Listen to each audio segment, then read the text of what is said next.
Good evening. In compliance with Chapter 551 of the Texas Government Code, I call to order an information session meeting of the Board of Trustees of the Austin Independent School District for Thursday, February 10th, 2022 at 5:35 p.m. A quorum of the board, along with a limited number of our staff members, are physically present at AISD Central Office to conduct this meeting. In addition, some staff and guests will be joining us by video. Board meetings are open to the public based on space availability to ensure social distancing and the health and safety of our community and staff. Those in attendance are required to wear a mask and maintain social distancing as ordered by the superintendent and approved by the Board of Trustees. This meeting is streaming live on AISD TV and Apple TV, and it is also being broadcast on cable channel 22 through Spectrum Grande and on channel 99 through AT&T UVerse. Closed captioning in English is available on these platforms for individuals who are deaf or hard of hearing. And to our audience tuning in remotely and here in person, welcome and thank you for joining us. We will move to the approval of the agenda. Trustee Anderson, do I have a motion to approve the agenda? So moved. Is there a second?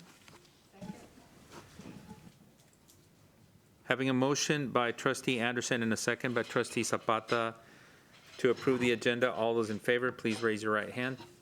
And the motion passes by all those on the dais. Trustee Anderson, would you lead us in the Pledge of Allegiance and the pledge to the Texas flag?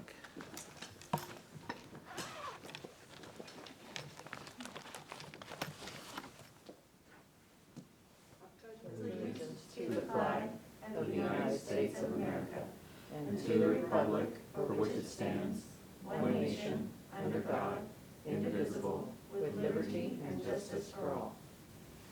Honor the Texas flag. I pledge allegiance to thee, Texas, one state, under God, one and indivisible.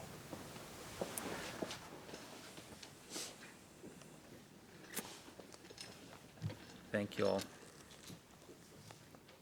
Next is an opportunity for the public to share comments with the board.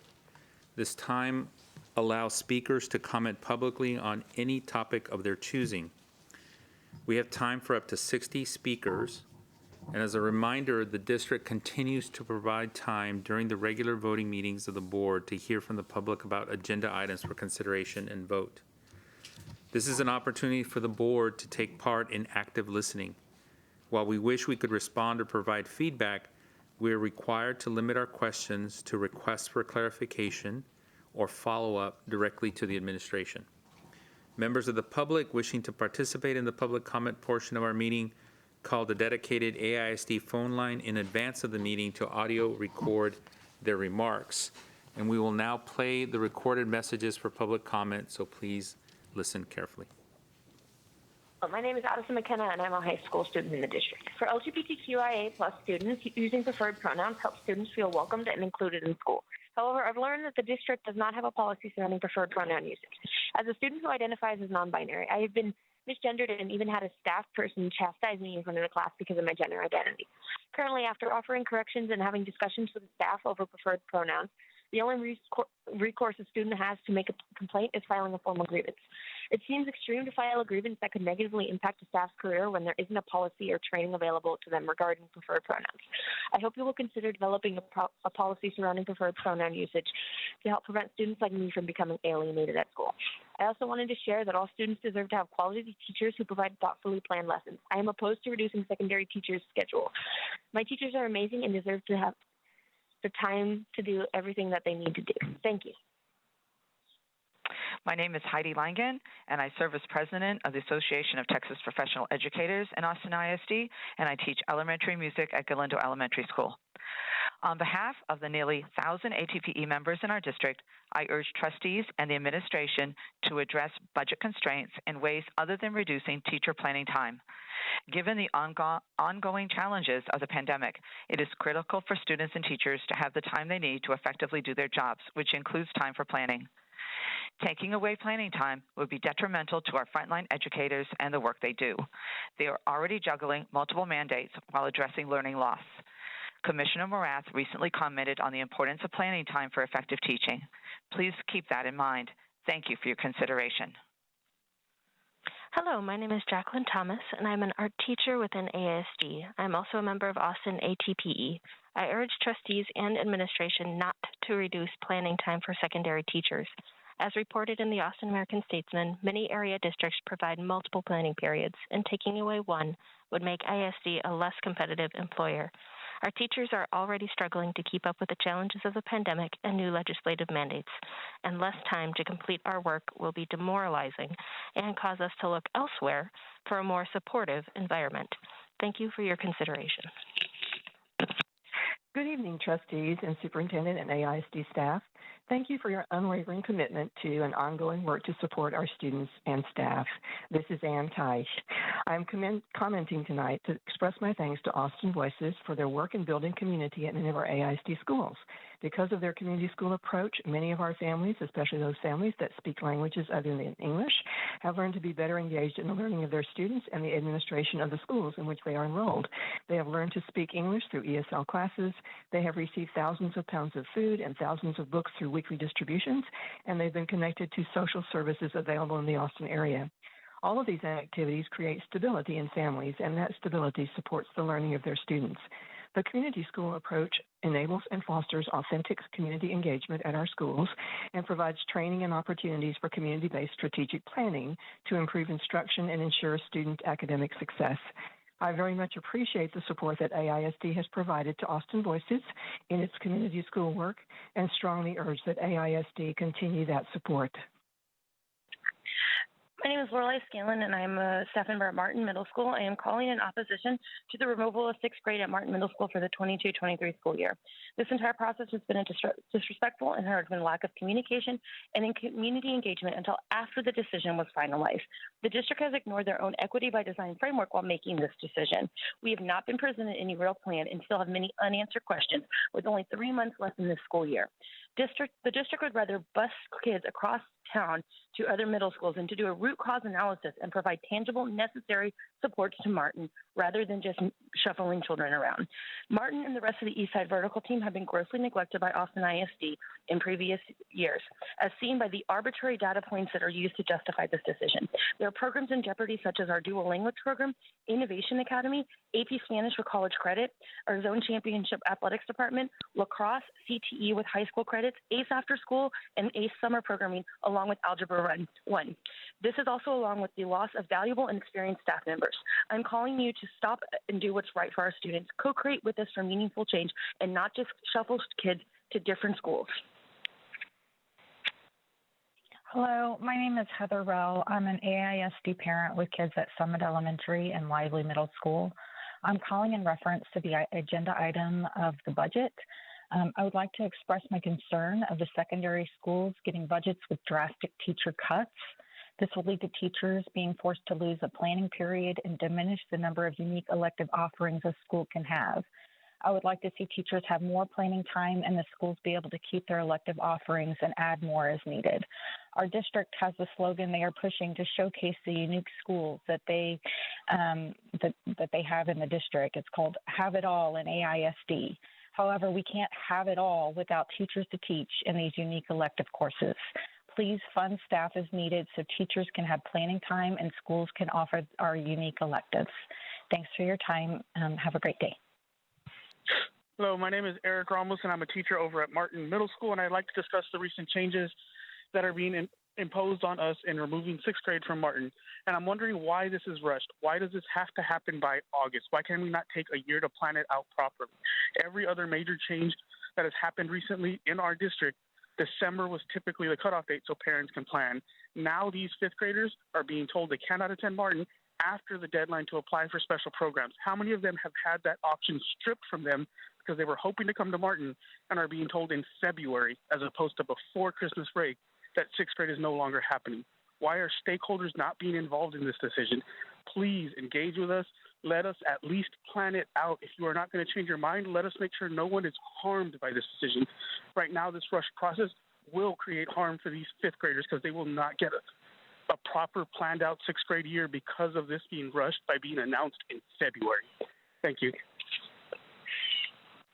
My name is Lori Filippelli. I am a parent of a seventh grader at Keeling Middle School. I'm currently on a Zoom call that's been going for an hour and 40 minutes. Concerns about the 12 resignations of teachers. More teachers are threatening to leave if your plan to go through with 7 teaching periods and only 1 planning period a day goes through. That includes who is the backbone of the magnet math program. Please find any other solution. This is a super serious issue. Your key magnet middle school is kind of crumbling. So take this seriously and please do not do a 7-8 schedule for teachers. Thank you. Good evening. This is Candace Hunter, AISD parent and advocate. My comments are in reference to 6th grade transition to elementary. Removing 6th or even 8th grade is not a new strategy. See the Austin Chronicle article by Richard Whitaker entitled Designed to Fail. If 5th grade parents are to make a choice, then they must be given both the cost and the benefits to their students, not cherry-picked supporting data presentations. While the administration has some autonomy, it should not be allowed to continue unchecked. The administration's decisions should be guided by the principles and priorities of the AISD Board of Trustees. In all the meetings and presentations I've attended, equity has been absent. In transitioning to elementary at 6th grade, I refer you to your guiding principles, trustees, specifically 1A, 2E, and 4A. Finally, families need to know if choosing elementary 6 now is a precursor to closure or consolidation of their middle schools in school year 23-24. The assurance that, quote, the superintendent is focused on not closing schools, end quote, is insufficient. Thank you. Hello, my name is Janelle Moyes. I have 2 students in AISD. I'm also an AISD substitute teacher. In planning the coming school year, please remember that we want to have a quality education in Austin, the highest quality. We want other students to come here and move here knowing that they will receive an excellent education. Reducing teacher time to prepare and plan their curriculums, as well as increasing their workload, is contrary to this. Thank you. Hi, my name is Amy Bryant. I have 2 children at AISD, one at Highland Park Elementary and another at Lamar Middle School. I'm calling to express my concern about the impact of budget shortfalls to our AISD community. I understand that we're $61 million short this year, which is particularly frustrating given that we're sending away over $700 million as part of recapture. I'm calling today to ask that the board please consider other measures to address our budget shortfalls other than balancing the budget on the backs of our teachers. Our teachers are our most precious resource, and we need to do everything we can to ensure that they stay engaged, motivated, and committed to what they do, and that's teaching and leading our students. And I would think that this would be absolutely foundational to the mission and vision of this board. Front of mind for me is a proposed 7-8 schedule change. Voting for this change will be disastrous to teacher retention and motivation. Not only will it eliminate one of the planning periods for teachers that lets them plan, grade, mentor, tutor, build relationships, and create great outcomes for our kids, what it's also going to do simultaneously is increase teacher workload by almost 20% because all secondary teachers will have another class. There has to be another way than continuing to pile on to the backs of our teachers. Good evening. My name is Emily Sawyer. My oldest son is a 10th grader at Eastside Early College High School who attended Martin Middle School for grades 6 through 8. My second oldest son is currently a 7th grader at Martin Middle School, both transfer students. My 3 younger sons will not have the option to attend Martin for their middle school careers because our elementary school won't have a 6th grade. I am concerned that this decision will simply create conditions at Martin that will lead to further enrollment loss and disinvestment that will then be used to justify Martin's closure. I demand to know what exactly Martin and its students, families, teachers, and staff are going to get out of this. I want to know how long Martin will be protected from closure in order to let all your promises lead to the results you are assuring us will come. I want to know specifically what those promises are. What resources will Martin and the new 6th grades at the elementary schools get so that we can hold you all accountable for delivering those resources and outcomes? I want to know why the district thinks shuffling kids around will make a difference and why the district cannot or will not just provide Martin what it needs now. Our kids are already there. Our teachers and staff are busting their butts. We don't need more gimmicks or empty promises. We need respect and resources. Thank you. Hi, my name is Gary Tucker, and I'm a 6th grade teacher at Martin Middle School, and I'll be directly impacted by the decision to remove 6th grade from the campus. Martin can be a challenging place to work, and while I once thought of leaving, I realized that if teachers who care leave, it will not change. While I'm personally affected, my greater concern is for the Martin families who were not given a chance to have any input into this hasty decision. I have students whose younger siblings will not be joining them at Martin next year, and I fear the families will pull their students from Martin to attend elsewhere. It also strikes me that this rushed decision goes against at least 3 of the 10 equitable practices of AISD's equity framework. Practice 2, practice transparent and effective communication with all stakeholders. I've been to 4 meetings, and I'm still unsure of the genesis of this idea, and in one meeting, they directly refused to answer our questions. Practice 5, engage students and families. There have been meetings, but only after the decision was made and handed down. And practice 6, engage all communities, particularly underserved and underrepresented. It bears repeating that while there have been meetings with the community, they have all taken place after the decision was made and only after the decision was announced. Thank you. Thank you, board and district. Context. For 20 minutes this week, one AISD employee interviewed another AISD employee in what was speciously billed a community conversation where the community was told about the district's decision, not proposal, to stop offering 6th grade at Martin and Mendez middle schools. The district argued that this decision is research-based, though no specific research was provided. Questions. If this is research-based, why is it only happening at 2 middle schools? What will fundamentally change at Martin and Mendez? Where are the resources going? Why won't students just leave the district after 6th grade? Alternatives. Recent empirical research shared in the book Just Schools by Dr. Ann Ishimaru shows equitable collaboration that starts with families and builds from the resources, expertise, and cultural practices of non-dominant families, holds the potential to improve student learning, interrupt inequity, and build trusting relationships, which has the likely positive outcome of driving enrollment. In closing, AISD needs to build community to sustain community. My name is Eliza Epstein. I'm a Becker parent. Ongoing and deep gratitude to teachers. My name is Angela Pires, and I'm the mother of a middle schooler who has been suffering with mental health issues and behavior issues at school. First of all, thank you for listening to me. I hope that you are all healthy and doing well. But if you're not, it's understandable. You're still in the middle of a pandemic. People are not doing well, and that's true for our students and staff. I have heard of many cases of student behavior issues in schools, but what could we expect when children are pulling 2 years in the pandemic? So are teachers. My daughter got too many tardies. The solution? 90 minutes staring at a wall and lunch detention. This puts a benefit for prisons, and even then they are questionable. I would like to ask you to consider mental health and student discipline when you talk about the budget. We need to invest in restorative practice. Mental health access to students and staff is smaller class size and a staff ratio that allows teachers to spend more time with individual students. And we need to invest in special education so that when we talk about the students, we mean all students. Thank you for listening. My name is Francisca Coombs. I have 3 elementary school children at Austin ISD, and my message is regarding masking at schools. With the newly published CDC clarification of maskings and the further data that one-way masking does indeed work with KN95s and N95s, meaning the wearer is protected at a high level, 83%, no matter what mask everyone else is using, plus the fact that every parent who chooses to inoculate their elementary-age child 5 and over with the COVID-19 vaccine can do that free of charge, means that now is the time to finally make kid masking optional in ASD schools.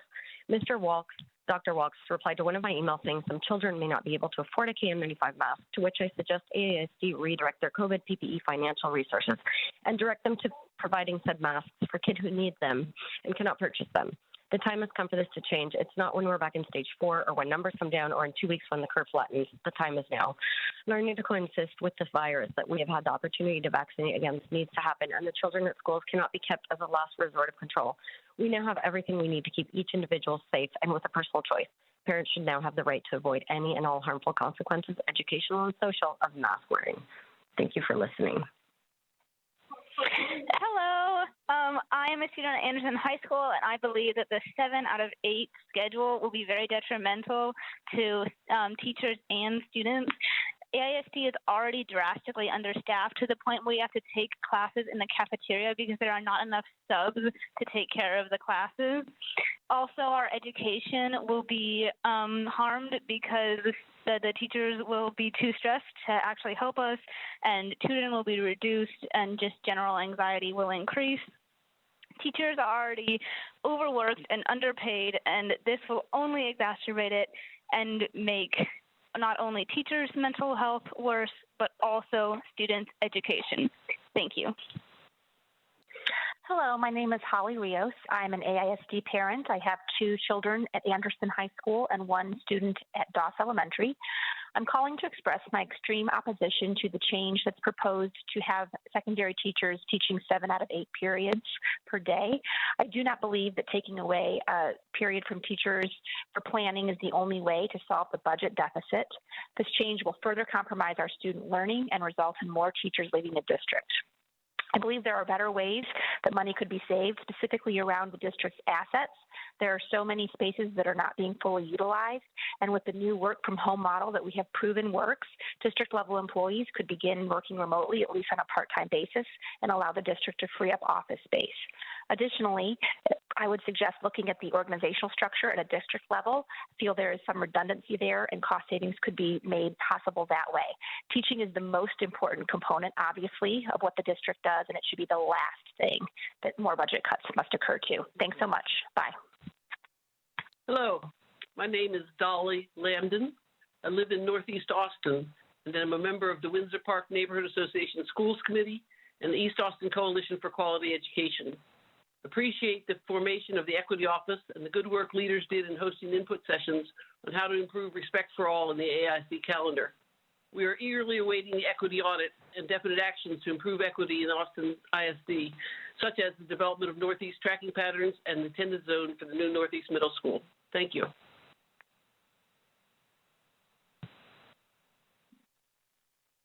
Hello, my name is Larry Abram. I've lived in Austin, in the Windsor Park neighborhood in Northeast Austin for over 40 years. I've been involved with my wife in public education for many years as PTA members and parents of 2 AISD students, K through 12, Blanton, Pierce, Martin, Keeling, LBJ, Lhasa. I've also been involved in teacher preparation programs at UT, working closely with AISD, and as a member of the Windsor Park Neighborhood Schools Committee and the East Austin Coalition for Quality Education. I have 2 requests. Please clean up the fractured tracking patterns in East Austin. They are detrimental to community engagement in the schools, including attendance. And please share publicly plans for how East Austin schools will track to the new Northeast Middle School. Thank you. This is Ann Cowan. I am a longtime teacher in Austin secondary schools, English teacher, primarily at Anderson High School, parent of Austin children, lifelong Austinite. I am totally opposed to removing a planning session from high school teachers. As an English teacher, you have to teach kids to write, and the only way to teach them to write is to have them write, and you have to grade it. To increase a workload of secondary teachers to almost 200 students is unforgivable. There's got to be another way to do this. You cannot manufacture more hours in the day. If I had the choice, I would forego a raise in order to drop one of those classes. There is just no way in the world that you can have kids pass a writing sample on the STAR test without having to grade and look at those papers. And that is true for most all of the core disciplines in AISD. I've taught all sorts of schedules, but removing a class period. This is Sharon Bain, the parent of 2 AISD high schoolers. I have many concerns tonight.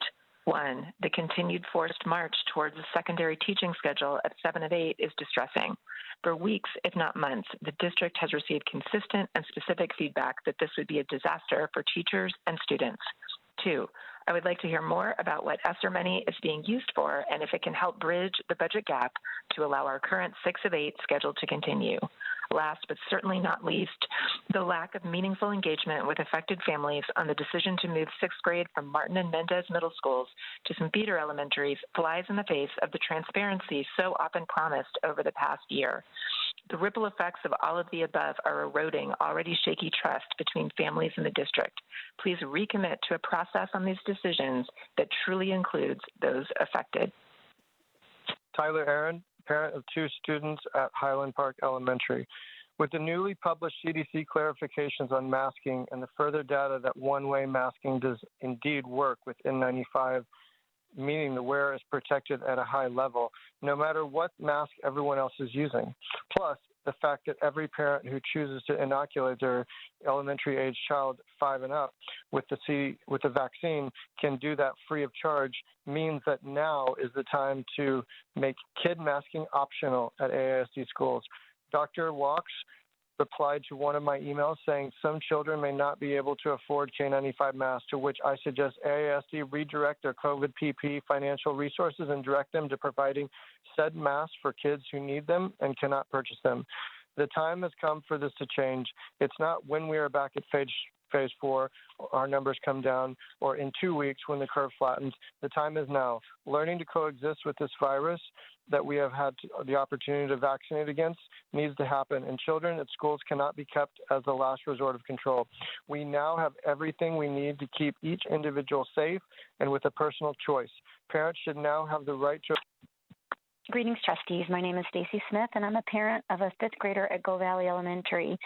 He was looking forward to attending Martin Middle School in 6th grade at the Innovation Academy, but now we have no choice. The Martin Innovation Academy was a different model that was created and supported primarily for low-income Black and Brown students in our zone. It was a labor of love with Austin Voices for Youth and Education and dedicated staff members for people who believe in our students and our schools and don't want to ship them off to the west side. My questions for the administration are these. How much will the proposal cost the district? And if it costs significant dollars, why not just put it back into Martin this year?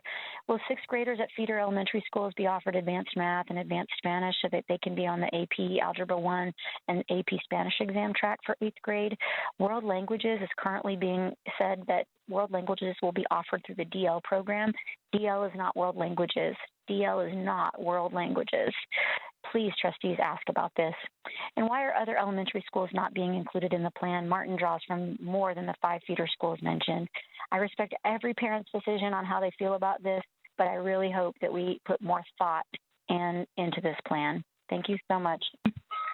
Good evening. My name is Marie. I'm an AISD parent and advocate. My comments are in reference to 6th grade transition to elementary. Removing 6th or even 8th is not a new strategy. The Austin Chronicle article by Richard Whitaker entitled Designed to Fail. If 5th grade parents are to make a choice, then they must be given both the costs and the benefits to their students, not cherry-picked supporting data presentations. While the administration has some autonomy, it should not be allowed to continue unchecked. The admin decisions should be guided by the principles and priorities of the AISD Board of Trustees. In all the meetings and presentations I've attended, equity has been absent.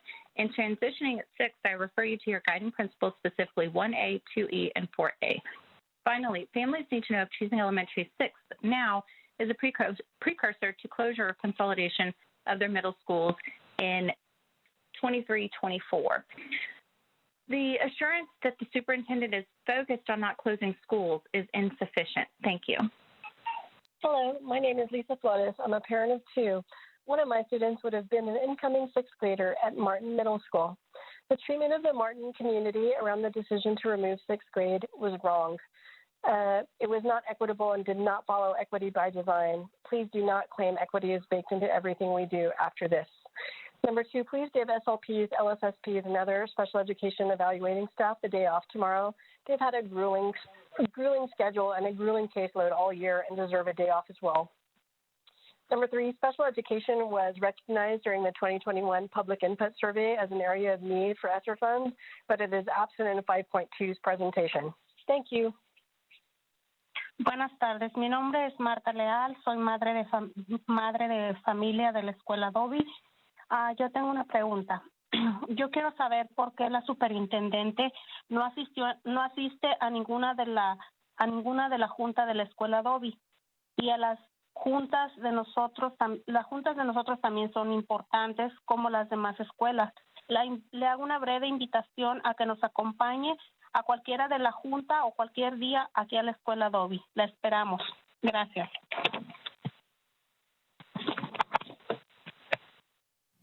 This is an English interpretation of Marta Leal's message. Good afternoon. My name is Marta Leal. I'm a parent from Dobby School. I have a question. I want to know why the superintendent is not present at any of our meetings in Dobby School. Our meetings are as important as the other schools are.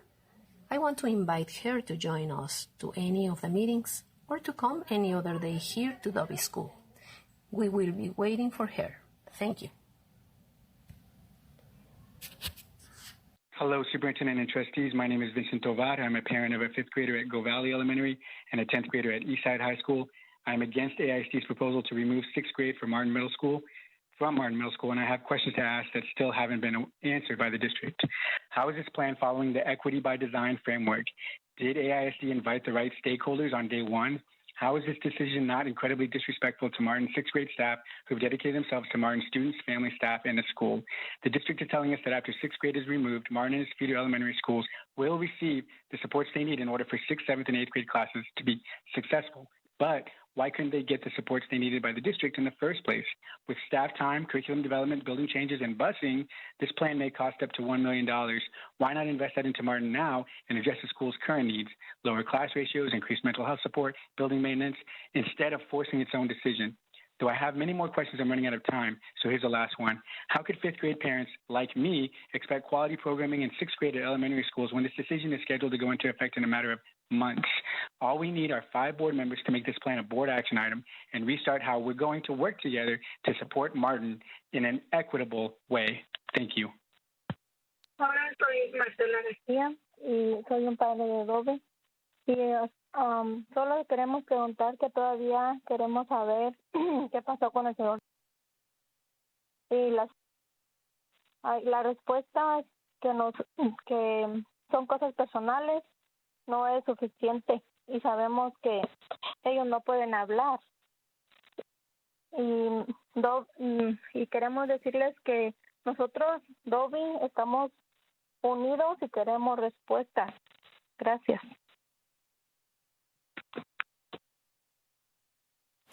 This is an interpretation into English of Marcela Garcia's message. Hi, I am Marcela Garcia, and I am a parent at Dobby. We just wanted to ask because we still want to know what happened with Mr. and Miss. The answer that it is a personal issue is not enough, and we know they can't talk, and we want to tell you that we, Dobby, are united and we want answers. Thank you. Myra Zotopek. I am a proud parent of an 8th grader at Keeling Middle School. This is in reference to the 7 out of 8 plan schedule. I'd like to thank the board members for their time and dedication to our children's education, but I'm here to voice my opposition to the proposed 7 out of 8 schedule change. Keeling Middle School has lost 10 teachers since December, which is a devastating loss to our children. The 7 out of 8 plan will drastically increase teachers' workload. Given these unprecedented circumstances that we all have been dealing with, the 7 out of 8 plan will only exacerbate teacher burnout and loss, thus negatively impacting AISD students' future. I understand that AISD is facing challenges, but I hope that you will please consider another idea. Thank you for your time. Bye.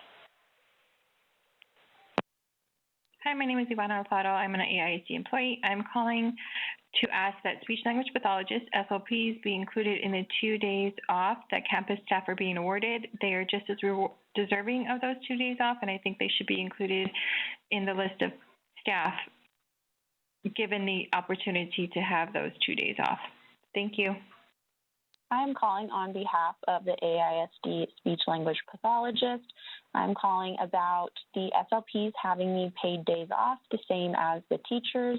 We are campus-based staff, and we have been doing our due diligence throughout the year, working hard to get the special education department out of the mess as much as we can, and we all feel that we deserve these paid days off as we were promised in that staff weekly, and we were led on to believe that we would be the Fridays, February 11th, and that Friday in March.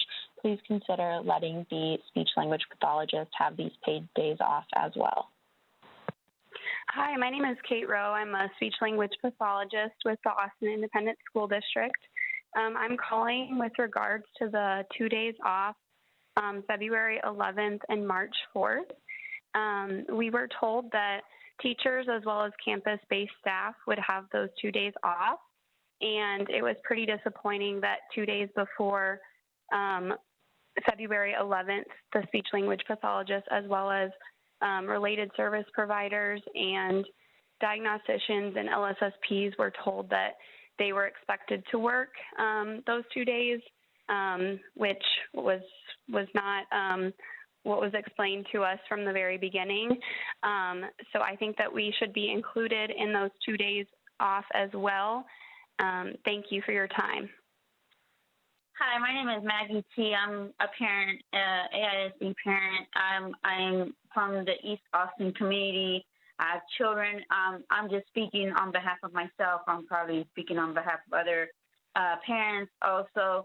I'm commenting on this, this messed up situation of removing sixth grade from Martin Middle School, where I have had 4 children attend, one currently, and I still have 2 more in elementary school, and I really do not want to have to send my son in 2 years to a different type of school for 6th grade just to attend. One, he should be able to attend Martin Middle School just as his older siblings did.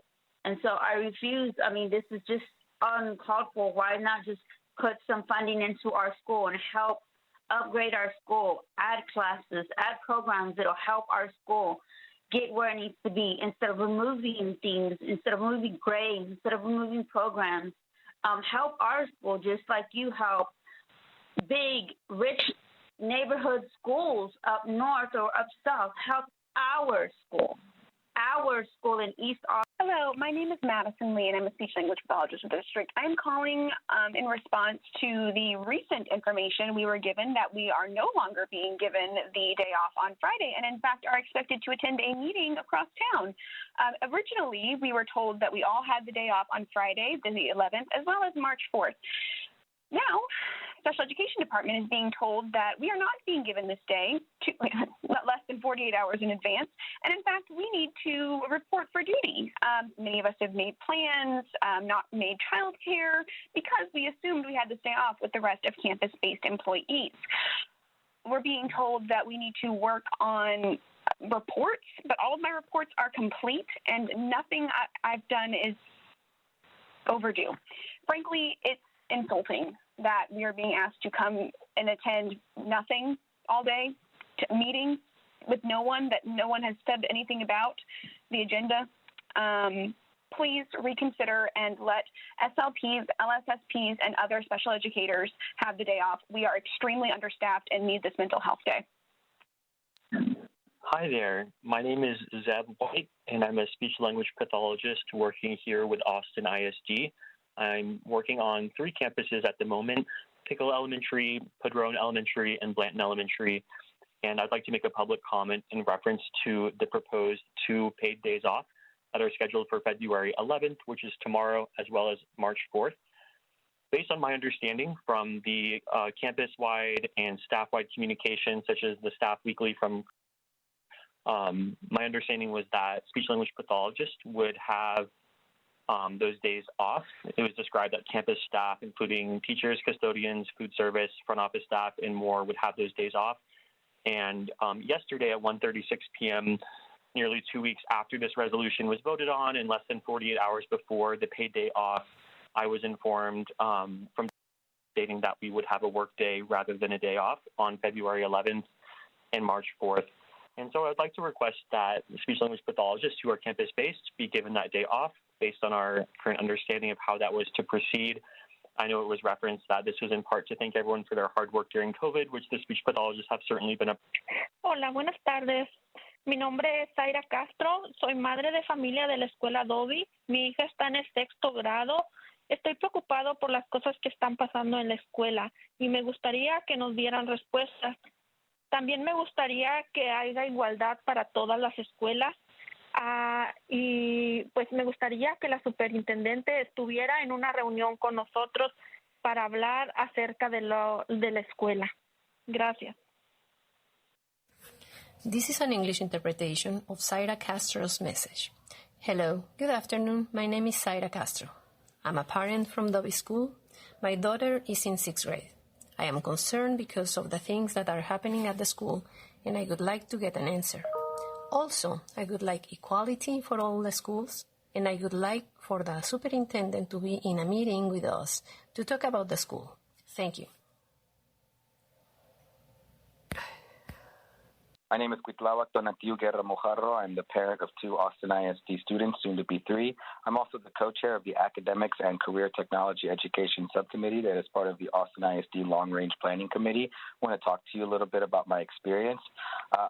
Some of the trustees are aware, but the public may not be aware that the materials that were going to be presented tonight as part of our work originally did not accurately reflect the work that the committee had done. Some changes have been made to the presentation materials to more accurately reflect the work that the committee has done, but I do think it's indicative of the process so far, which I would give a grade of about a C-, maybe incomplete because there's still work to be done. I think the district staff that's doing the work with us is doing it in good faith and trying to follow the equity by design framework. I do not believe, however, that the district leadership is giving us the agency and the autonomy to truly make long-range plans, nor are they being forthright with their own plans. The Austin ISD leadership is executing its own plans, specifically with regards to Martin and Mendez, without really keeping communities or the long-range planning committee in the loop. So I just hope moving forward we continue to be authentic and transparent about the work the committee is doing and be well informed with the district's plans that are already being made and already being executed. Hello, my name is Julie Grzinski. I am a bilingual speech-language pathologist in the Austin Independent School District for the 19th school year in a row. I work at Wooldridge Elementary and Cook Elementaries, and I am also the parent of a proud Wooldridge quail in pre-K4. I was informed by at 2:36 p.m. today, Thursday, February 10th, that I would have to report to Travis High School at 8 o'clock tomorrow morning, February 11th. This announcement was made 24 hours after I was made aware that I am not considered campus staff and do not get to take Friday, February 11th off. However, my child is, and now I have 18 hours to find childcare for my student who is an AISD student so that I can attend a mandatory training that was announced 18 hours before it will be happening in the middle of a pandemic in person for hundreds of staff. I am very frustrated as a parent and an employee. Thank you for taking the time to listen to this message.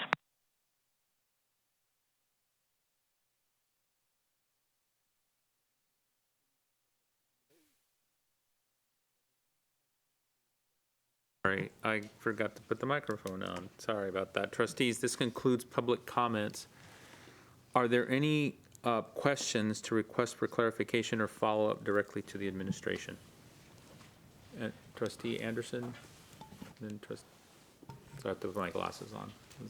Request for equity assessment update, not asking for completion, just where we are in the process.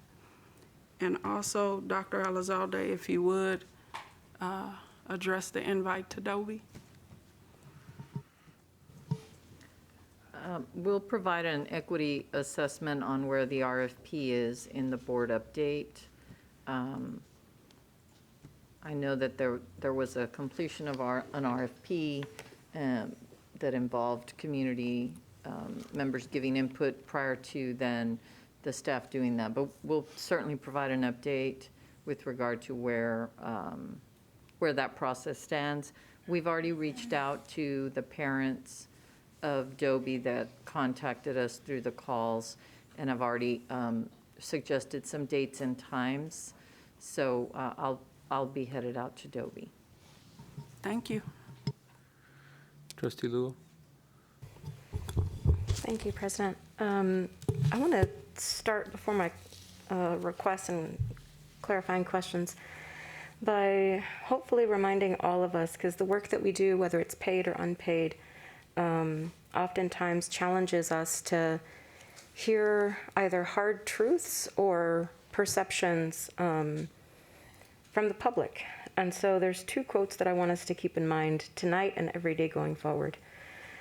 Let me never fall into the vulgar mistake of dreaming that I am persecuted whenever I am contradicted. Second quote, criticism, like rain, should be gentle enough to nourish a man's growth without destroying his roots. And I think tonight, we're certainly hearing what could probably reasonably be construed as criticism. So I wanted to start off with that orientation. The other thing I want to get to is in the resolution that we passed, the paragraph that says, whereas public purposes to be served by paying employees for workdays missed include the equitable treatment of all employees, which provides for enhanced employee morale, a reduction in turnover, a reduction in unemployment, so on and so forth.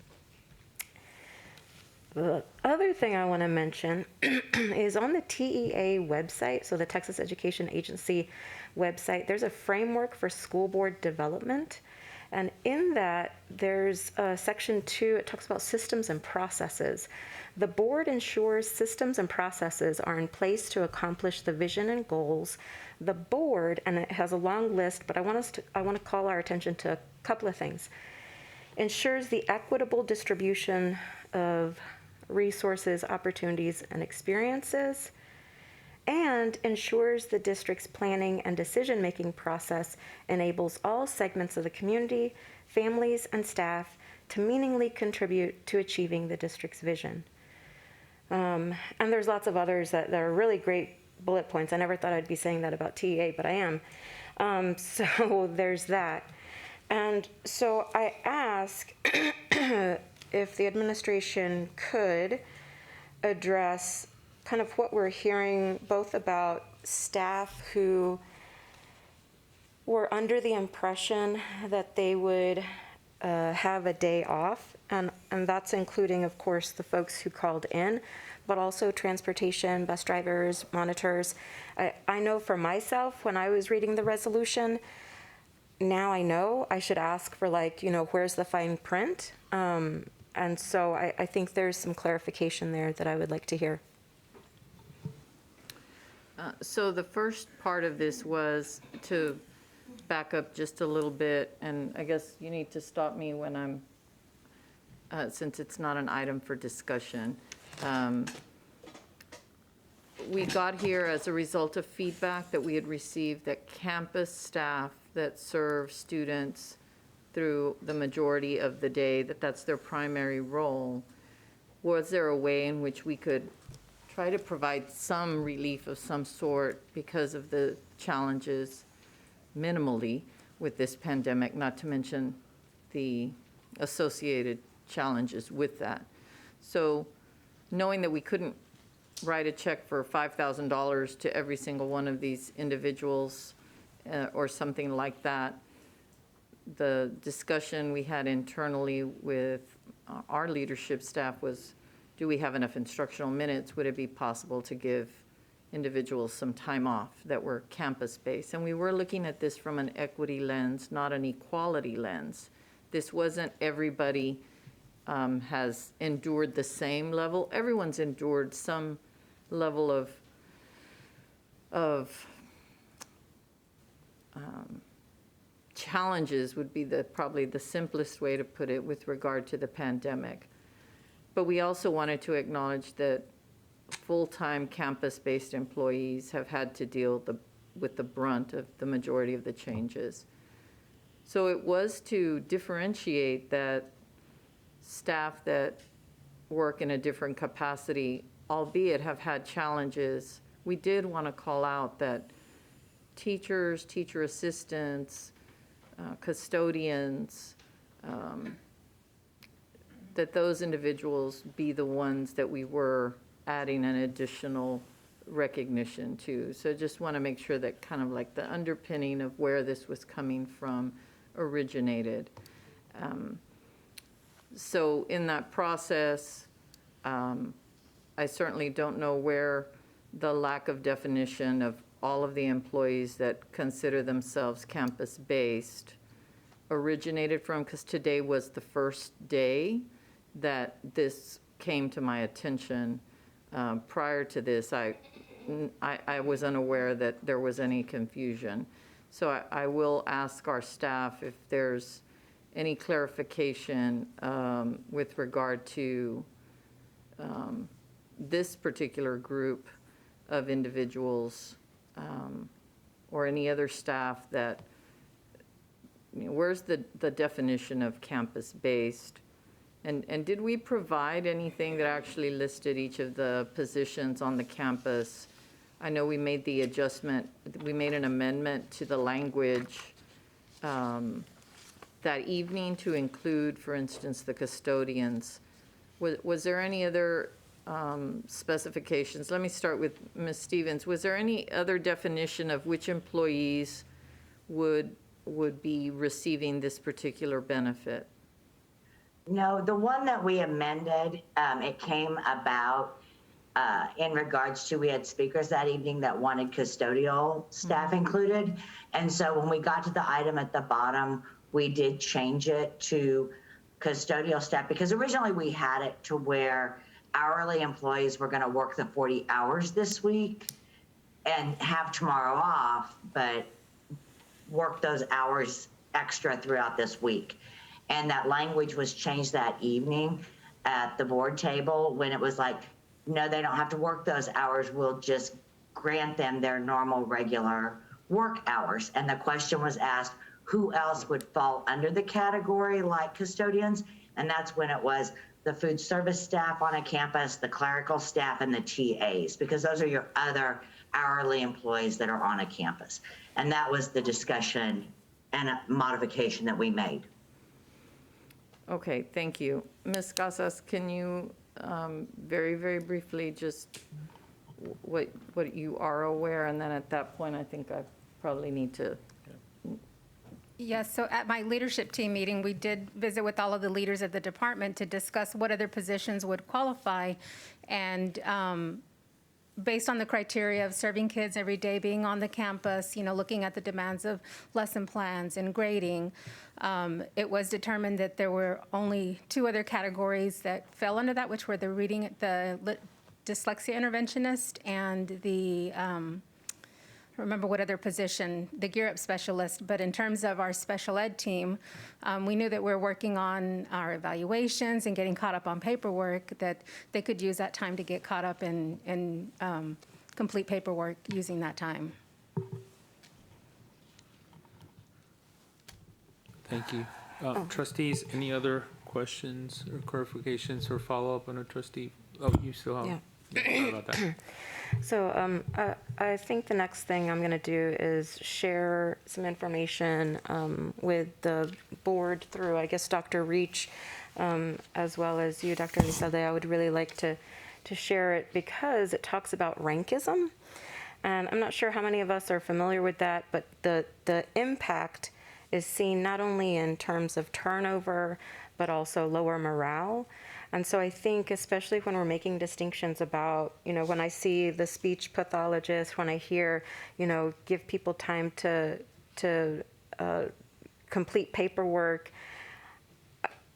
there's just a part of me that just wonders how much pre-planning and thought went into the decision as to who should be, what the overarching goal is of that resolution, and then who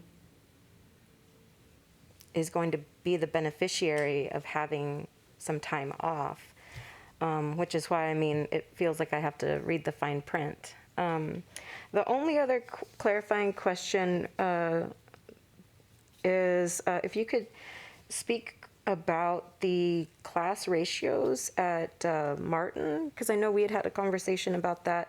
And then the other one would be a request to have more information and more thoughtful dialogue publicly about the pros and cons and kind of the planning process to ensure that the elementaries that are absorbing sixth grade are going to have what they need to succeed for students, as well as what the second and third year plan is for Martin and for Mendez.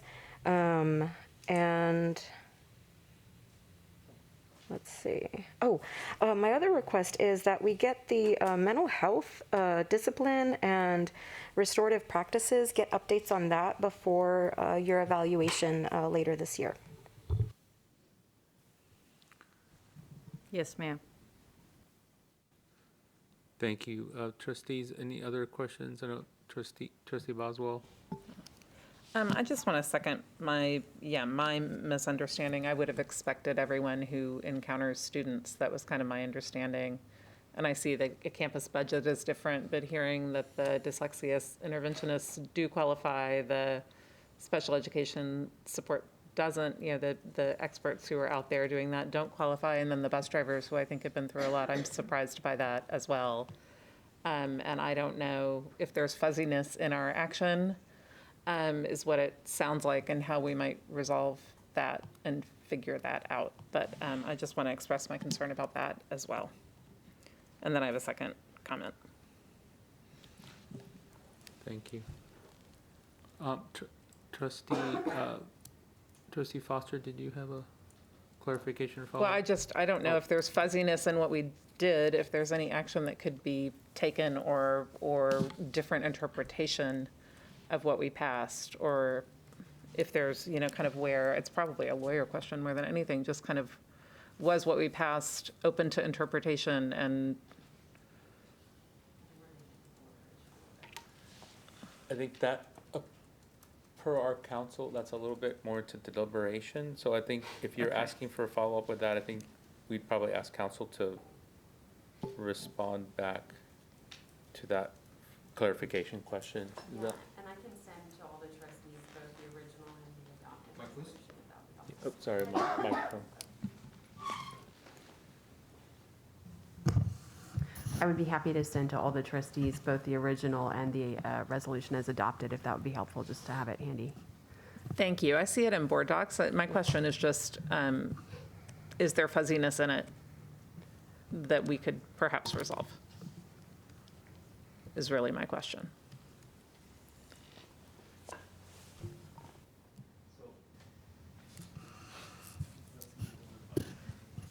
Yeah, I think that is getting into legal advice, and I think this is not a posted agenda item, so we can't have a lot of back and forth about it. Okay, thank you. And then my second, I just want to call attention to the call from Addison McKenna, who called at the beginning, the student who was calling about LGBTQ student inclusion training. And we met with them and a second student, Trustee Lugo and I did by Zoom earlier recently, and just talked with them about their personal experiences in Austin ISD and ideas they had for just making the district feel more inclusive from a student perspective. And would love to kind of have a conversation within the policy committee if there's something else we might do. I know we've started having that conversation, and just kind of look to see if there are gaps in systems that we might be able to improve from the student experience. And both of these students, and I know many others, have a lot to share with us, and just want to appreciation and for the call. Thanks. Thank you, Trustee Boswell. Trustee Foster, did you have a clarification? Not a clarification, but really a request for a potential board item that the officers consider around the moving of sixth grade from middle school down to elementary school. There's a good deal of research data backing that, and there might be some counter articles citing some challenges. So while I happen to think that moving the sixth grade is sound and research backed, when it comes to schools like Martin and many of our schools, when I look at the feeder patterns and I see that Allison, Go Valley, Metz, Ortega, Zavala, Norman Sims feed there, but then also Linder a little bit, and Pecan Spring, there's this feeder pattern mess that hinders communication, that hinders community, and that just being one of the issues on the table when we think about how we engage communities effectively. So I don't know how the officers would sharpen the agenda item, but what community members have raised, not so much, it should give us pause, it should provide an opportunity for further consideration both of the narrow issue, but also of the bigger issues that it raises. And I apologize for that not being a sharper sentiment, but I would request that the officers consider putting an agenda item on for our next meeting around this issue. Thank you for the comment. I think as board members, and as you recall from some of our previous discussions around governance, we take those items and we discern whether they should be placed in agenda, whether it would be a small group meetings or one-on-one meetings, and obviously in total collaboration as part of the teamwork with the superintendent and discussions. And I absolutely appreciate that, and I do have trust and faith that you'll come up with the sort of best way to have us consider this. What I'll lift up in the conversation is, of course, our communication with community on this is of paramount importance. So however we choose to consider the issue, that we do it in a transparent, community-facing way. Thank you. Trustee Singh. So I'm going to go back quickly to the issue of the resolution, and Christine, you can just say no if I'm going off too far. But I just wanted to confirm, I think this might be what Trustee Boswell was getting at. There's no way legally that we can include LSSPs and those other staff people in this resolution tonight. Is that right? in here? So that's not the answer to the question. I guess my concern is that this is not a posted agenda item. So to the extent that you've heard public comment and trustees want to follow up and elicit additional information about what has taken place or about what policy is, I think that's fine. But when we start debating the resolution, discussing its contents, that's when I think we get into deliberation that is probably not appropriate without a posted agenda item, particularly if we're going to talk about potentially making a change to a board action. So there may be a space to do that, but just it's not posted for tonight. Okay, so we couldn't do anything tonight. Correct. Okay. Yes, I'm sorry. Okay. That was a one-word answer. Okay, because 200. I also wanted to, just request that and I think we probably realize this lesson learned going forward. We have, we include, like actually list out the staff people. I really feel bad, and I'm sorry to, the folks that I thought would be included, but apparently were not. And I appreciate, and I guess a question I had was, is there do we have a definition of campus employees? Because that's the term that's used in the resolution, like the way we assign campus, our staff, are some designated officially as campus employees and some are department employees? Yeah, I would need to just go back and Okay. again, as I'll have to look into how did we define, that term and Okay. And what did we use to do that? Okay, understood. Thank you. And I do appreciate, Dr. Elizalde, that we went down this, that we offered this. I know you're sitting there going, man, why did we even open this Pandora's box? But I just hope that we can have a better process going forward on that. And then I believe I had one more question. I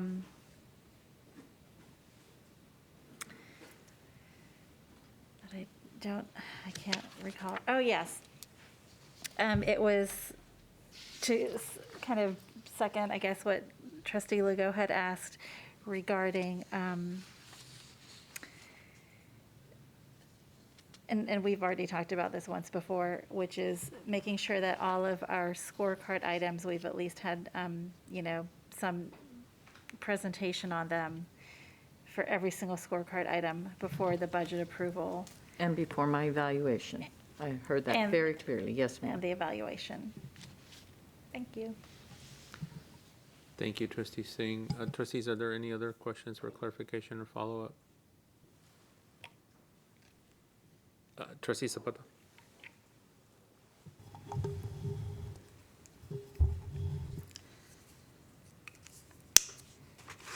So I also echo what the trustees have said about the resolution. And although we cannot do anything for tomorrow, could we consider and work so that on March 4th, there's an action that we can do that will satisfy what we neglected to do, because we're under assumptions when we say a campus. It's everybody, and so I am learning that I cannot be assuming those things. We need to really have it in black and white so that it's very clear to what we are approving. So I too apologize for not catching that.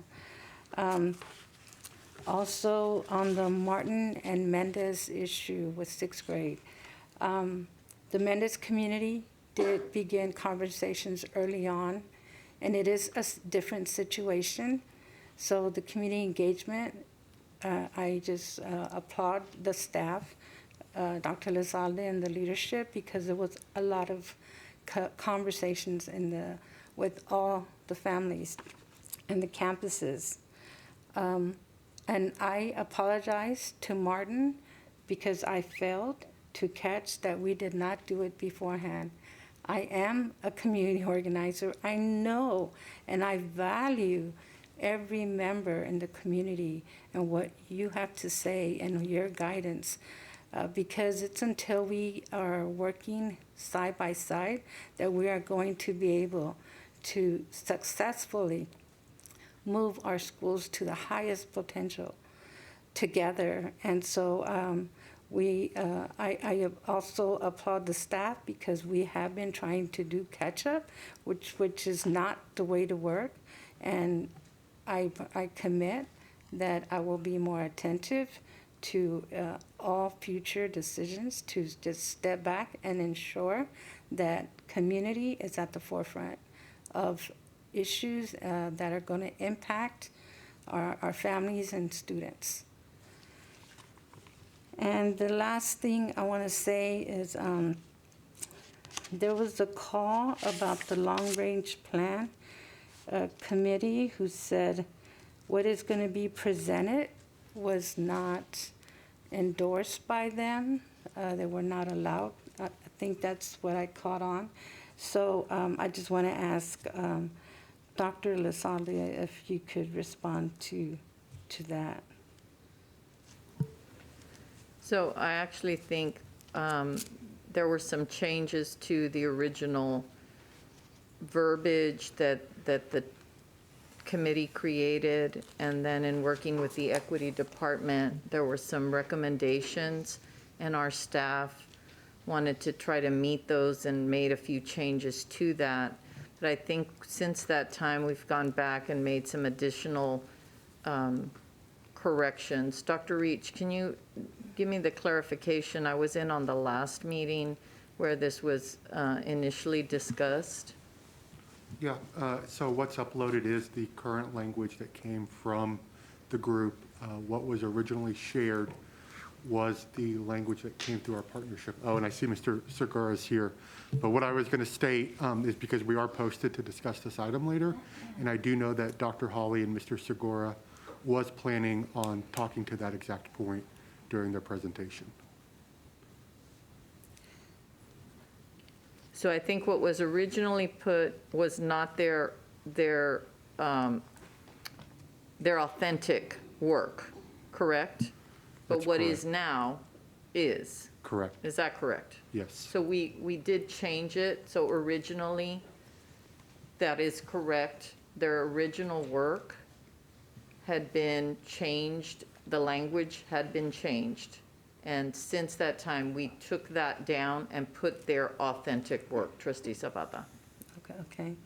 All right, because I don't know when they did the call to if it was today, and what time, so that we can be assured that this is something that they do, and they are, that they were given that opportunity to give that endorsement.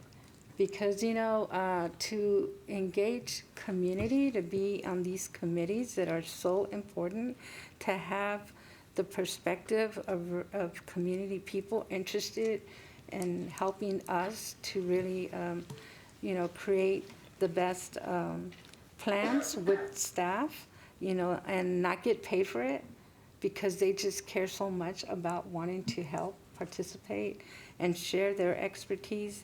We need to really respect, and that is, there's no dollar amount you could give to the people because of what they bring to the table. So if you had changed already what they wanted on there, I would just want us to get something from them saying that, yes, yeah, board members, we are satisfied and move forward. I just think we owe that committee that.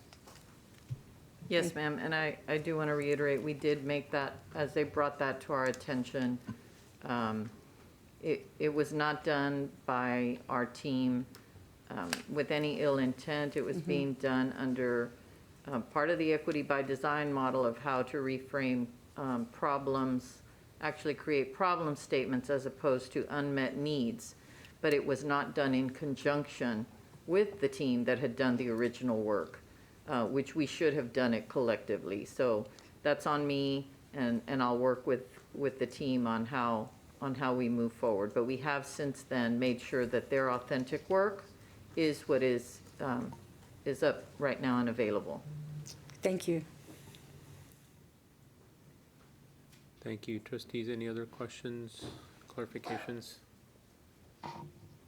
If not, thank you, trustees. As a reminder to our public, please feel free to share any general comments or questions on non-voting items with the board by email at trustees@austinisd.org.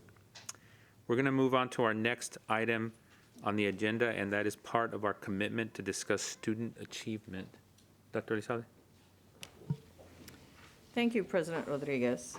So tonight, we're going to do our goal progress measure, as we do. And this particular scorecard, item 4, will be beginning of year, again, map measures of academic progress. The scorecard item itself is the collective grades 6 through 8 reading and math, and the level in which we are evaluating ourselves again is at a high level, not the approaches, but at the meets grade level. This is now the corrected version. We know we transitioned after the board approved our new scorecard in December of 2021. So this is the approved scorecard item. So this is one of the areas where we've probably struggled the most in terms of not having previous data, because our district used to use MAP up to a certain grade level and not into the middle school years. So we didn't have longitudinal data. So the data on this particular slide that we're looking at now for the goal level, before we get to the goal progress measures, the goal level itself obviously uses state assessment data that you're evaluating me on. So this is showing STAR data, and we have it in a table representation. And then on the following, on page 2, it's the same data illustrated in a line graph. As you can see here, we follow the same pattern we've discussed before, right? Where the state went from 36% to 26%.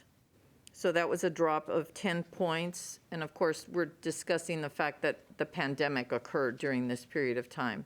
Same thing happened to us. We also had a decrease, but this particular indicator shows that we had a decrease of 14 points. So we used to be 6 points away from the state prior to the pandemic in economically disadvantaged, grades 6, 7, and 8 collectively in reading and math at the meets grade level. And we're now 10 points. And we always have that asterisk because, as a reminder, Austin ISD had a smaller percentage of students that took STAR in 2021 in comparison to the percentages at the state level. So we do want to be careful not to overgeneralize the data when we don't have the same percentages of students that were taking the assessment, right? So we were very closely aligned to percentages taking the assessment to the state in 18-19, but not in the 2021 school year. So how are we going to know if our reality is matching our vision? So we have our goal progress measures that then specifically tease out reading with African American students and Hispanic students. And you can see our beginning of year. And the only reason you got a different copy is because it had split a table in the original documents. And so it's hard to read. So I wanted you all to have a copy where there was an insert so the table would have the heading at the top. So in that process, we see our beginning of year. Middle schools had a little bit longer runway for their middle of year data, so we don't have it in front of us right now. We will be bringing that to you. That's scheduled in two weeks. So that'll be next, following this. So it'll make the most sense at that point. And then 4.3 and 4.4 GPMs are, again, always ensuring that we're disaggregating our data by student groups that are those most marginalized, our African American and Latino students. And you can see our beginning of year data then on math at the 10 and the 12%. So the tables below that on page 3, the first table then, we have to continue to emphasize, I don't think I can emphasize it enough, but on page 3 in your newly provided handout, I just want to call out again that our white economically disadvantaged students are outperforming non-economically disadvantaged students that are of color. So when we identify that our lever of economically disadvantaged, that's because we can do a lot of students that are dually described. I can be African American and economically disadvantaged, Latino and economically disadvantaged. So it captures a larger group of students. It in no way should have any of us dismissing the fact that these data continue to support that race and ethnicity has a huge impact in our school district. Even if we know that it happens in every school district, we're responsible for this one. And it does have an impact, and we cannot minimize that. And so it is important that we call out what it says, and that we have to ensure that our curriculum is developed in a way that begins to engage and be relevant to all of our students. And the data do reveal that when you do that, all students improve, not just African American and Latinos. Everyone benefits from engaging and relevant curriculum products and instructional designs. Much of the rest is going to be very similar to what you've seen before. We really wanted to take a moment just to highlight maybe on page 6.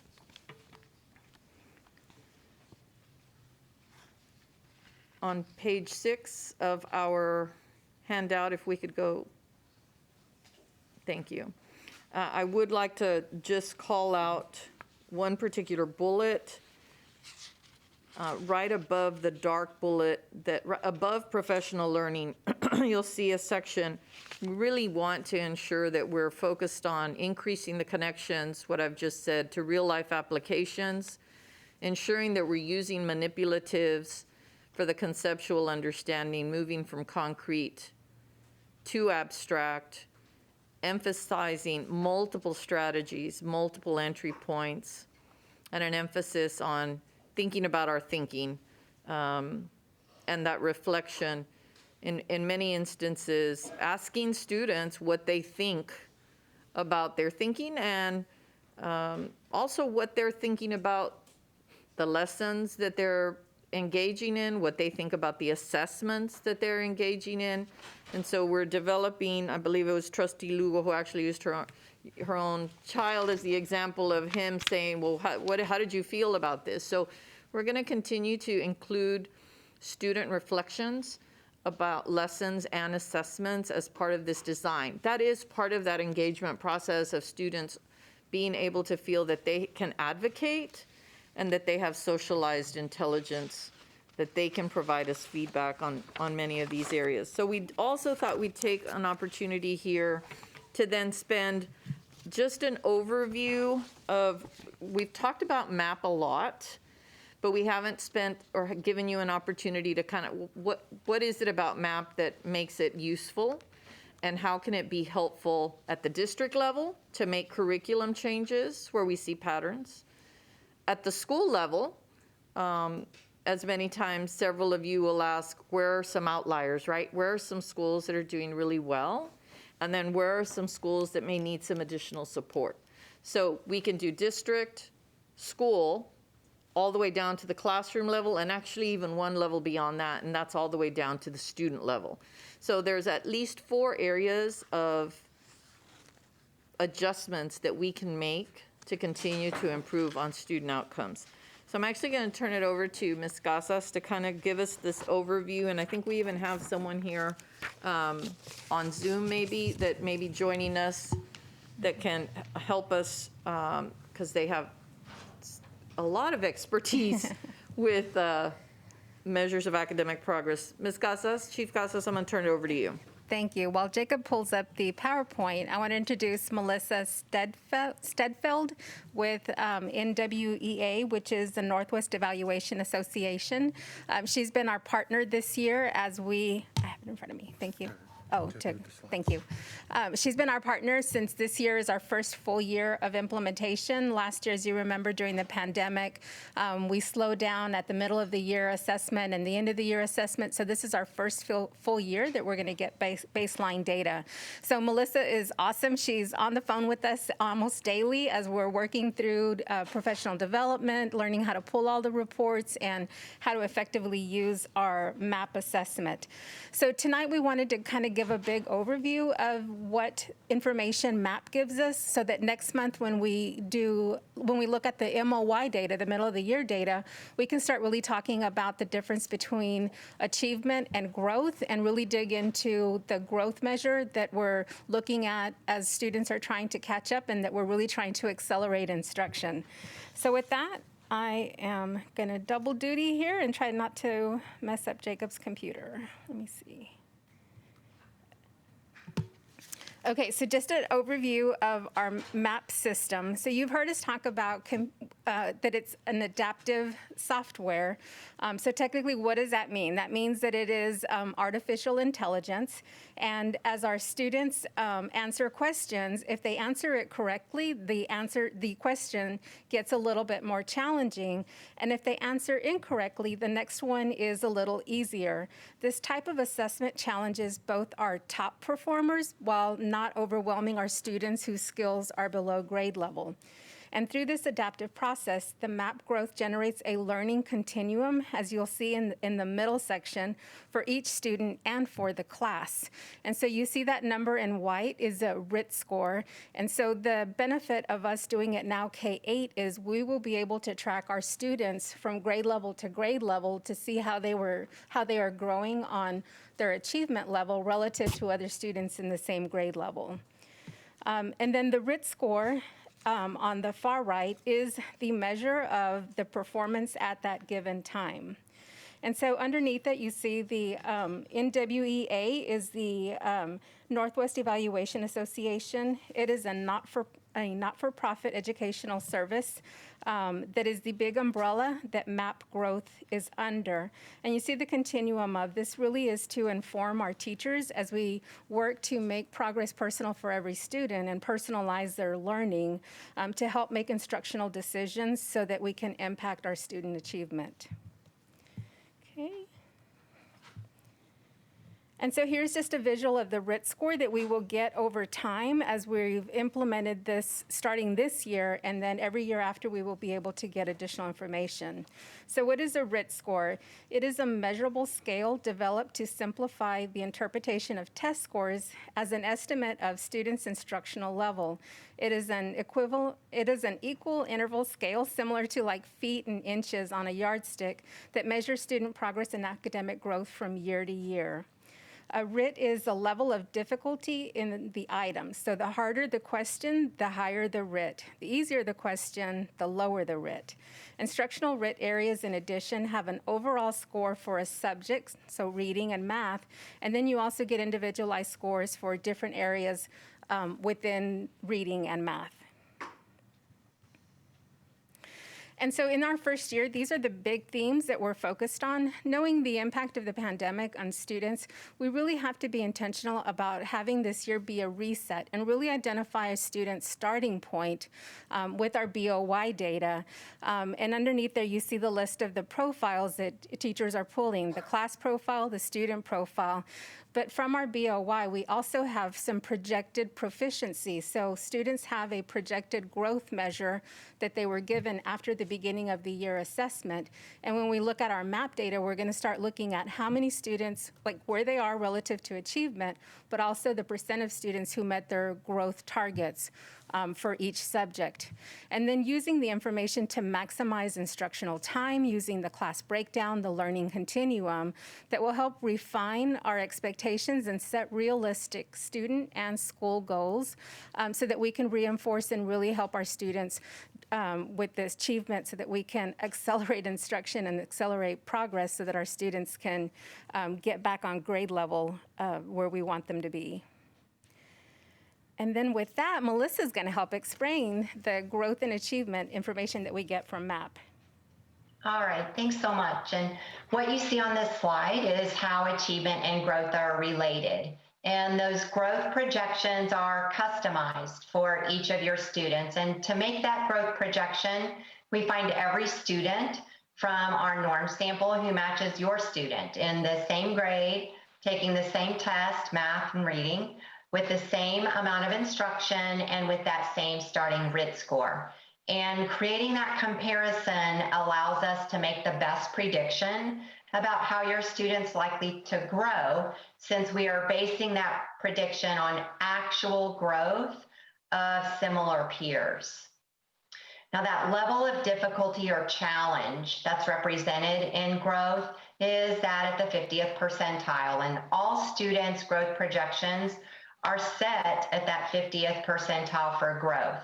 And the difficulty or challenge is equal because all students have the same likelihood of growing as projected. So to understand how those are related, we first think about that growth projection being designed to maintain that achievement percentile. So you can think of that as maybe pace around a track. And to cross that finish line with my group, I have to run at the same average pace. And that's true for MAP growth projections as well. So to keep up with my similar academic peers, I need to grow on average the way that they grow. And if I grow more than they grow on average, I move up, meaning I increase my achievement. And if I grow less, I tend to fall a little bit behind and my achievement decreases. So growth percentiles greater than the 50th generally lead to an increase in achievement, and those below 50 generally lead to a decrease in achievement. So you can go ahead and advance to the next one. And we can take a look at that from an actual student example, like our 7th grader here, who took the math assessment after 4 weeks of instruction and had a score of 209, which is at the 26th achievement percentile. So again, we look for all of those similar peers in our norm sample to determine that projection, and that's 6 points. So we can see that when Tevin meets that 6-point projection at the end of the school year, growth is at that 50th percentile, and achievement is 27, essentially maintaining that level of achievement. But when we can stretch beyond that 6-point projection to 9 points, as you see in that upward line, growth is greater than the 50th percentile. And here you see it's 65, and achievement increases. So now at the end of 7th grade, Tevin's achievement is at the 32nd percentile. And then when Tevin grows 3 points, and that is growth, but not at the same rate or pace as similar peers, you'll notice that growth is below the 50th percentile at 29, and that achievement follows, and that is at the 22nd percentile. So as we think about those projections and that relationship to instruction, you can go ahead and go to the next slide. That's where we can begin to leverage those classroom level reports to uncover how students are achieving. And then look at those growth projections to see how might we plan our instruction in a way that really sets the stage and shapes the path for student growth. And that's where that responsive cycle and planning comes in. And here you see with an example of that learning continuum that Chief Casas represented earlier comes into play. So looking at our state standards and really identifying where students might need some scaffolds and supports, because we're not quite there with grade level readiness yet, or where students might need some extension or enrichment because their RIT score indicates that readiness for challenge. We can go ahead and go to the next one. And this is an example of looking at that individual student profile where they have that overall score in each of those content areas. Plus, as you see in the center, individual scores in each of our instructional areas to help inform that just-in-time instruction based on your scope and sequence there in Austin ISD and your curriculum.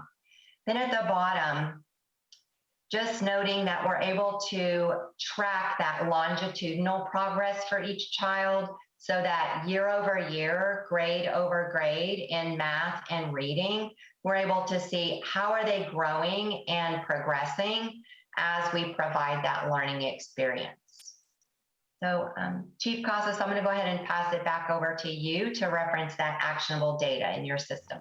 Okay, so we're going to look at one student's individual data on math scores. And so you'll see here in the middle, as we said, it gives you an overall RIT score, which is 215. And then within the instructional areas, you see geometry and measurement, data analysis, numerical representation and probability, and computation and algebraic reasoning, which was one of the lessons that we did, I think, last month. But when you look at the profile of this student, you see that the area that they need the most support in is geometry and measurement. Ideally, if we'd been doing this over time, we would have the graph at the bottom that we could see, well, how does this compare to how they did last year at the beginning of the year and the year before or at the end of the year? And so that is where we're working towards building those longitudinal data. So for this student, we see that geometry and measurement is the area of growth. And so what does the teacher do with this information? What additional information do they get? And how does this help them personalize learning? So we pulled out one of the standards, which is problem solving, or solve problems involving volume of cylinders, and I think it was cut off here, but it's cylinders, cones, and spheres.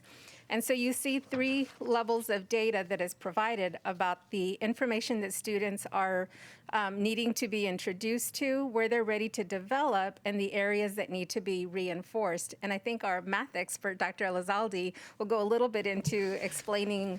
So this one was, as we were reviewing this one, before we got to this slide, the previous slide talks about geometry and measurement.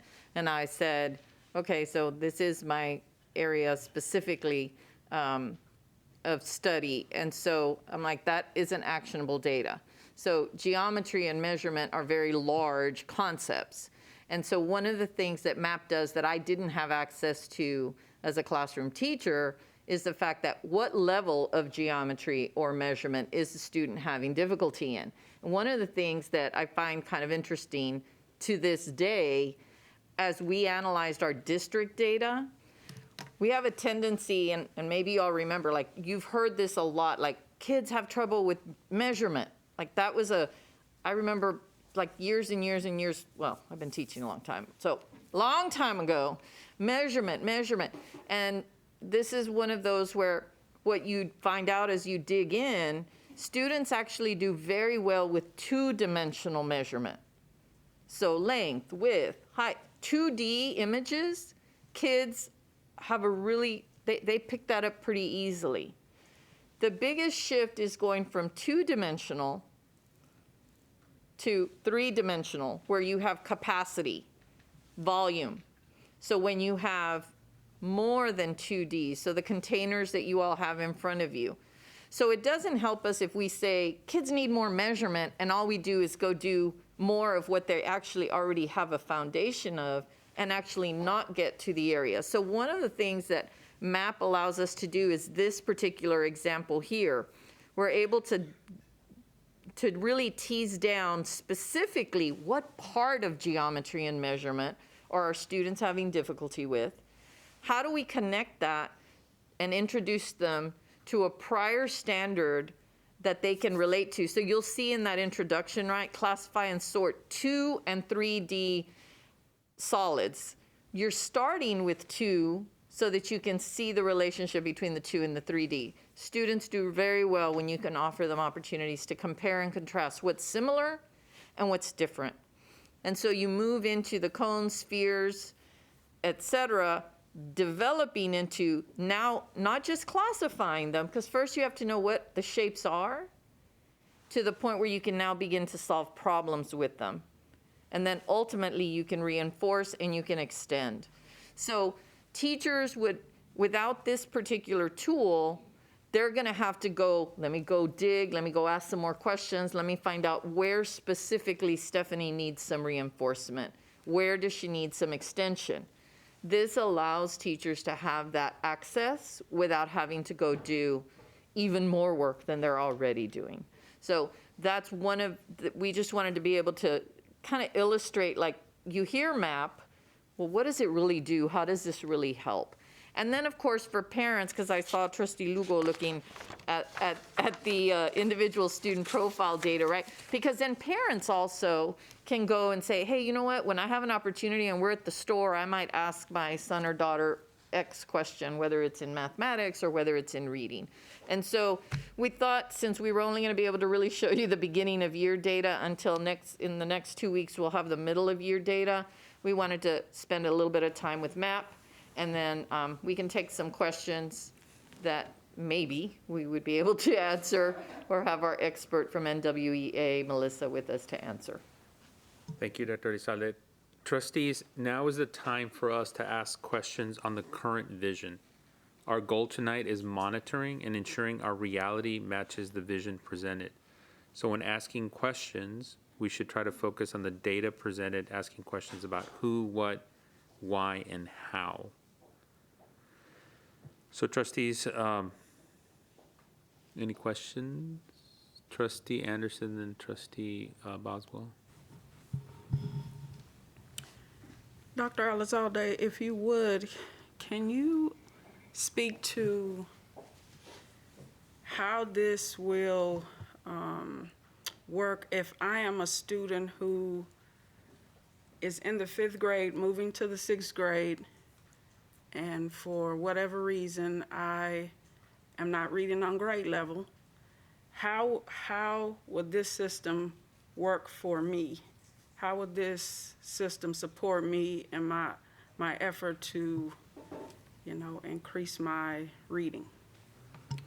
So first, it's going to allow the student, part of what MAP did, I think I heard Ms. Casas touch on it, it's an adaptive process. So even when the student is taking the assessment, it is, honestly, it's artificial intelligence, right? It notices how a student is responding to questions, and then it either increases the level of difficulty or it decreases the level of difficulty. So one is it ensures that the student is going to be able to perform at a productive struggle level rather than a frustrational struggle level or at a frustrational easy level. So that's number one. Number two, it allows us to, as in the example that I gave earlier, it was mathematics, but the same would be true for reading. If there's an area of decoding or an area of inferencing that the student has having some challenges with, it'll allow some actionable pieces.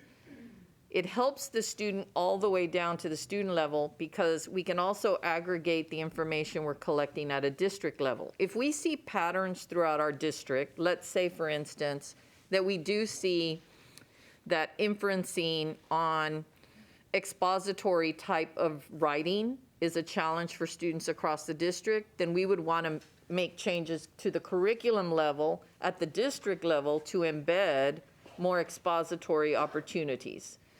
If it's not at the district level, a school then conducts their own data analysis and they're like, hey, we're doing really well here. We don't need this part of the curriculum that the district has, or we're not doing as well here. We need more support here.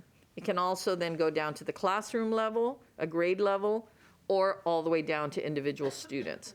So this will help with how we have flexible groupings of students, where you want to be with students sometimes that are going to help you challenge yourself to rise a little, but you also don't want to be with students in a grouping that you feel that you're so further away from where they are that you then no longer want to participate in that particular activity. So it helps teachers with when they're doing their groupings. It helps teachers with what specifically do I need to work on, and at the same time allows them not to have to be the one investing in all of these key components. My last question. If in this process you notice trends where maybe there is a couple of schools identified that need resources and need you to act quick, what will be your, I guess, next steps or process for that? So as we do disaggregate this data, we will, and you'll get it by district level, you'll get it by campus level. Those are the same data we'll then look at, and then we can provide additional resources based on where the trends are. We will have trends, and then we will deploy, do we need more, or do we see that a particular campus seems to be struggling in an area that leads us to believe that we need more leveled readers. Maybe the campus doesn't have access to leveled readers. That might be something then that executive directors, Dr. May's shop, would work collaboratively with the principal to get them what they need. They might say, we have a whole lot of books, but we don't have a lot that are focused on, sometimes it's the way in which, in reading in particular, the way information is presented. So if it's, for instance, sometimes there's a lot of poetry or drama that is now being expected of students and interpreting. But if you don't have materials at a variety of grade levels, I might struggle in a classroom as a teacher because I don't have enough sets of something for students to do, whether it's poetry or drama. Those are two areas of genres that we weren't accustomed. A few years back, it was just like narrative, storytelling and expository informational. And now we see that the expectation of our students is that they be able to see advertisements, schedules, poetry, dramatic plays. And so speeches have become a part of the genres. So the more we know what they need from us, which this allows us to help with. And then in addition to that, we have academic coaches. You want to speak to that? Sure. The academic learning specialists. So this is where it becomes most vital for us to actually participate in PLCs and review our data, right? Because through that process, we're able to try to desegregate and figure out where the challenge areas are. When we see those areas, then we can respond with our ALSs. At this point, our assistant principals, as well as the principals, also have the capacity to support them. Between Ms. Costas and I and all of the teams that she leads, we also recognize that if there's still limited capacity, we can leverage those departments to provide professional development or any kind of support needed to help those teachers be able to meet the needs of those students. So professional development and supplies can be met just through us reviewing the data, collecting walkthrough evaluation information, and then responding as a team. What is an ALS? Academic Learning Specialist. Sorry about that. Thank you. Yes, ma'am.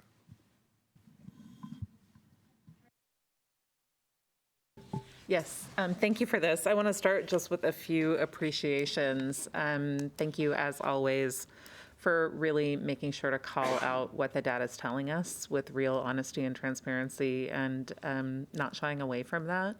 I just think we can't say often enough how important it is to name what we have so we know what we're addressing. So just thank you again and again for that. And I appreciate the chance to look at the middle of the year data next week. I know, we've been looking at a point, not a line, and I appreciate that we get, or 2 weeks from now, the chance to start looking at some short lines. So thank you for that. And I appreciate the chance to look at this back to back. I think that will be a rich way to do it since that's coming. And I appreciate the focus on growth for all students wherever they are. So thank you for that as well. And not just trying to get students from one level to the test of the STAR to another, but really looking at students all across the spectrum as needing that education and growth. So thank you for that. I have a few questions about the data. My first one is, I know we've talked about it before, but at middle school specifically, what do you understand about why we're seeing so much lower performance in math than in reading? And what does that tell you about, kind of how we got there and what we need to do?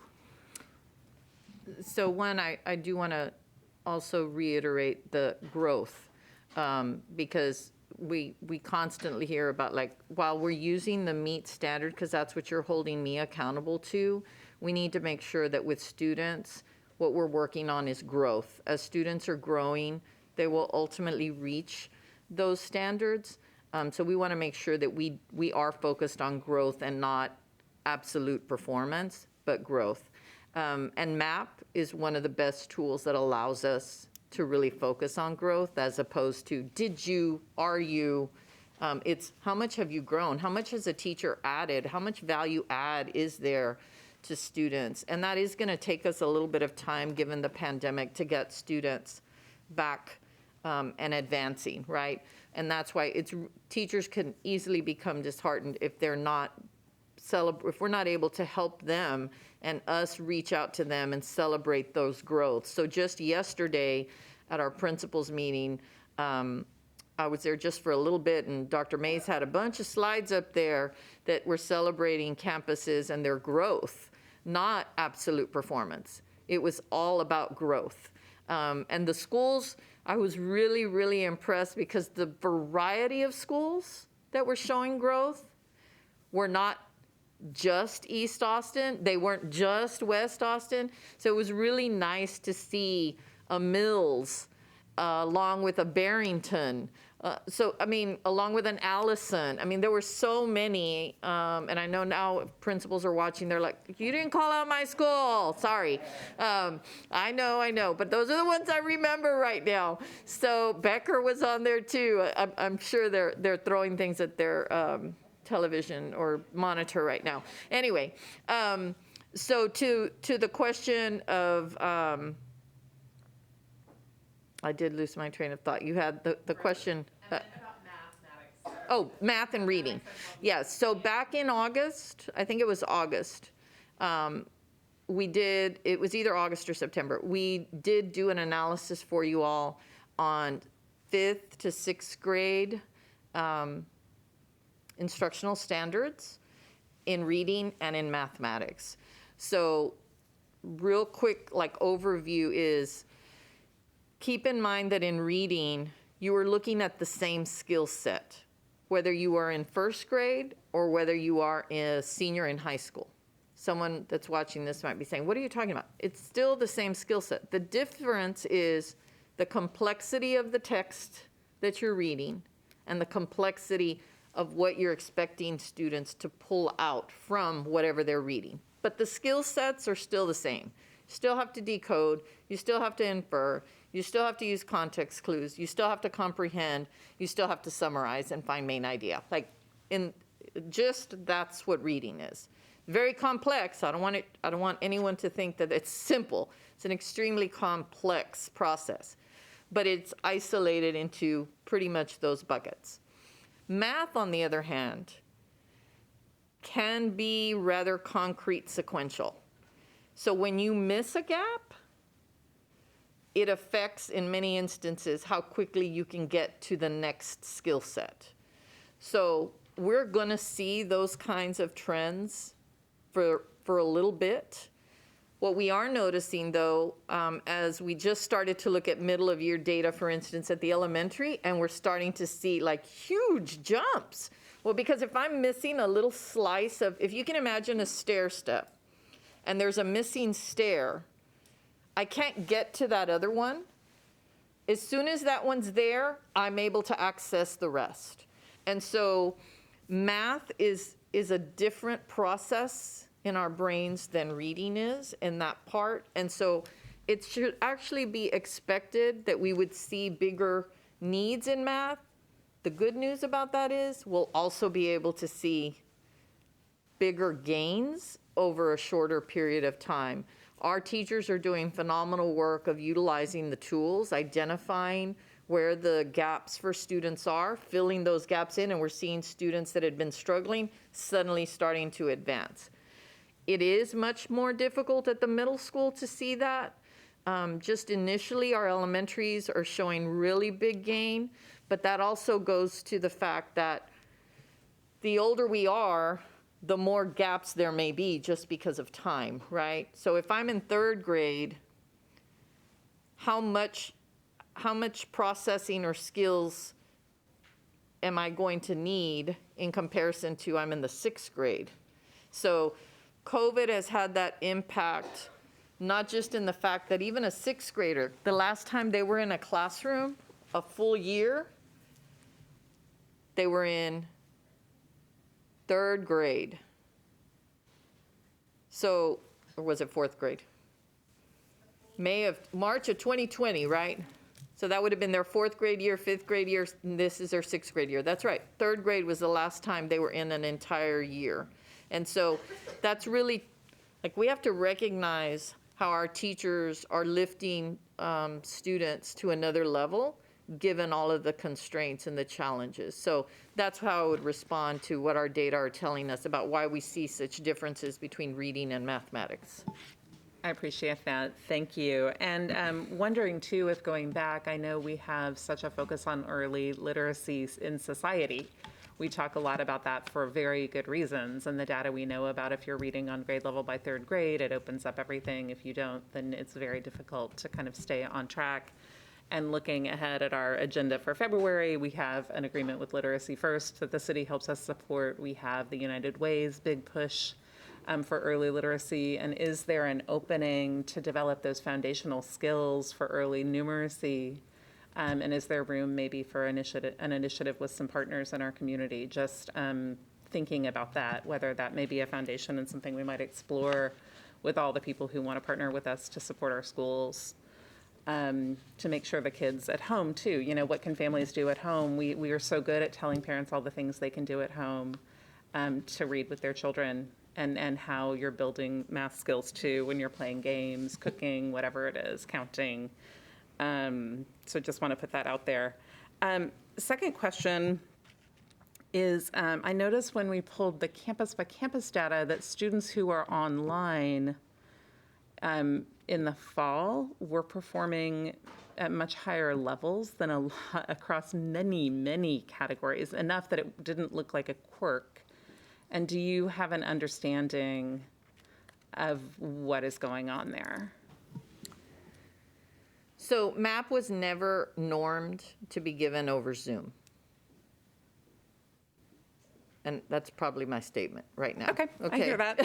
Thank you. Okay. Because we have to take some data and recognize the conditions versus when a teacher is providing direct supervision experience with that assessment. Okay, so we don't know exactly. So we okay. know that middle of year data is really going to be helpful. Okay, that's helpful to know. Thank you. And I'll be curious to see what that trend is for students who had been at home and if there's anything we can learn from that or if it's, not something we need to follow up on. I have another question. We hear from families about time for MAP testing, time for TELPAS, time for this versus instructional time, especially in grades with a lot of tested subjects. And what are we doing to make sure the time that we think should be devoted to this, that it's not really taking longer than that? I've heard anecdotally from families saying they said it was going to be 1 day, it took 2, kind of what are we doing to make sure that the time we're devoting is the right amount of time so we have room for instruction in between? Yeah, I'll certainly start off and then I'll ask Ms. Casas to chime in. So first, we have moved away from the original time frame of just what I'll call, just depending on what districts like to use nomenclature, but like every 6 weeks giving some sort of a benchmark or a common assessment. We moved away from that and moved towards 9 weeks. We also moved away from giving those in every content and every grade level. We only do those in areas in which we are providing, in which we have STAR. We're also not evaluating STAR. We're evaluating the skills, the knowledge and skills. We're aligning to the TEKSs, not to the state assessment per se, right? We want to stay away from a test prep approach that actually minimizes the curriculum as opposed to expanding the curriculum. In addition to that, there are also a lot of campus-based assessments that sometimes either campus administrators or teachers may have a difficult time of letting go. So it's a combination of working with our campuses, like for instance, well, I want to give a spelling test every Friday. So there are some assessments that are completely at the campus level. So MAP is given beginning of year, middle of year, and end of year. Our short cycle assessments are given and MAP is only given in reading and in mathematics. And we do that through grade 8, kinder through grade 8. That will allow us to have the longitudinal data in those 2 areas. That also helps us when you all ask us questions about, well, what does this mean on a state assessment? So we can have something that's nationally normed, really provide us the kind of growth that students are getting, not just looking at STAR. The other thing is with our short cycle assessments, those are again only given in the grade levels in which we are providing state assessments. They increase over time. So the very first short cycle assessment was very few. Let's just say that we think at the end of the year, a STAR assessment, I mean, we do know it because they're blueprints, but I'm using this as an example. Let's take, for instance, that there would be, just to make it easy, 36 questions on a 3rd grade reading state assessment. So the very first short cycle assessment in reading for 3rd grade would have been somewhere around 9 questions. And it would only have assessed what was being taught. So the other thing is we want to make sure that those assessments are not in addition to, so if I was already going to give, like, instead of giving a 9-week test, this is my 9-week test, so that I don't have students taking my own 9-week test plus a district 9-week test. And that's some of the conversation that we're continuing to have, but that's also why we have our teachers providing us feedback on our assessments that we provide here. We also provide those assessments in advance to the teachers. They're not gotchas. You actually can see every single question that students are going to be asked to respond to at the end of that grading period. Much of the training around assessment that is connected to what we'll call standards-based instruction, meaning you're really doing instruction for the love of learning, for the sake of getting better at what you do, as opposed to because I'm going to perform on this test, indicates that you really can't define a knowledge and skills statement unless you have an assessment item connected to it. Because anything can be assessed in lots of different ways. So we post those so teachers know this is the way the question is going to be worded for this particular concept. And some folks will argue, oh, well then you're letting a teacher teach to those questions. And what we discover is it's actually the opposite. Teachers are able to look at that and they're like, this lesson doesn't really align to that question. And then they give us feedback either about the lesson or about the question. And so what it does is it really begins to tighten up your curriculum, your instruction, and your assessment system so that we can work to meet student needs. So we are in the middle, though, of preparing a table that is going to show what is state required, what is district required, TELPAS, there's some of those that you're right, depending on what if I'm a emergent bilingual, I may have to be taking TELPAS, I may have to be taking STAR, and of course, then there's MAP. We also do have the estimated timeframes for MAP based on whether it's beginning, middle, or end of year. And sometimes it might have taken longer based on what else was happening in the classroom at the time with the number of students a teacher might have had, which is why we give them a window rather than saying, you have to do it Tuesday at 10 o'clock in the morning. So we provide windows so that teachers have some opportunity to engage in that. But we'll be providing an update on the assessments themselves. We do want to see a review of that. I think it was Trustee Zapata that had also asked that earlier. So we are creating a table to show what's actually required by the state that's non-negotiable. What do we expect at the district level and why? And then everything else that's left has to be that it's happening at a campus-based or a classroom level. Great, I appreciate that. I'll look forward to seeing that table. That will be very helpful. Thank you for that. I have another question, talking about that richer, deeper learning, which I think is what our community's really been looking for and asking for. Today's fourth graders, by the time this scorecard ends in 2026, will be our eighth graders. How do you see the work that's happening at elementary schools connecting with that future growth and success, getting skills in a different way to how students will be performing as they move up the grades? Well, I think that's part of why the curriculum has to be vertically aligned, is so that as the instruction, because the knowledge and skill statements, and I'm going to say this, and they're probably up for review. Every few years, our Texas Essential Knowledge and Skills in certain content areas will be up for review, and they make some adjustments, they move some skills up, and they move some skills down. Sometimes they give us a year to implement them. Sometimes they say they go into effect immediately. So we constantly have to be looking at what that alignment piece is. But more than anything is the more conceptual any of the knowledge and skills are learned earlier on is going to make then getting into middle school far more successful for students. Because it is the development of many of those same concepts. But if you have the foundational information, then you can actually transfer that learning to a new and different and more advanced setting.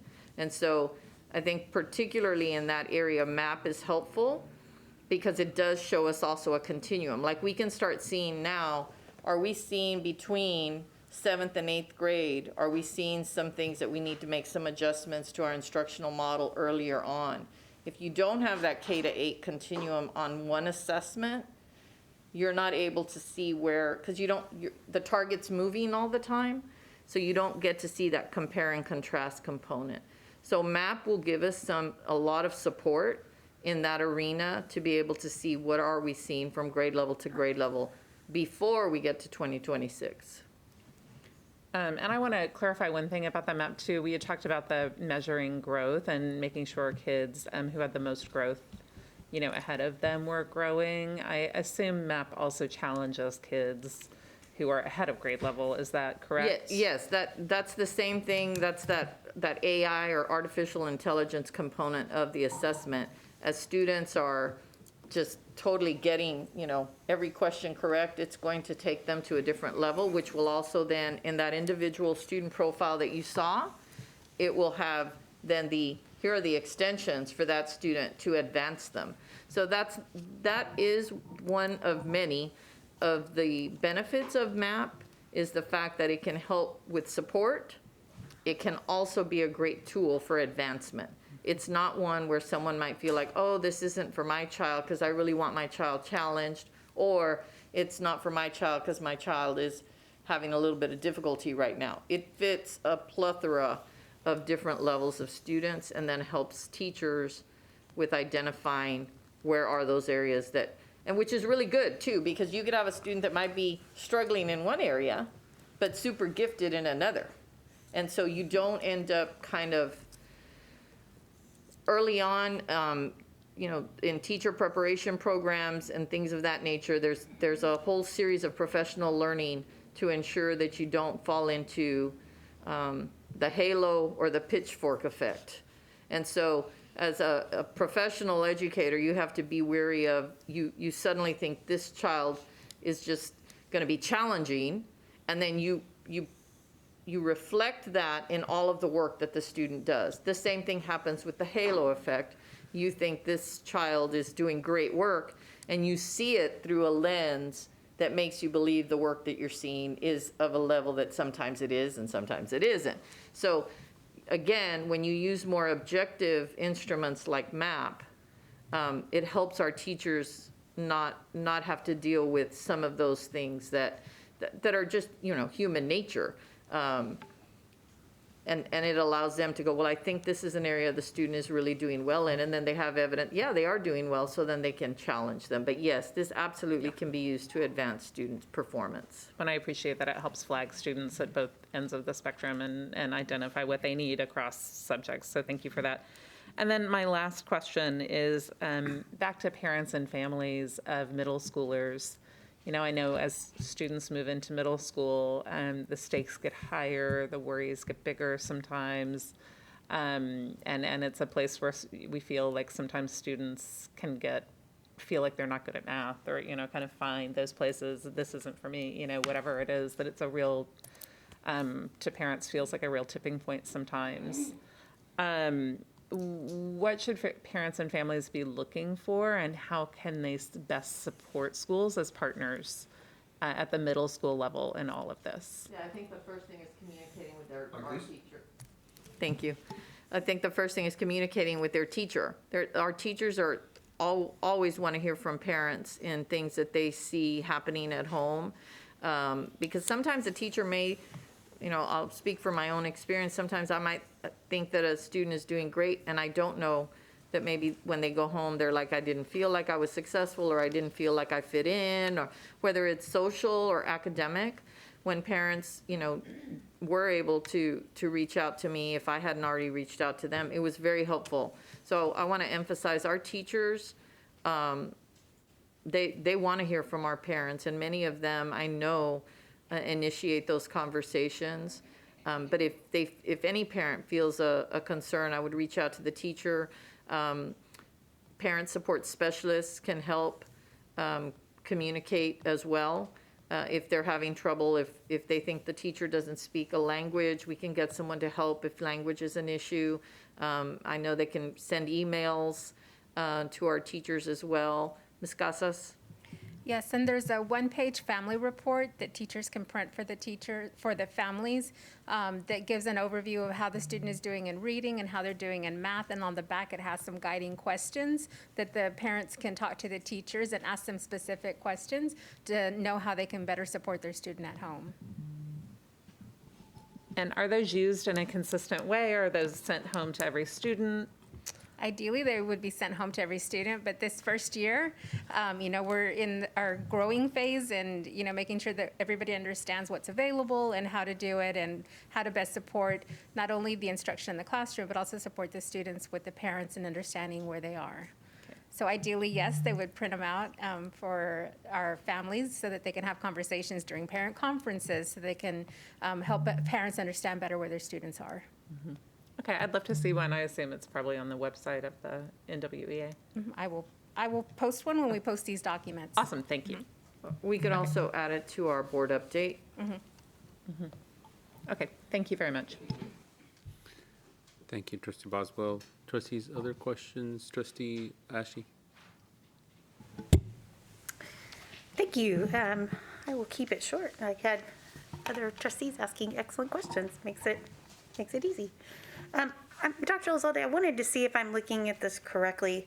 When I was looking at the data, and I was looking at the beginning of year percentages as it pertains to our economically disadvantaged students, and I was laughing at myself because I was like, wow, this feels like a word problem. I wonder if I'm doing this correctly.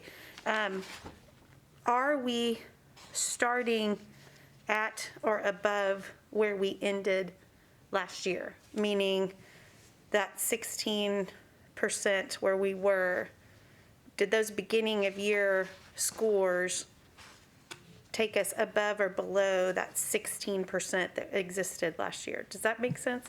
Yes, it does. The challenge is right now the data have been broken out as opposed to collectively. Okay. So when you see the 16% on that first table that's associated with goal 4, right, which is a representation of STAR data, that is 6th, 7th, 8th grade in reading and in math combined. When you look at the next set of tables, when we're looking at growth progress measures, we've broken those out. It's still 6th, 7th, and 8th, but we've separated out reading from mathematics. So I would need to re-aggregate it, which we certainly can, and we can include that in our, if I can get it out tomorrow morning, we'll aggregate that and get that in the board update. I would tell you though, that then as you're looking at the disaggregated continuation data on the tables below that, that's part of the reason we put ends in there, is so that we're also ensuring that, because sometimes a percentage, depending on what the size, the group size is, can be misleading, right? Someone can say, well, they doubled their performance, and that could mean that we went from 1 to 2 students. So we wanted to make sure that we're showing ends there as well. In a nutshell, we have not, I don't believe that we re-aggregated that data, because both of those tables have that reading separated out from mathematics. We do not feel collectively like we're where we need to be right now. And I did not mean to imply that we are where we needed to be, but just rather where that starting percentage was. I'm going to need us to re-aggregate, because I don't remember, I don't want to just say I'm going to take both of them, add them, because you don't average averages, because you want to know exactly how many students took the reading test versus how many students took the math test, and then re-aggregate it. So we will provide you that information so we can say, in comparison to the 16%, where are we on MAP? That would, in the same, in an apples to apples comparison. that would be great. Yes, ma'am. And I asked that question just because I know, as we have referenced before in these conversations, that the 16% that was exhibited at the end of during the school year last year, we know we didn't have as many students taking that test. We know we've had higher participation in the MAP scores. And so I was just curious how those related to one another and what that might tell us. So then I have another question that I've been asked quite often, and I don't know that it has a simple answer. I don't know that it would ever have a simple answer. When we're talking about our children that are struggling, that are not at the meets grade level, or even the, I guess, is it approaches? Is that the one that's below that? And maybe not even at the approaches grade level. Are there times that we look at retaining that student in a previous, in the grade that they're currently in to reinforce those skills? And I ask that question because I know we're getting more and more varied, and the gaps are getting bigger and bigger as we progress through the grades. And what does that look like? Fully knowing that retention in and of itself is not I see it as a barrier. I see it as something that can be a social and emotional issue, and among other things. And so I'm just curious, I'm asked that a lot and was just wondering where retention in a grade falls when we start looking at all of this data. Yeah, I'm probably not going to give a very popular answer, but it's rooted in research. And there is only one group of students that benefit over time from retention. And those are students whose parents have chosen to keep students, and particularly usually only at grades K or 1. Now that does not mean, what I did not say is, well, just move everybody on and everything's fine. That's not the answer either. And that is why, to your point, there isn't an easy answer. But the literature across any group of students is very clear that retention does not produce what you innately kind of think, oh, if I stay in the 4th grade, I'm going to go, oh, I'm so glad I stayed in the 4th grade. I'm going to try much harder than I did the first time. And in fact, you see the outcomes, what's documented is you actually get regression, because now students are reinforced that they're failures. But there is an outlier of students. And so students whose parents, particularly boys, who are in those summer months, the literature, which is quite astonishing if you read it, show that those students whose parents are like, you know what, my kiddo's not quite mature, they're going to do kinder again, don't tend to have the same kinds of experiences that students who are retained in 3rd or 4th or 5th grade because of academic performance. Now, on the other hand, it is also very, very clear, though, that just, I'm not on grade level, just moving me up, and I'm not on grade level, doesn't solve that problem either. So we really do need, and of course it's not just a problem in Austin ISD, but those are the students that we serve. And so it is a challenge, and which is why our first goal needs to be, we know back to the whole early learning literacy component. Why did we add teacher assistants to those pre-K4 classrooms? Because when we do it from the beginning, even though it's a long-term payoff, right? We're not going to see that tomorrow, right? Y'all aren't holding me accountable for pre-K4 outcomes. It's one of those that you're investing, and you're not going to see it until we're in 3rd grade. But that's the kind of growth that we have to be committed to long-term, and we're going to have to be okay with at the beginning. It's going to take us a little while to get there. And I very much appreciate that answer. First, let me say I'm your biggest proponent of having teacher assistants in pre-K. You can't see, but I'm smiling really big behind my mask because that is something I wholeheartedly believe in. I also think it is very helpful for people to understand that parents may have had a much different experience in seeing more people retained and may not understand that is not best practices now. And so I thank you for that explanation, because I do think that helps us understand.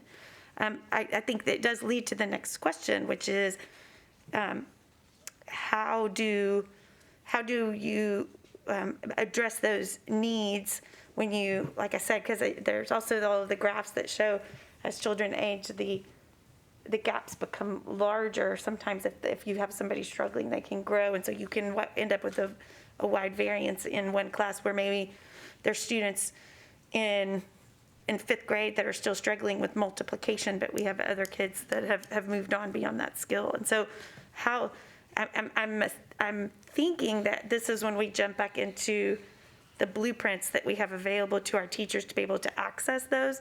But I just wanted to kind of clarify that and see if that is what you guys were anticipating, or what that might look like. So there's actually 2 components minimally that I could see here. One, first and foremost, is we actually do have state law that requires us to create accelerated instructional plans for students that are not on grade level once they are in state assessment, especially the promotion-based grades. So when you're looking at 5th grade, whether you're looking at 8th grade.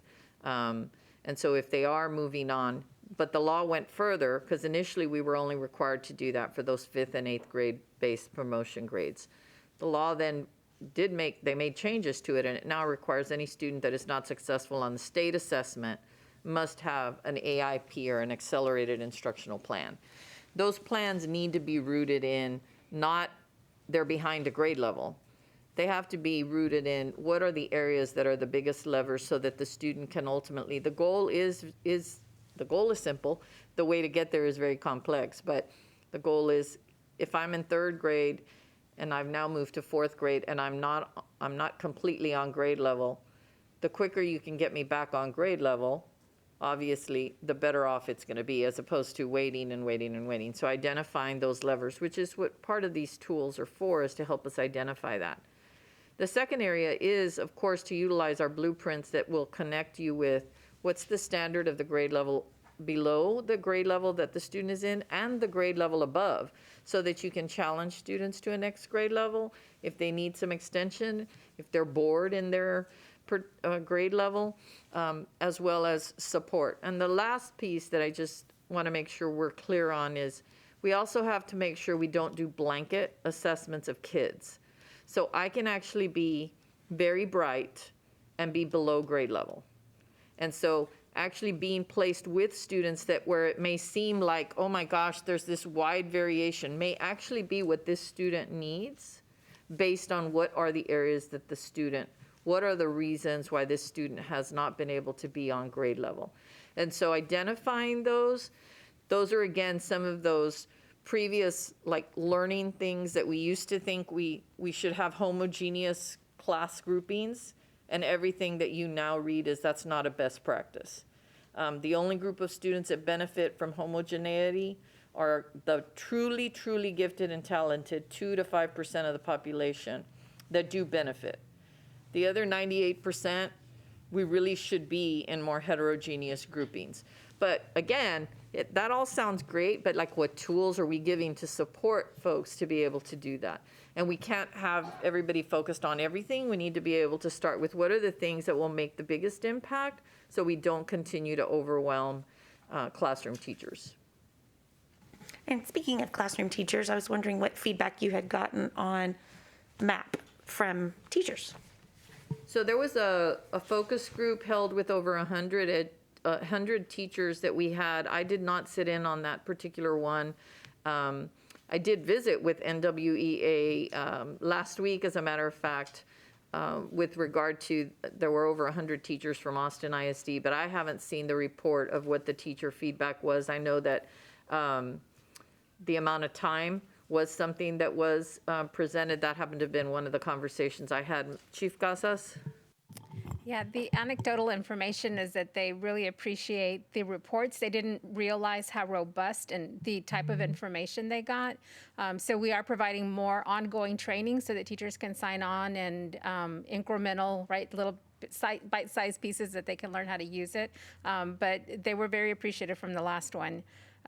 There were some technology issues, so we did get some feedback on the technology piece, and they were a little frustrated with that, but we've worked through that with the company and our IT department. But overall, the reports, the information, they're very appreciative of how robust the information was so they can personalize learning for the students. And my last question is, I know that that there's been reference to the fact that parents, am I hearing that correctly, that parents have access to the MAP data, or do they not? They get an individual student profile report. And where can they find that? So it was the expectation that teachers provided it for the parents during the parent conferences. Well, I guess for middle school, because middle school doesn't necessarily have like parent conferences where you go to each teacher. I know that Nakia is on. She's our communicator, our district person. Nakia, what was communicated in terms of distributing the data? Yes, good evening, trustees and Dr. Elizalde. The expectation that we provided to campus administrators was for teachers to share the family report at parent-teacher conferences.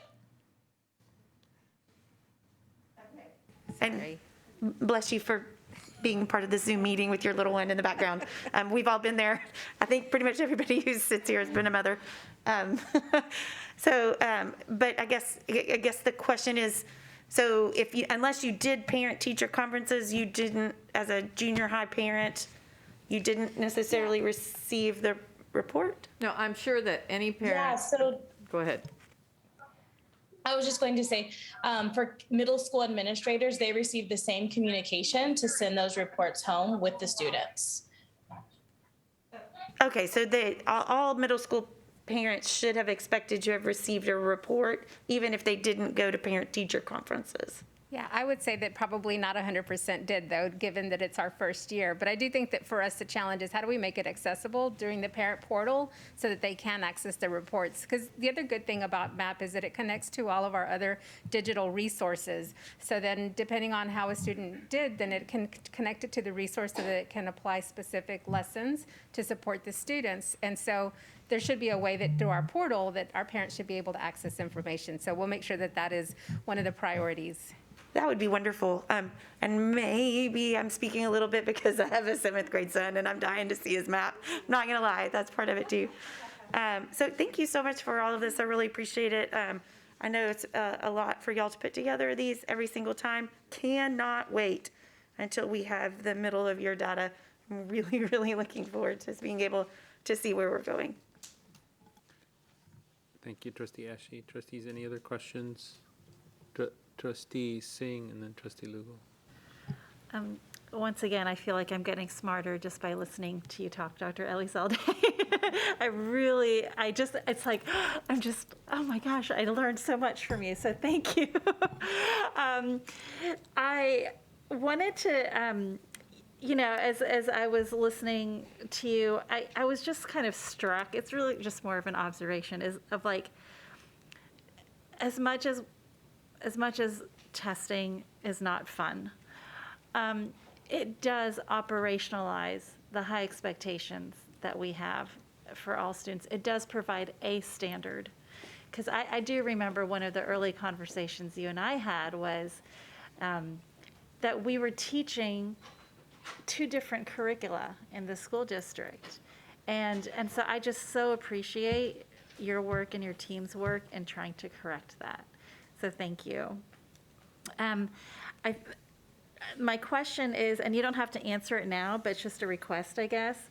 If you happen to have any information on the predictive validity of the MAP to STAR, I would love to see that. We do have predictive reliability on MAP, which is the other reason that I did ultimately, because at the end of the day, you're holding us accountable for how we do on STAR.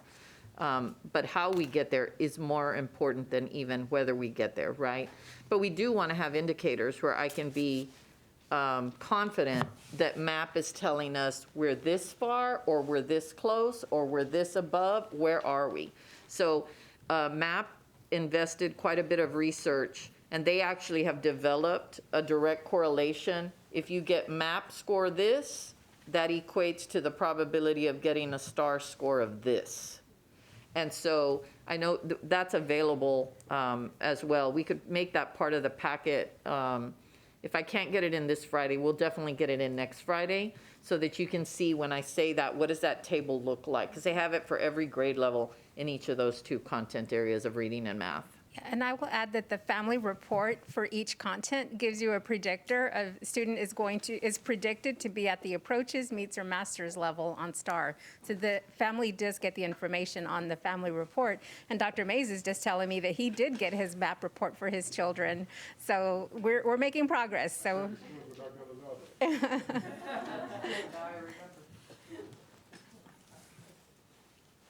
Thank you, Trustee. Trustee Lugo. All right, so thank you. These are always fascinating, especially for somebody who this is not my sector at all. So talk about learning about, just from expertise. So thank you for this. Okay, so a couple of things, couple of questions. So the accelerated instruction plan, how do parents ask for that? Or does that I know ideally maybe there's one way that it happens, but what if it doesn't happen? How does a parent ask for that? Yeah, I would first, as a parent, I would just immediately ask to meet with my child's teacher as a starting point, because it may very well exist. That's generally used by the teacher. It isn't something like the MAP reports that we would send home. Now, there's nothing secret about it. I don't think there's a teacher in our district that would say, I don't want a parent to see the student's accelerated instructional plan. But it's really for teacher use more than it is for parent use. So it's going to be probably written with a lot of jargon, but that's meaningful to the teacher on how they're accelerating the student. But if they haven't seen that, and they would like to see that, I would just encourage them again to visit with their teachers, and that way they would see, the alignment pieces. It's usually really interesting to be able to see, you develop your accelerated instructional plan from the previous year's work, and then you have MAP. So really being able to even do a crosswalk between what your accelerated instructional plan was created, because let's say I'm a fourth grade teacher, and the student I have from third grade, while they were promoted to fourth grade, maybe passed, let's say, the reading portion of third grade, but they fell short on the math portion, but the committee, you don't have a committee at third grade. So the third grade student meets the requirements for promotion, so they go to fourth grade. So then I'm required as the fourth grade teacher, what's the accelerated instructional plan for math? But you develop that based on, let me look at their star item analysis, and you're going through it and you're creating a plan. Now you get beginning of year MAP data. It's really fascinating to then do a crosswalk. Like, does this align with what the state assessment is? And sometimes you find some real tight correlations, and then sometimes you're like, wow, I never would have thought that this is an area. And then you start to make connections like, oh, if they get this will be easy for them to do. So that's the other benefit of utilizing MAP as another tool to crosswalk with an accelerated instructional plan. That's awesome. The other thing I wanted to ask, let's see, which order do I ask it in? So I know during one of our recent conversations, you shared some data from a select group of elementaries and kind of looked at reading and math scores, and then what those reading and math scores were at the middle school level. And I'm just wondering if maybe in a future meeting or board update, we could get some more examples like that, because I think it's really helpful. That there might be some perceptions, right, from parents, from community members that, I think what I often hear is that, if middle school scores are lower, we have to look at the elementary schools. And I think that that's intuitive, right? But sometimes the data might show that that's not necessarily the case. So is that something that we might be able to get? Yeah, I think we can actually, I think it's a great thing to add to in 2 weeks, Trustee Lugo. I think it'd be a great place for us to recognize that the particular group of schools that you and I were discussing, when I compare that, there is a drop from 5th to 6th grade across the state of Texas, across our district.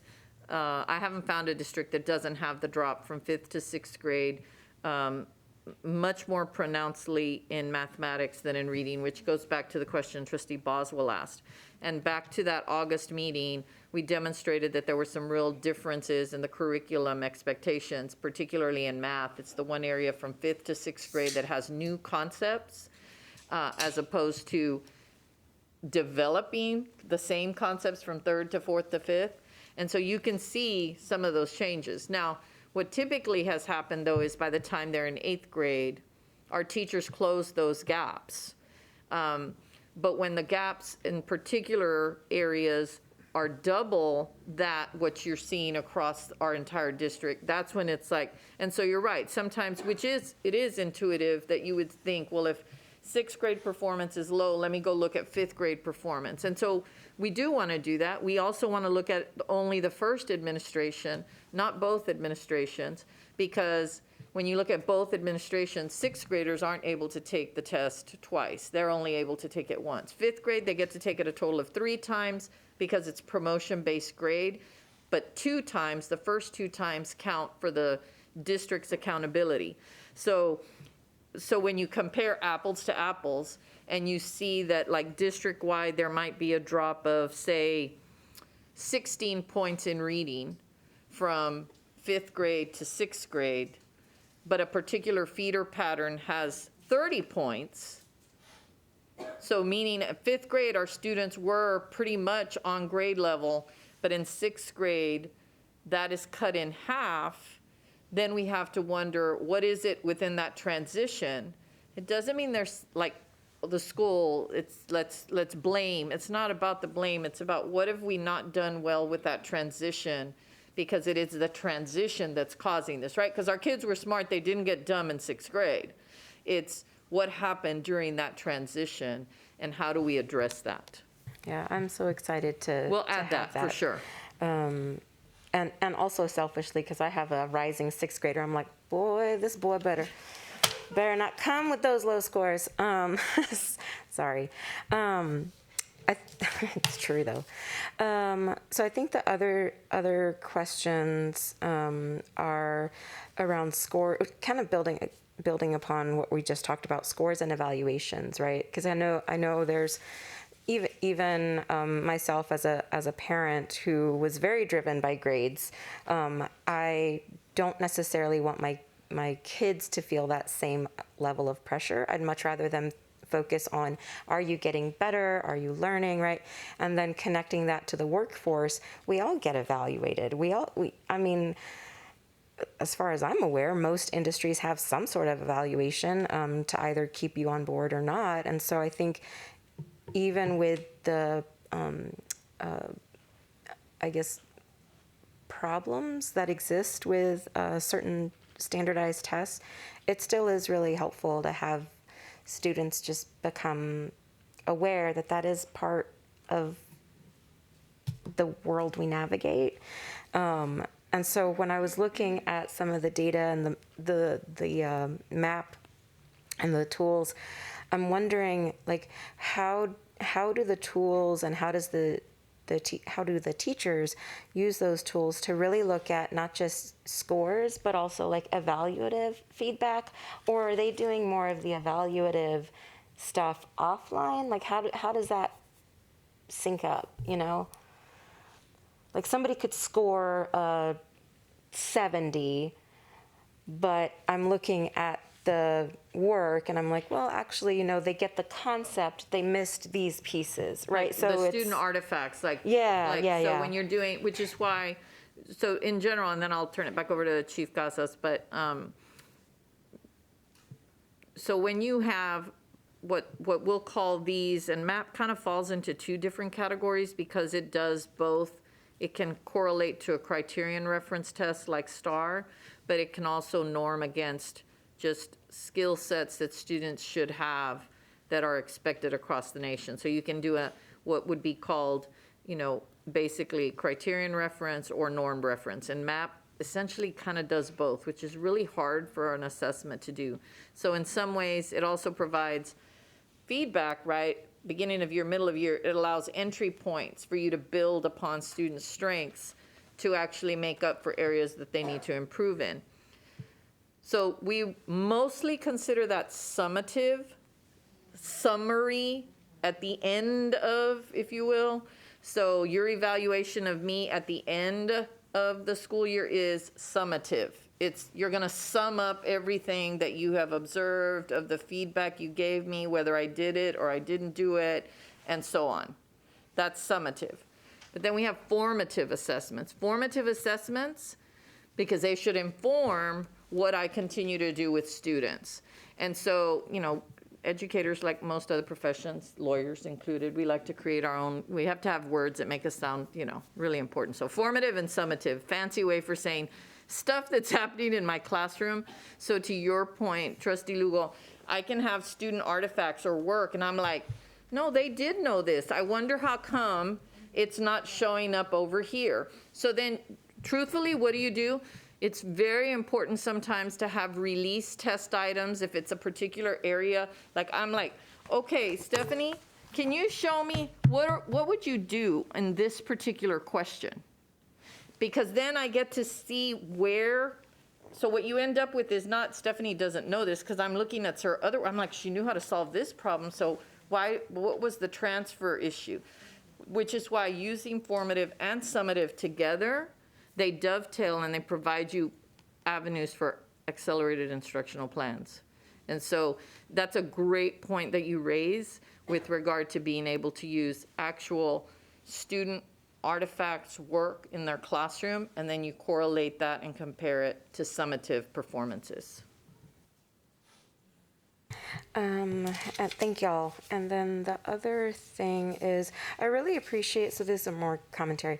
I really appreciated that you were providing some context about the challenges that, and I know we're kind of talking about the challenges that have been either exacerbated or brought about because of the pandemic, but I do really think that that's an important thing to just kind of remind ourselves of, both for ourselves, but also for the students and teachers. Because I think about, we know staffing shortages has impacted all schools across our country, and we were given an opportunity to sub. And at some schools, parents have said, well, my kids, they were in the gym all of Thursday, or, whatever the situation might have been. And so I don't know if kind of going forward as we're looking at the mid-year, if there can be some contextualizing, especially if we're seeing that, some schools have lower scores. So I know it's commentary, but it will be our practice that as we do the campus data, if something seems off kilter, there will be comments off to the side. So I'll give you an example. I've had this happen. I was a principal, 4th grade, only one bilingual classroom. The teacher is pregnant, goes out, and then it's a complicated pregnancy, and I couldn't get a long-term sub, so there was a different person. And sure enough, all of the grade levels did super well, and this one grade level, and next year kids were able to get caught up. But it was important for me to note, right, that there was something contextual. Now, it's not okay for me to have just left it like I should have figured something out as a principal. I should have, at the same time, especially mid-year, where there's still, and we'll get better at this, obviously. I just do want to remind you all as part of that observation that you're making, trustees, is we didn't adopt that scorecard until December, right? So we're trying to get all of the items that are most important to you all up front. As we start next year, it'll definitely be a point, right? Like when we're in January and we've got the middle of year, and then we can say, look, we saw these outliers, and here's what we're doing to help with the fact that there's a science teacher that isn't at Austin High. That, like, what are we doing about that? And if we haven't been able to do something about it, then tell you why we haven't been able to do something about it. But we will be able to have that dialogue. So we'll put that in there in advance of knowing your question. We think it's very relevant. Thank you. That's really exciting. And I really appreciated how you said how we get there is, I think you either said is more important or as important. Yeah, that more important than do we get there. And I want to, again, just kind of, I hope people are hearing that and seeing it, and, that we're going to kind of, it takes time to grow, right? So, so thank you for this. Thank you, Trustee Lugo. Trustees, any other questions, clarifications? Trustee Zapata?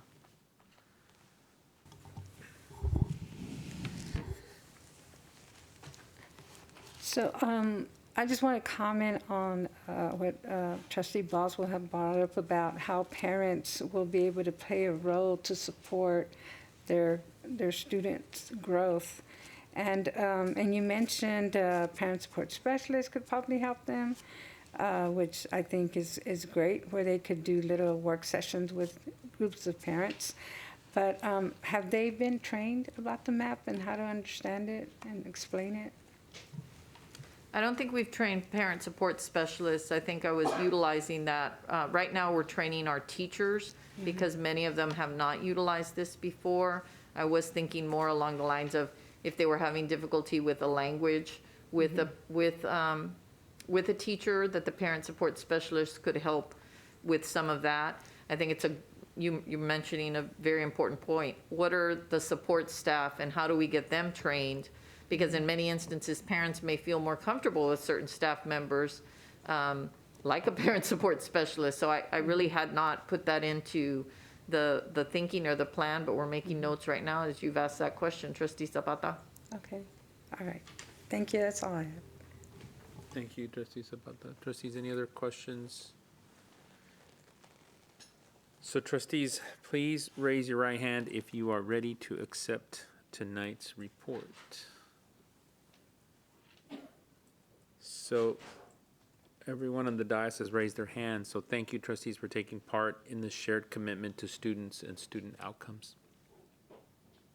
We're now going to move to our information reports and updates, and our first item is our regular update on the redistricting process. And tonight we are joined with our partners at Thompson and Horton and our demographic partner, Zonda Education. Tonight we have Dr. Jacob Reach, Chief Officer of Government Relations and Board Services, joining in person, and our partners are joining us virtually.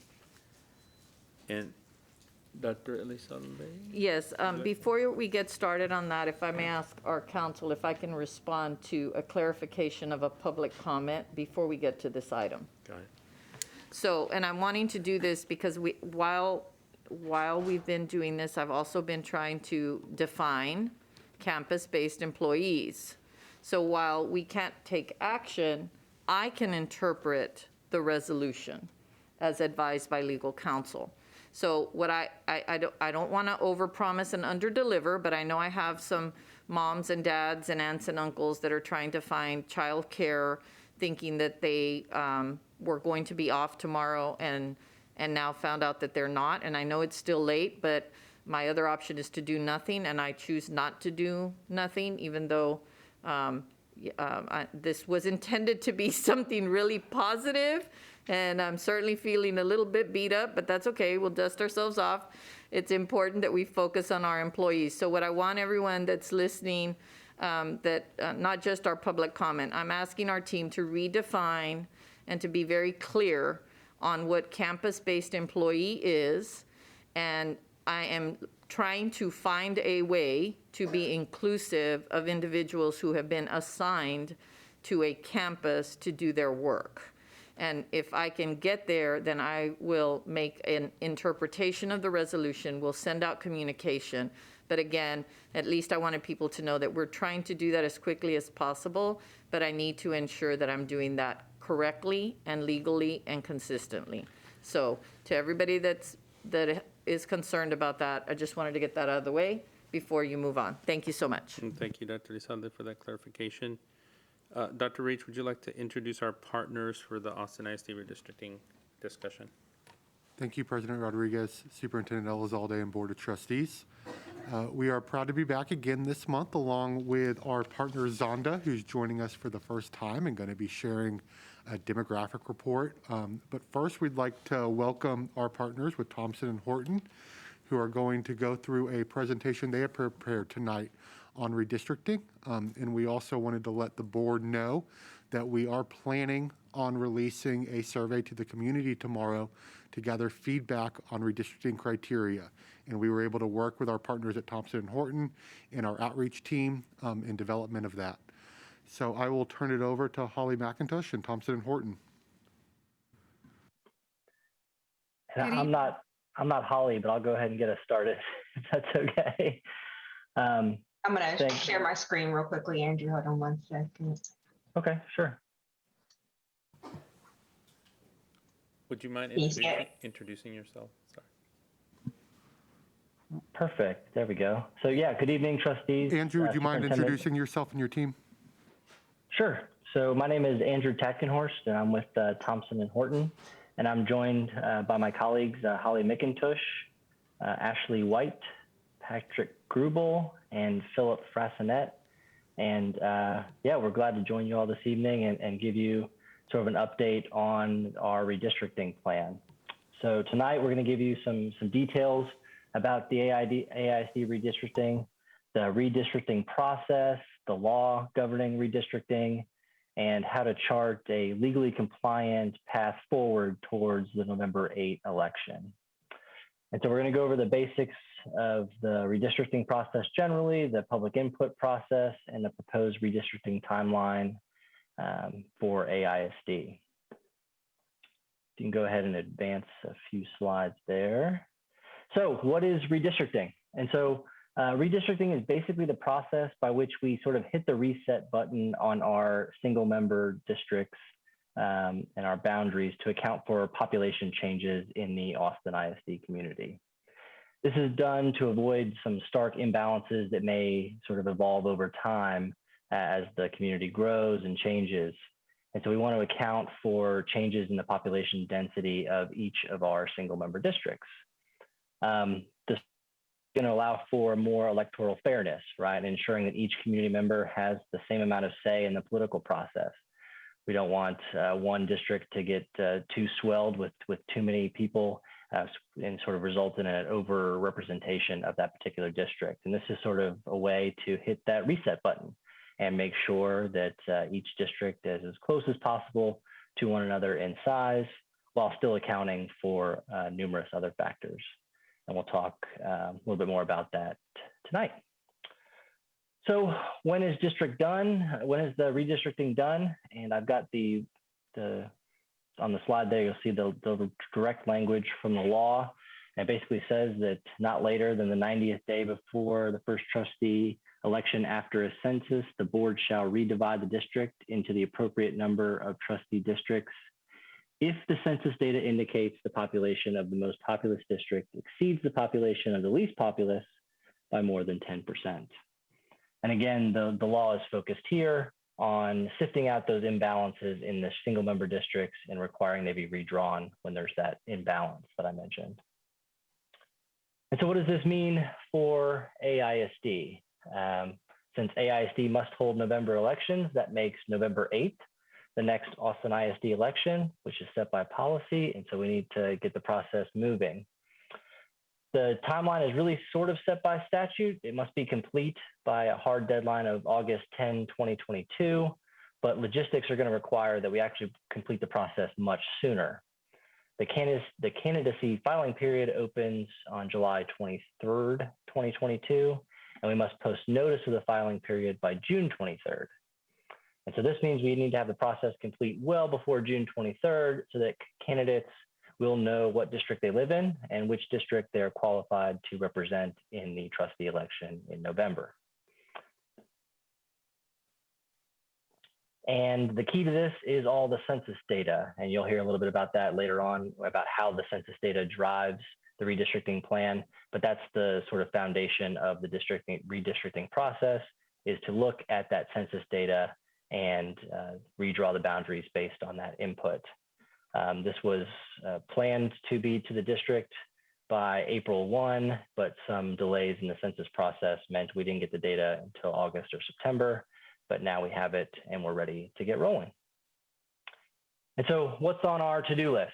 The first is a demographic analysis, where we're going to look at the shifts in the demographics as reported by the census. I think you'll hear a little bit about that from the demographer tonight. Understand the legal requirements. That's what our team is here to discuss. We're going to go into some details about the legal requirements. Understand the legal marching orders, so to speak. We're going to determine trustee and community input. You know, what's key, what's important to those key stakeholders in the community, and how are we going to gather that input from those stakeholders? We need to establish the redistricting criteria. What's the important parts of our plan? What criteria is important to us, and develop that well-crafted criteria as we set the boundaries. Then we're going to draw and redraw the plans, and we're going to have public comment on those plans. And then finally, but most importantly, adopt a redistricting plan. And now I'm going to turn it over to Ashley for a little bit more in-depth discussion of the census data. Thank you, Andrew, and good evening, everyone. So before we get into the legal requirements, we're going to talk a little bit just about the census data, like what does it report, and just make sure that you guys have a basic understanding of some of the language that we're going to be using and that Rocky will likely be using when he talks about the data. So the census report that came out has several different population measures. You're going to have the total population, voting age population, and the citizen voting age population. And so total population, what that means is that's all the persons that are residing in a jurisdiction on census day, which was April 1st of 2020. Then you have the voting age population. Voting age population would be those people who are 18 years or older. And then you have the citizen voting age population. And those are the people who are 18 years or older, who are also citizens in that jurisdiction. So the other thing is that the data that is needed for redistricting is at a block level. So let's just talk a little bit about what that means. So you have the census block, you have the census block group, and then you have census tract. And the census block is going to be the smallest unit of census geography. So that population, those blocks are delineated by the Census Bureau, and they're generally bounded by physical features. So roads, creeks, shorelines, and then they also may be bounded by those non-visible features such as cities, counties, school districts, or voting precinct boundaries. The census blocks are typically going to be the same as those ordinary city blocks. And then you have the census block groups. So census block groups are a group of contiguous census blocks. And that's usually going to encompass about 250 to 550 housing units per census block group. And then finally, you have the census tract.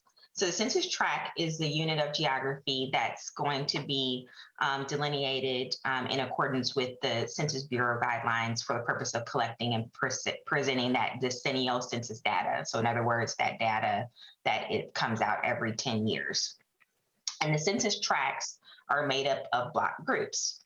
And those boundaries, again, they're generally follow those visible features like rivers, streets. That's where those boundaries are going to be found. And then typically every census tract is going to contain between 1,000 and 8,000 inhabitants, and will have an average population of 4,000.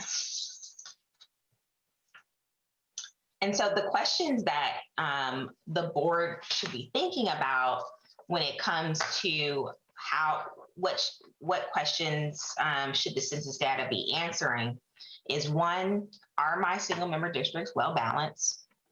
And then two, do my single member districts comply with those traditional redistricting principles, which we're going to get into a little later? And then finally, is there any retrogression since the last census? And so when we get into the legal requirements, you'll get a better understanding of what we mean by that final thing as it pertains to retrogression.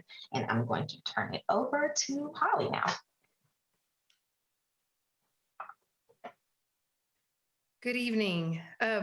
We want to talk to you about 3 different areas of law that you want to consider when you look at the demographics, and we are hoping that this overview will give you a better understanding. We've talked about some of this very briefly before, but we want to give you a better understanding of what the legal requirements are, because that will help you understand what to look for and what questions to ask about the data that Rocky is going to share with you later tonight. The first area that I'm going to cover is the US and Texas constitutions, and then Patrick will talk to you about the Federal Voting Rights Act, and Andrew will talk to you about state law and its impact on how it impacts how you should look at and use that data.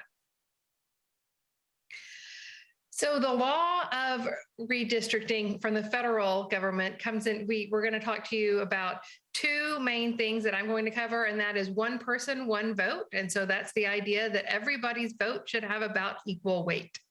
So the way you get that is by having roughly the same amount of people in every single member district, because if you have twice as many people in one district and they are electing one person, and you have half that number in the district next door and they're electing one person, well, the district that has fewer people, those people, their vote matters more. They have more voting strength. So, and then we're going to talk to you about the Equal Protection Clause, Shaw v. Reno, and the consideration of race in redistricting matters. So the Equal Protection Clause is there's both the U.S. Constitution and the state counterpart, and they require two considerations. So those are, again, that you're going to be looking at one person, one vote, and they're going to make sure that you don't, you want to make sure that you are not considering race too much. And so that's where we get into the Shaw v. Reno piece of this. And so, so the first consideration is one person, one vote. Single member districts must be drawn with substantially equal population. You want to avoid overpopulated and underpopulated districts. You want exact equality is not required, but you do need to get to roughly equal, substantially equal population. So within you shouldn't have more than a 10% variation is what state law will tell us about that. The second consideration is that you can't consider race too much. Patrick is going to talk to you about the reasons why you have to consider race, and that is, and talk to you more about how you look at race to make sure that minority voting strength isn't being diluted. But under Shaw, race may not be a predominant factor over traditional redistricting principles. And so while you can consider it, you cannot consider it too much. So you can consider it only as much as is needed to make sure that you don't have retrogression or dilution of minority voting strength, but you cannot consider it to the point where you are considering it over other factors. So the idea being here that, for example, you can't draw one of the factors courts look at when somebody has challenged a redistricting plan is they will look at if it's an oddly shaped district that can only really be explained by race, they're going to assume you considered race when you shouldn't have in drawing that boundary. So you can consider it just enough, but not too much. This is our Goldilocks principle. So the reason that is true is because you can only be the predominant consideration when it is necessary to meet a compelling state interest. So for us, the compelling state interest that we're going to be looking at is preventing discrimination. So you can consider race to prevent discrimination, but you can't consider it to go further than that. So for example, you can consider race to make sure that you have the same number of minority opportunity districts that you had before, but you can't say, okay, we're going to go out and make sure that we add a third or a fourth one if you have two, for example. So that, because that's when then at that point, the Supreme Court says you've gone too far and it is no longer necessary to prevent discrimination, but you are yourself actually discriminating against people of the other races that you are drawing that boundary for, or that new district for.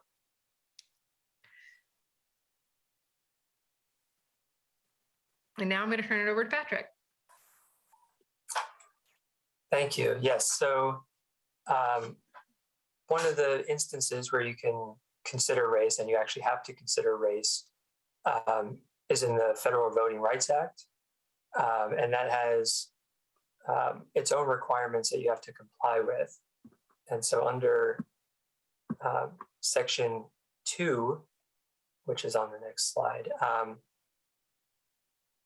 the Voting Rights Act prohibits a voting qualification, prerequisite, standard practice, or procedure that results in the denial or abridgment of a U.S. citizen's right to vote on account of race, color, or status as a member of a language minority group. Those last three are the groups that are protected by the statute. And so what does all that legalese mean is basically it creates a key question of does the voting qualification, prerequisite, standard, et cetera, and that's redistricting, that's a voting practice or procedure. does it reduce the opportunity of members of a protected minority group to participate in the political process and to elect representatives of their choice? And this is on the next slide. This is referring to that retrogression principle that Ashley mentioned earlier, the reduction of the opportunity of protected groups to participate and elect representatives of their choice. And the focus of this is not the intent of the redistricting, although that does matter. If you intentionally try to make a map that discriminates on the basis of race, that would violate the law, but also the effect. So even if you go in with the right intentions and you don't intend to discriminate, but the map still has that effect, it can run into problems with the law. On the next slide, we see the first of two main problems that you can run into with this Section 2 of the Voting Rights Act. The first is cracking. You might have heard of cracking and packing. Cracking is the idea of if you have a reasonably concentrated minority group that could be in its own district and maybe make up, say, 60% of a district, and they'd be able to vote together and elect a candidate of their choice. Cracking would be splitting that group in half, so 30%. So they make up 30% of one district and 30% of another, and then the members of that group end up not being able to exercise the same kind of control over an election that they might otherwise. So that's the general idea of cracking. And then packing is sort of the opposite, where if you were to have, maybe you could have two districts where they're both,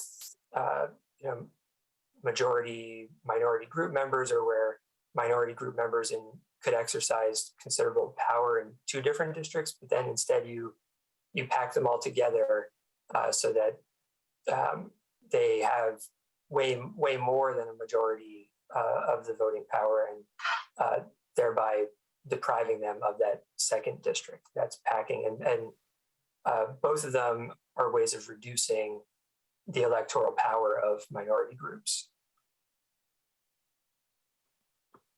And state law adds to this too. State law adds that single member districts must be compact and contiguous. Those are the two sort of driving factors there, compact and contiguous. Compactness is really just about the district shape, right? Not squares and not necessarily any defined shape, but we want to avoid odd figure eights or some sort of jack-o'-lantern type output. The contiguous requirement means that we can't draw islands, right? Each district must be contiguous in its nature and each touch the rest of its district. Single member districts must also be nearly as practical of equal population. And so that's going to be a tough piece when we talk about demographics and making sure that the districts are both compact and contiguous, but also equal population. Essentially in this process, you're trying to avoid that gerrymandering effect. For Austin ISD, at least 5 for a 7-member, 5 trustees must be in a single member district. Single member district cannot cross the county precinct with ISDs in an average daily attendance of more than 150,000 or more students. And there's that requirement we talked about earlier. If there's a difference between the most populous and least populous district of more than 10%, you've got to redraw the district boundaries. Of course, this process is going to require notice of the new member districts. School district that changes its boundaries or the boundaries of the district used to elect its members shall not later than the 30th day after the change is adopted notify the voter registrar of the county in which the area subject to change is located of the adopted change, and provide the voter registrar with a map of an adopted boundary change. So we're providing both notice and a map.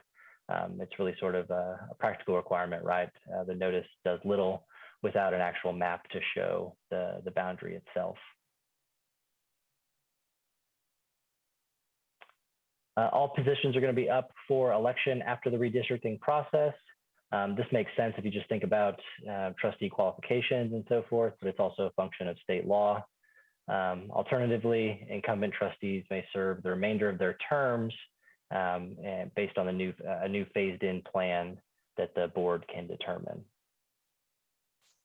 All right, so we've gotten through the legal requirements. Let's talk a little bit about the practical implication of, actually putting this into play for the redistricting for Austin ISD. So we've talked a lot about the board process in past presentations, so I'm not going to spend too much time on that. We're still sort of at the beginning of the process. You've hired the team, and you've sat in on some briefings up to this point on the legal requirements. And so now we're moving into that stage of getting the public input, establishing redistricting criteria, setting the timeline. And then once you have that criteria and you set that timeline, the next step is Rocky will be able to take the data, take that criteria, and basically build some initial base maps that will be maps the board can use to kind of work off of. And hopefully, eventually, you'll get to that final map. So we anticipate that there will be mini maps throughout the process, and the point of each meeting, which we're going to get more into detail of that when we talk about the timeline. But every time we meet, the goal would be to sort of whittle down the number of maps until you get to that final map that will hopefully meet the needs of Austin ISD as best possible, and then also be in line with redistricting criteria. And then we will prepare a written analysis of that final map just to ensure that we've addressed how the redistricting criteria was met. So let's talk a little bit about the criteria. There's two categories of criteria. You've got the statutory criteria, and then you've got the non-statutory criteria. The statutory criteria is going to consist of state statute requirements. So we've talked a lot about the fact that the total deviation between the largest and smallest district must be within that 10% number. The single member districts must be of substantially equal size. They have to be compact and contiguous. And then you've got the federal requirements. So you've got the requirement that you avoid retrogression. And then you've got the requirement that you make decisions on a basis other than race whenever possible, as you in order to narrowly tailor racial considerations to retrogression issues. And then you've got the non-statutory criteria. So this is really the discretionary criteria that is going to be something that the board will need to decide is important for their redistricting process. So some things that are used typically are: one, preserving incumbencies, using identifiable geographic boundaries for the single member district boundaries as best possible, maintaining communities of interest such as neighborhoods, keeping neighborhoods together, using or accounting for political boundaries such as voting precincts and polling places, and then preserving existing single member district boundaries to the best degree possible. And so the next thing we're going to talk about is public input, because that's really a huge part of this process. And we want to make sure that we're being as transparent as possible as we go through getting to this final map. And we've come up with a proposal for how we think Austin ISD can do this. So the first two things are having some in-person town hall meetings and some virtual or tele-town hall meetings. So these town hall meetings, once we get to the timeline, you'll see that those meetings are going to occur in the beginning of the process. And the reason why that is that we want to, those town hall meetings are going to be open to everyone in the district, and you're going to likely have a large number of people in attendance. And so we really want to make sure that we get the public walks away with an understanding of redistricting. They're more educated about what the process is. They have an understanding of key dates coming up, and they know what's happening. They just walk away with a better understanding of redistricting. So we're the focus of those town hall meetings is basically kind of like the redistricting 101 presentations that we've been doing for you all, just to make sure that the public is educated. So surveys. Jacob, Dr. Reach mentioned this already, as far as we have our first survey, which will be coming out, which will go live tomorrow. And that survey is going to ask questions of the public like, did you participate in the 2011 redistricting process? How can the process be improved in 2022? And then we'll also be asking them what criteria should be used to guide us as we do the redistricting this year. So that initial survey will go live tomorrow. And then we also will be utilizing educational videos. The lawyers on our team reluctantly recorded videos this week. And we'll be utilizing those videos and providing those videos to you all so that you can post them on your website. I believe the first video will be posted tomorrow, which will be possibly tomorrow. But nevertheless, that first video is going to be basically explaining to the public what is redistricting criteria and just sort of breaking that down. That way the public can go to these surveys and provide input on what they would like the board to consider when it comes to creating these maps. Because at our next board meeting, which Holly will talk about when she talks about the timeline, the board will be adopting that redistricting criteria. And so we also are working with the district staff to create a dedicated redistricting webpage. And the purpose of that webpage is going to be where members of the public will be able to get onto the website and they'll be able to access all things Austin ISD redistricting. So they'll be able to look at all of the presentations that have occurred up to this point. So presentations from the legal team, presentations from the demographic team, they'll be able to look at that. They'll also be able to review any maps that have been drafted up to this point. So they'll be able to pull up the proposed maps. They'll be able to access surveys, those educational videos. And then the other feature, which is really going to be a key feature when it comes to getting input from the public, is the interactive map. So we're working with staff to create an interactive map with a drawing feature. And so that will allow the public to be able to play around with the boundaries and create their own maps and submit those to the board. And the other great thing about that map is that there will be layers to it. So you can see attendance boundaries, or you could remove those attendance boundaries, and maybe you just want to see the precincts. So that will be an option where you can sort of play around with just different ways of looking at the Austin ISD district.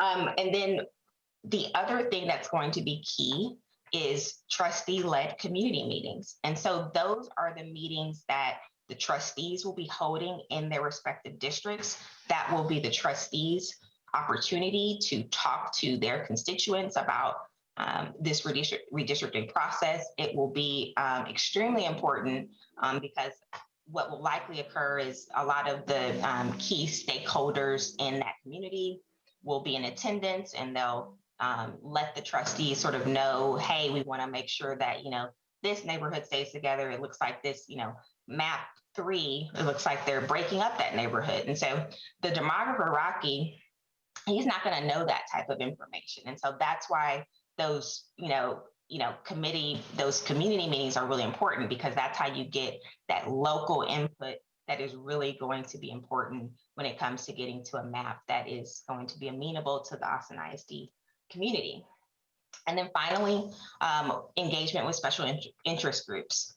We've had some one-on-one meetings already with some of the trustees, and they've provided us with some key special interest groups that are going to be people who we will be reaching out to, making sure that those groups are informed about what's happening with the redistricting process and any sort of key dates that they should be mindful of. We'll just make sure that we're constantly making sure we're engaging with those groups. And so I'm going to turn it over to Holly so she can talk about the timeline. And we've gone over parts of this timeline before, but what we added here today is a little bit more detail, in particular, trying to show you how the pieces of this public input process that Ashley just talked to you about will fit into this timeline. So this first slide you've seen before, and this is everything we've done up, that we've already done up through the last board meeting. And then tonight is when you're receiving the Redistricting 101 overview, and you're going to receive the briefing from Rocky on the relevant census, population, demographic, and election data. And then you have already reviewed the public input proposal that Ashley just gave you. And so then here's where we have begun to provide you a little bit more detail. First of all, from now until February 24th is when the board will be receiving public input on the redistricting criteria. We hope to have a Zoom to work with the district district administration to schedule a Zoom town hall specifically on redistricting criteria. That we hope to have, we are working on producing an educational video that can go up on the district website, and certainly some written information to go along with that survey that's going up tomorrow. And then, of course, as always, they can provide public comment at the February 24th board meeting, in addition to all those other ways that they'll be able to submit input between now and February 24th. And then the goal is that at that February 24th meeting, you would adopt the redistricting criteria, the process and timeline. Now, some of that will depend on the town hall, et cetera. It may be that you're giving us feedback or voting on particular things, but don't have a full resolution ready to go on the 24th. But we'll have to figure out the logistics of how to make that happen. But the goal is to get the board's input on what redistricting criteria to go with based on you having received public input on the redistricting criteria. We hope to have weekly meetings between our legal and demographic team and a district liaison. I don't know, that could be Dr. Reach, that could be President Rodriguez, it could be either one, or we can figure out what the best. We're looking for input from you guys on who you want to be your district liaison, but we've been kind of assuming it would be Dr. Reach, and we would like to do that weekly, just to make sure that we're all on the same page and that this process is going along and we're getting everything done that we need to do to make the rest of this timeline work. And so then what we would like to do is have 1 to 2 virtual town halls for the community in late February and early March. Not just, would have already had one on redistricting. So this would be more about, on the criteria. And so this would be about other aspects of this process, and 2 to 4 regional in-person town halls for the community during that same time frame. And this is where we would work with the community, the district's public engagement team and the equity team to make sure that we are holding these at times and in places and locations that make sure that every one of your constituents has a chance to be heard, and that we're talking to all populations within the district, and not favoring one population or group over another, one segment of the population or group over the other. We will be putting public education materials and an additional survey on proposed map changes released on the website. And this is also something that can be handed out at community forums in March.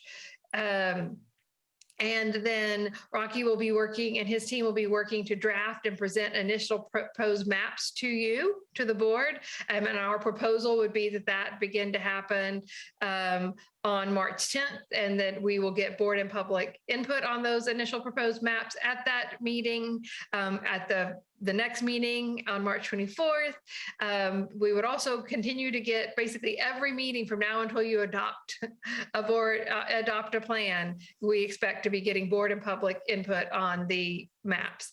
And then we would also have, this is when in March, April, and May is when those trustee-led community meetings that Ashley talked to you about would happen.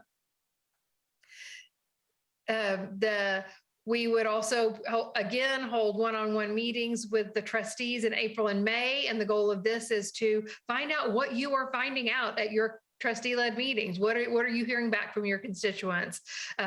You're at those meetings, and just as you go about your day and your time, you are one of our most key connections to the community. And so as you hear things and you hear feedback, we need to know it so that we can make sure that it's reflected in the next round of maps.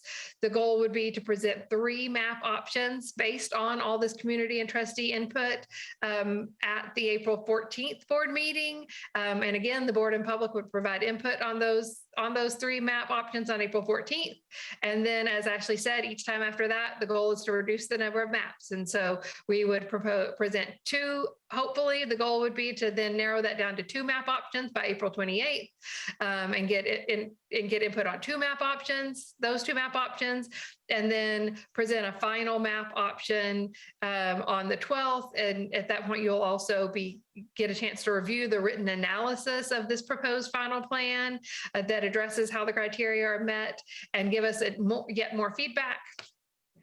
And then hopefully, if all goes according to plan, at the next board meeting on May 26th, you would adopt the final plan through a resolution. Now, the goal is May 26th. This gives us 2 more meetings in June. Should something go wrong or something take longer than anticipated, or you need just 1 more attempt at a map draw, we're trying to build leeway into the plan so that we can, if we shoot for May 26th, we have this extra time built in at the end, just a cushion to make sure that we get it done in June, because we know that you don't normally meet in July, and then also you're done well in advance of the July 23rd deadline or day or beginning of the ballot filing period. So, and then and very far in advance of the August 10th drop dead deadline to adopt a redistricting plan, and the deadline to file for a place on the ballot, which is August 22nd, and then the election on November 8th. And now it's up to you. We could take questions now, or what I might recommend is having Rocky go ahead and talk to you about the demographic data, and then everybody take questions at the end. But if you'd prefer a different order, please let us know. Yeah, if you can present on the demographic, and then we'll open it up to questions after. I can share my screen. That's good to go. Good evening, everybody. I'm going to jump on my screen here, or I hope we will. You guys seeing my screen now? Great. So this first slide is simply your current single-member districts with 2010 census blocks. And the first thing we want to do is just replicate what's already been done, just to make sure that we can match what's been there before we move forward. So this is simply the way your districts looked following the 2010 census. And this next slide is, the results of that. So back in 2010, there were 635,000 persons, just over that, in Austin ISD. The average was about 89,000, and your smallest district was District 1, and your largest district was District 4. During the process, this resulted in about 7.7% deviation. So you were well within the 10% tolerance. You can see there that these charts show the distribution by percentage of population: Anglo, Asian, Black, Hispanic, and other. And then we also have the voting age population that was discussed before, as well as citizen voting age population. Now in 2010, we didn't have citizen voting age population separated out by Asian, so it was coupled with others. So that's just a difference that's happened between 2010 and 2020. You can see here where we got high percentages. We got several districts with the Hispanic population in District 2 was above 50% voting age population. And you had some combined districts that were above 50% Black and Hispanic there that may offer some influence opportunities.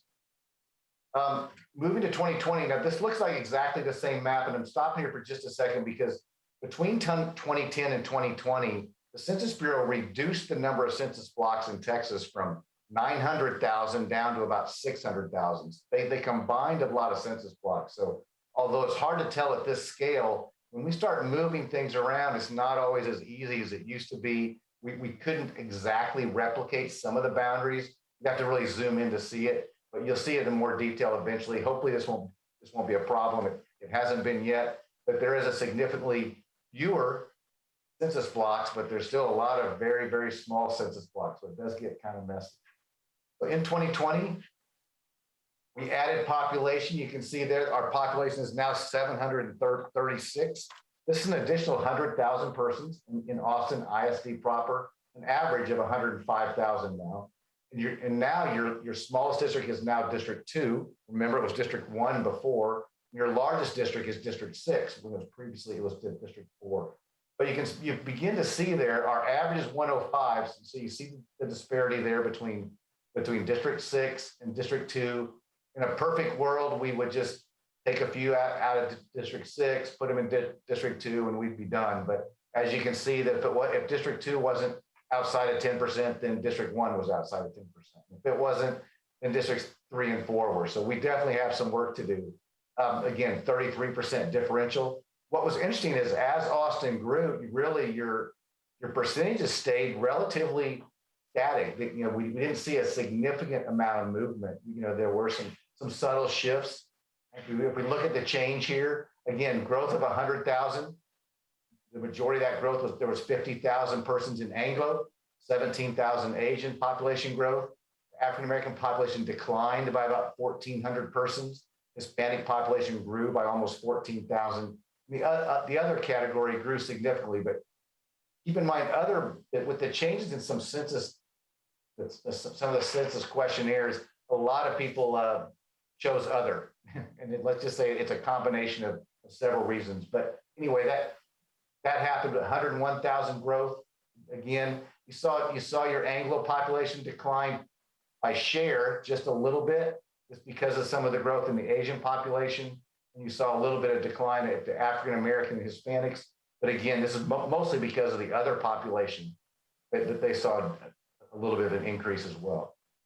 So that's kind of the challenge. I'm going to go through each of these districts one at a time. But before I did that, I wanted to show you one more time the entire map. And again, so 2 is our smallest district, 6 is our largest district. So you can see that they abut each other. So that would be really good if one wasn't so small. But if you begin to look at where your districts are on the map and then your population numbers, you see that there's a pretty good chance we're probably going to have to touch just about every district when we begin to make some of these boundary changes.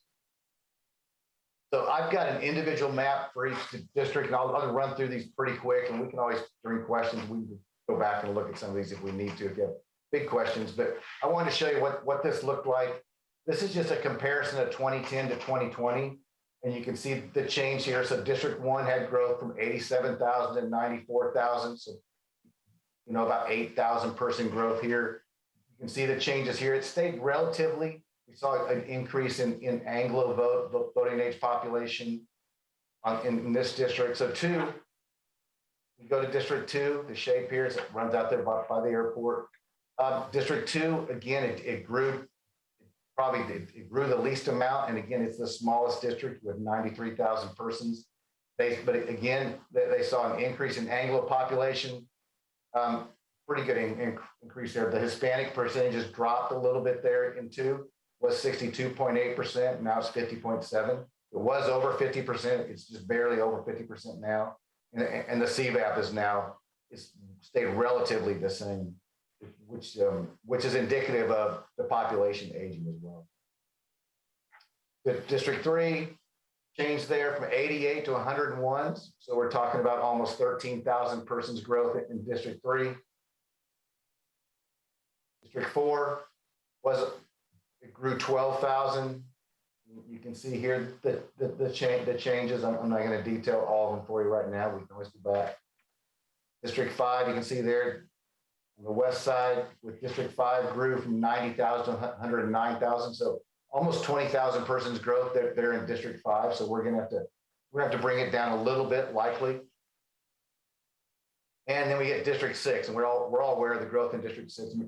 I'm lucky enough to get to work with Austin ISD on long-range demographics for the school district. So I'm pretty familiar with some of the high growth areas of the district right now. Again, almost 30,000 persons growth, actually a little over 30,000 persons growth in District 6. So we're likely going to have to move almost 20,000 persons out of that district. So it's going to be, some significant moving there when we finish with District 6.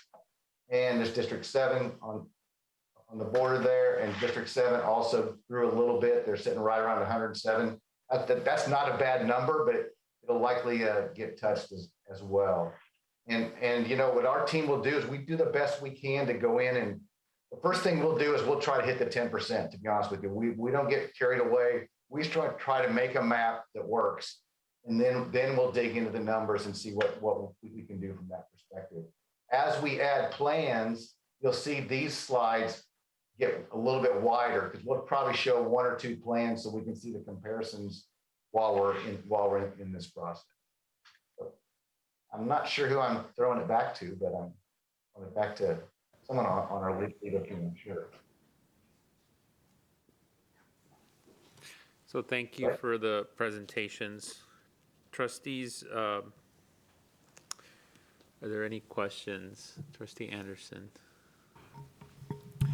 Thank you for the presentation. My questions are for the survey and the interactive maps.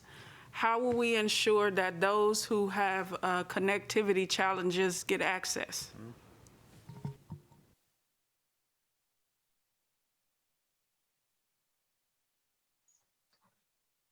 You want me to take a stab at it, Holly? The one of the things that we want to do is, and we're trying to get on coordinate with their schedule, but we will have a meeting with the connections team from Austin ISD, and that will be something that we talk about as to how to make sure that we're ensuring that everyone has access to all of the tools that will allow them to provide input. If that means that we have to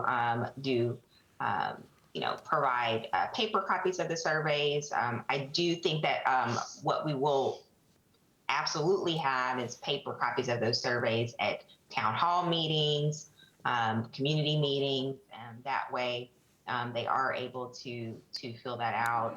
And then we'll need to talk to the team at Austin ISD to sort of figure out some alternatives when it comes to the map feature on the website. But that's a very good point. Thank you for that. Thank you. Trustees, other questions?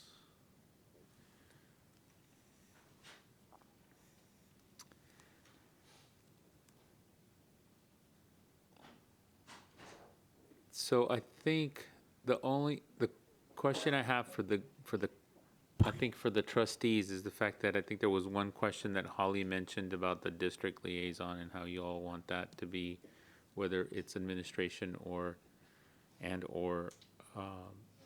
the board president or the board officers, however you all want to proceed with that. Usually in governance, it's the officers in collaboration with Dr. Elizalde and Dr. Reach.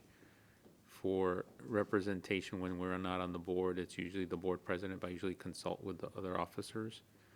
So whatever works best. I don't know how, if I guess you were mentioning that in other districts, it's done in different ways, but is that?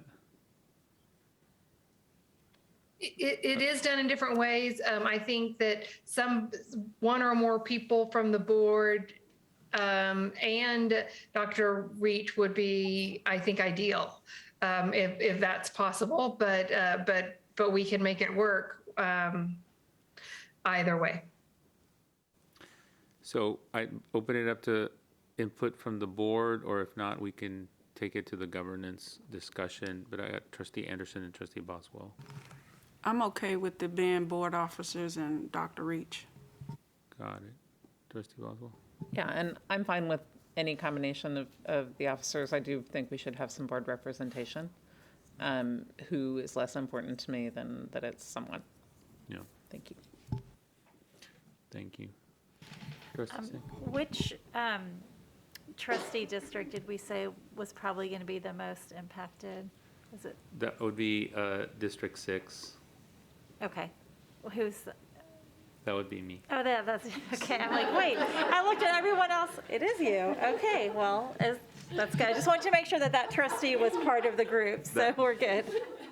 That trustee is very highly aware that there's a impact to that district. Trustee Ashley? I too support the board officers and Dr. Reach. Okay. Y'all just want to give us more work to do.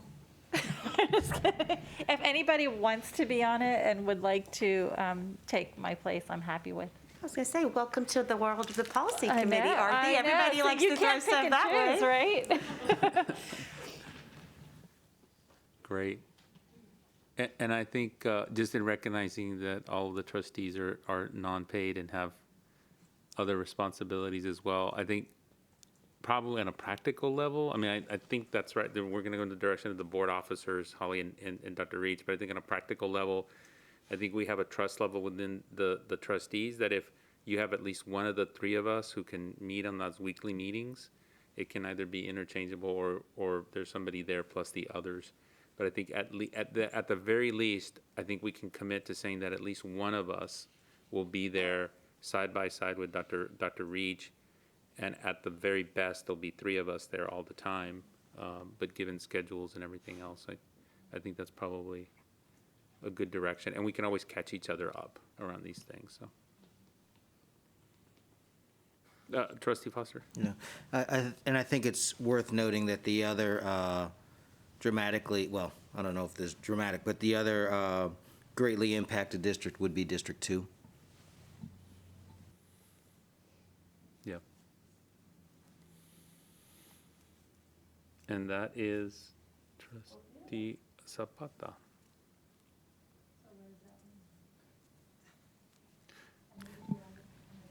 Well, the data shows that that was the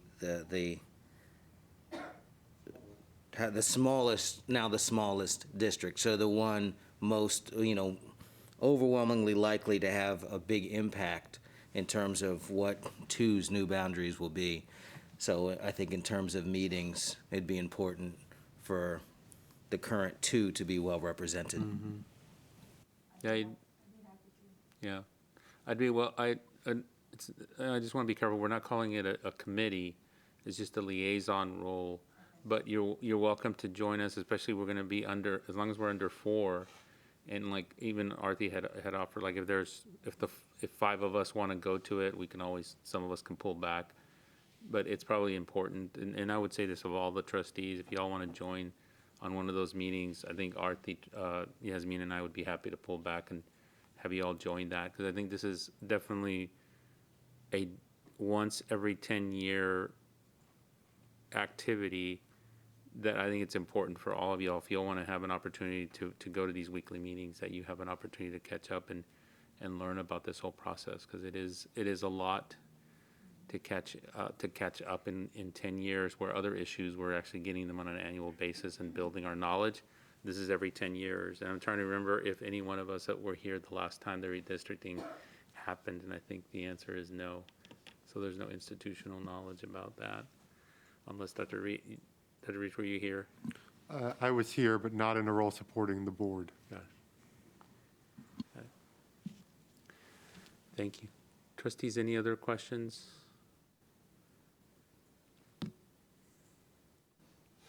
Just would love to say thank you for the presentation. I feel very well informed. Thank you. Thank you all.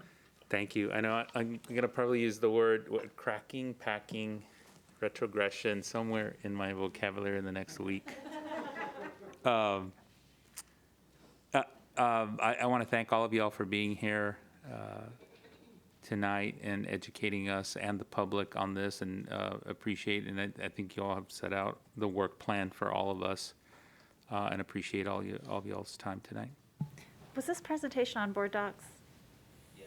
Okay, just making sure, thanks. Yeah. Yeah. Thank y'all very much. Appreciate it. Thank you. Thank you.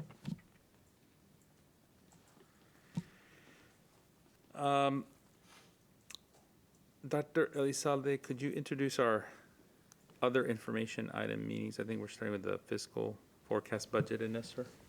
Yes, sir.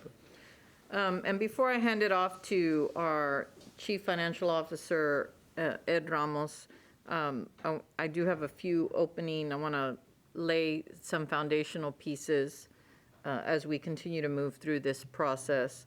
So the first thing I have to do is I need to apologize for what some of our principals, in case they're totally bored and are watching us this evening, because they are going to say, we just met yesterday and you just told us this, and now we're hearing there's a possibility of this. So first, my apologies to my principals in advance. They keep working and retooling their schedules based on runs and new formulas and new staffing and so on and so forth. So I appreciate them, and we did not have an opportunity to visit with them today.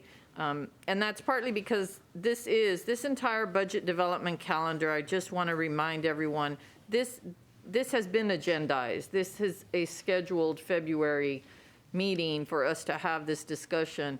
And I thank the trustees for ensuring that we have a budget development calendar, because it does keep us in the process. Imagine if we were having these conversations and this was May.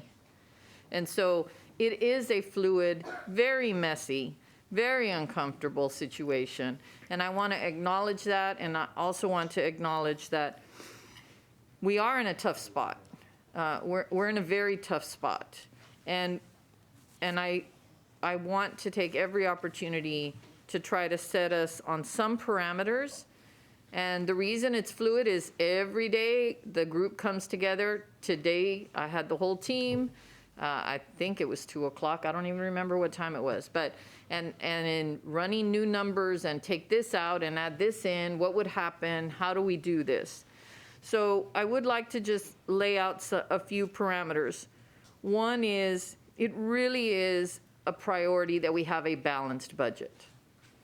Both Moody's and Fitch, they didn't say it exactly the same way, but they both said, we're kind of barely going to keep you on a AAA rating, and you really need to make sure you don't spend more than what you take in on your revenue. So I want to make sure that that is a priority.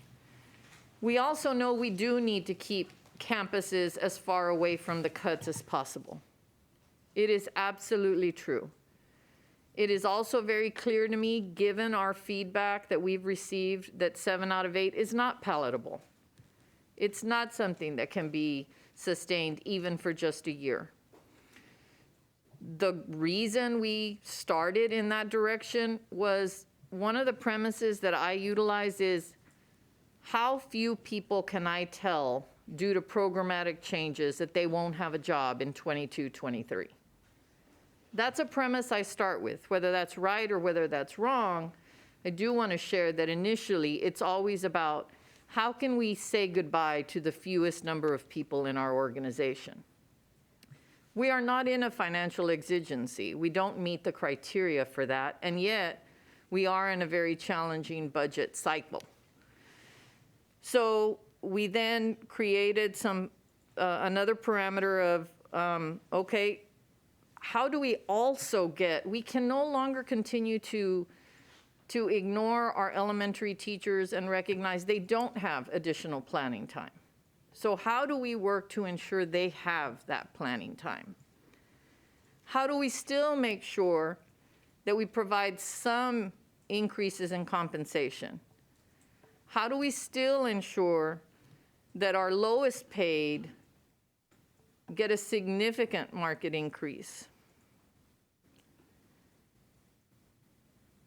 we can do some additional things with real estate, but I have to remind everybody of another commitment that was made in 2017. And that was that $40 million would come from real estate proceeds to make up the difference between the projects that were coming about for 2017 that were not actually in the bond package itself. So we would have to take any real estate proceeds first and foremost to meet that commitment that we have with our voters, right? And I have to remind everyone that those are also one-time savings, if you will. Like the recurring costs, then we're still kicking the can down the road, and we're not meeting a balanced budget.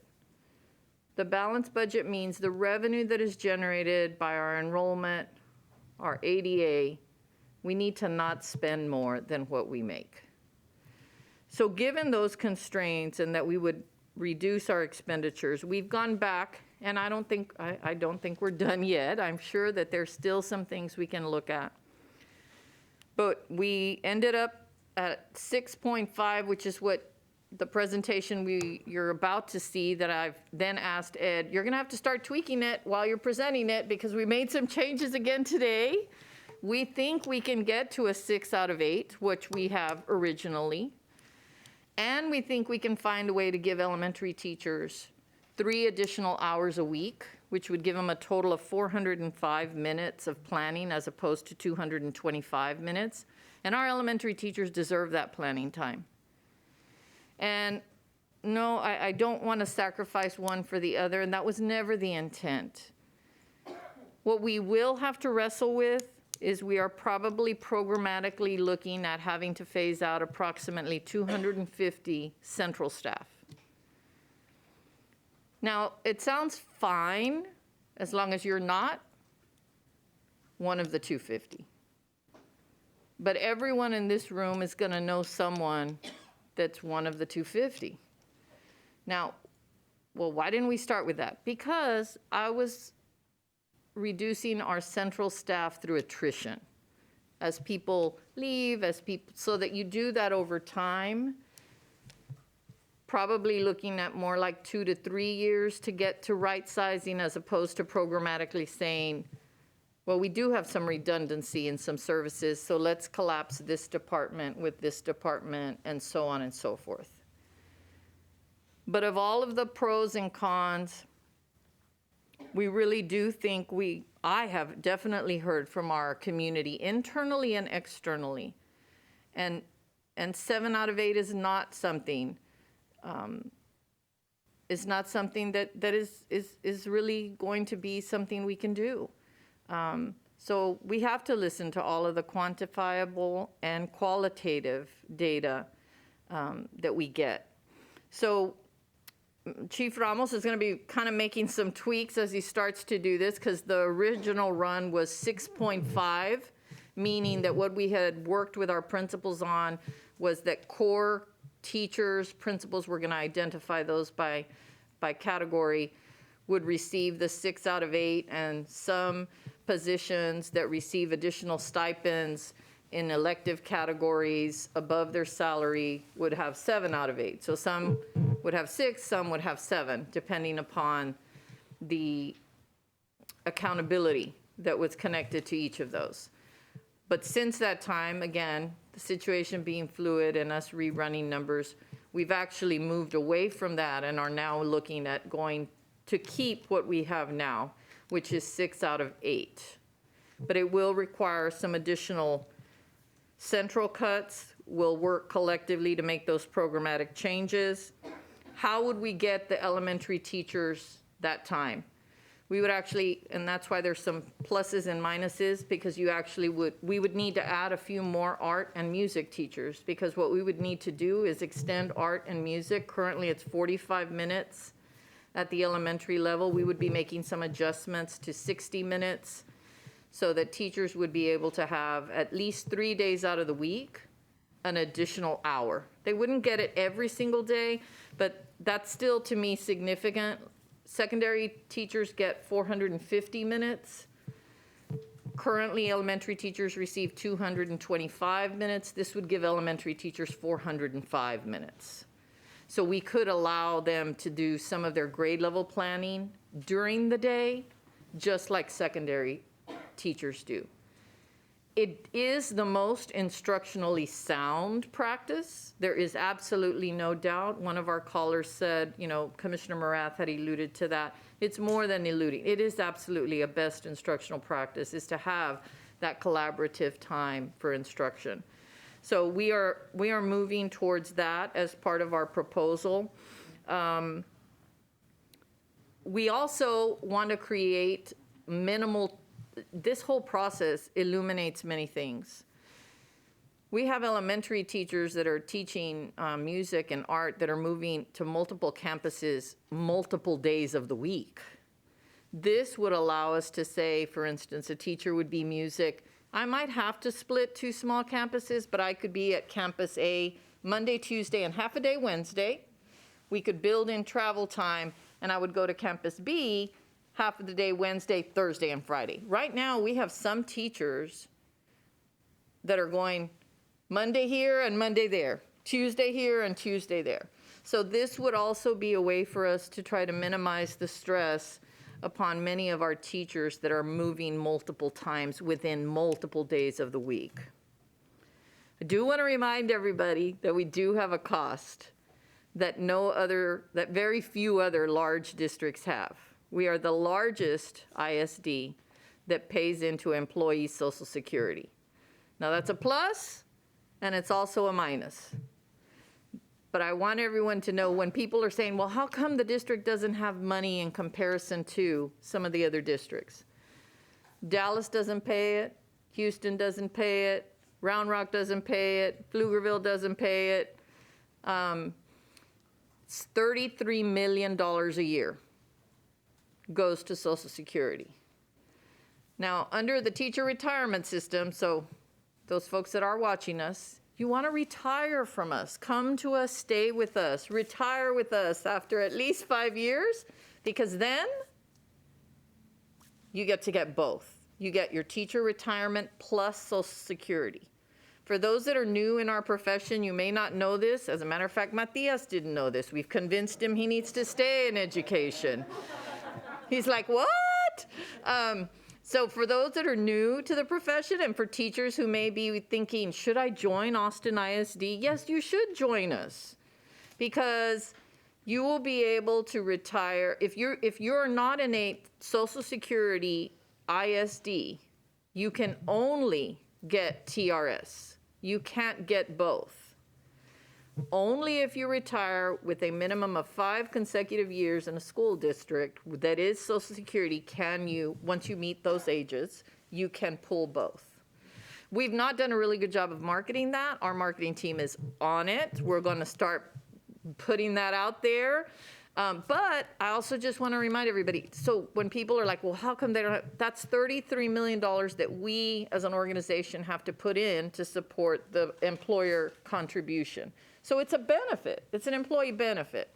So something for people to consider that I wanted to make sure that I brought up. So we should have posted this January 31st.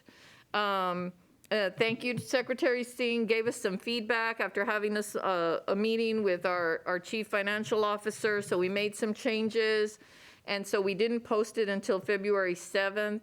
And then, as luck or design would have it, we're even going to make some changes to it as we're presenting to you.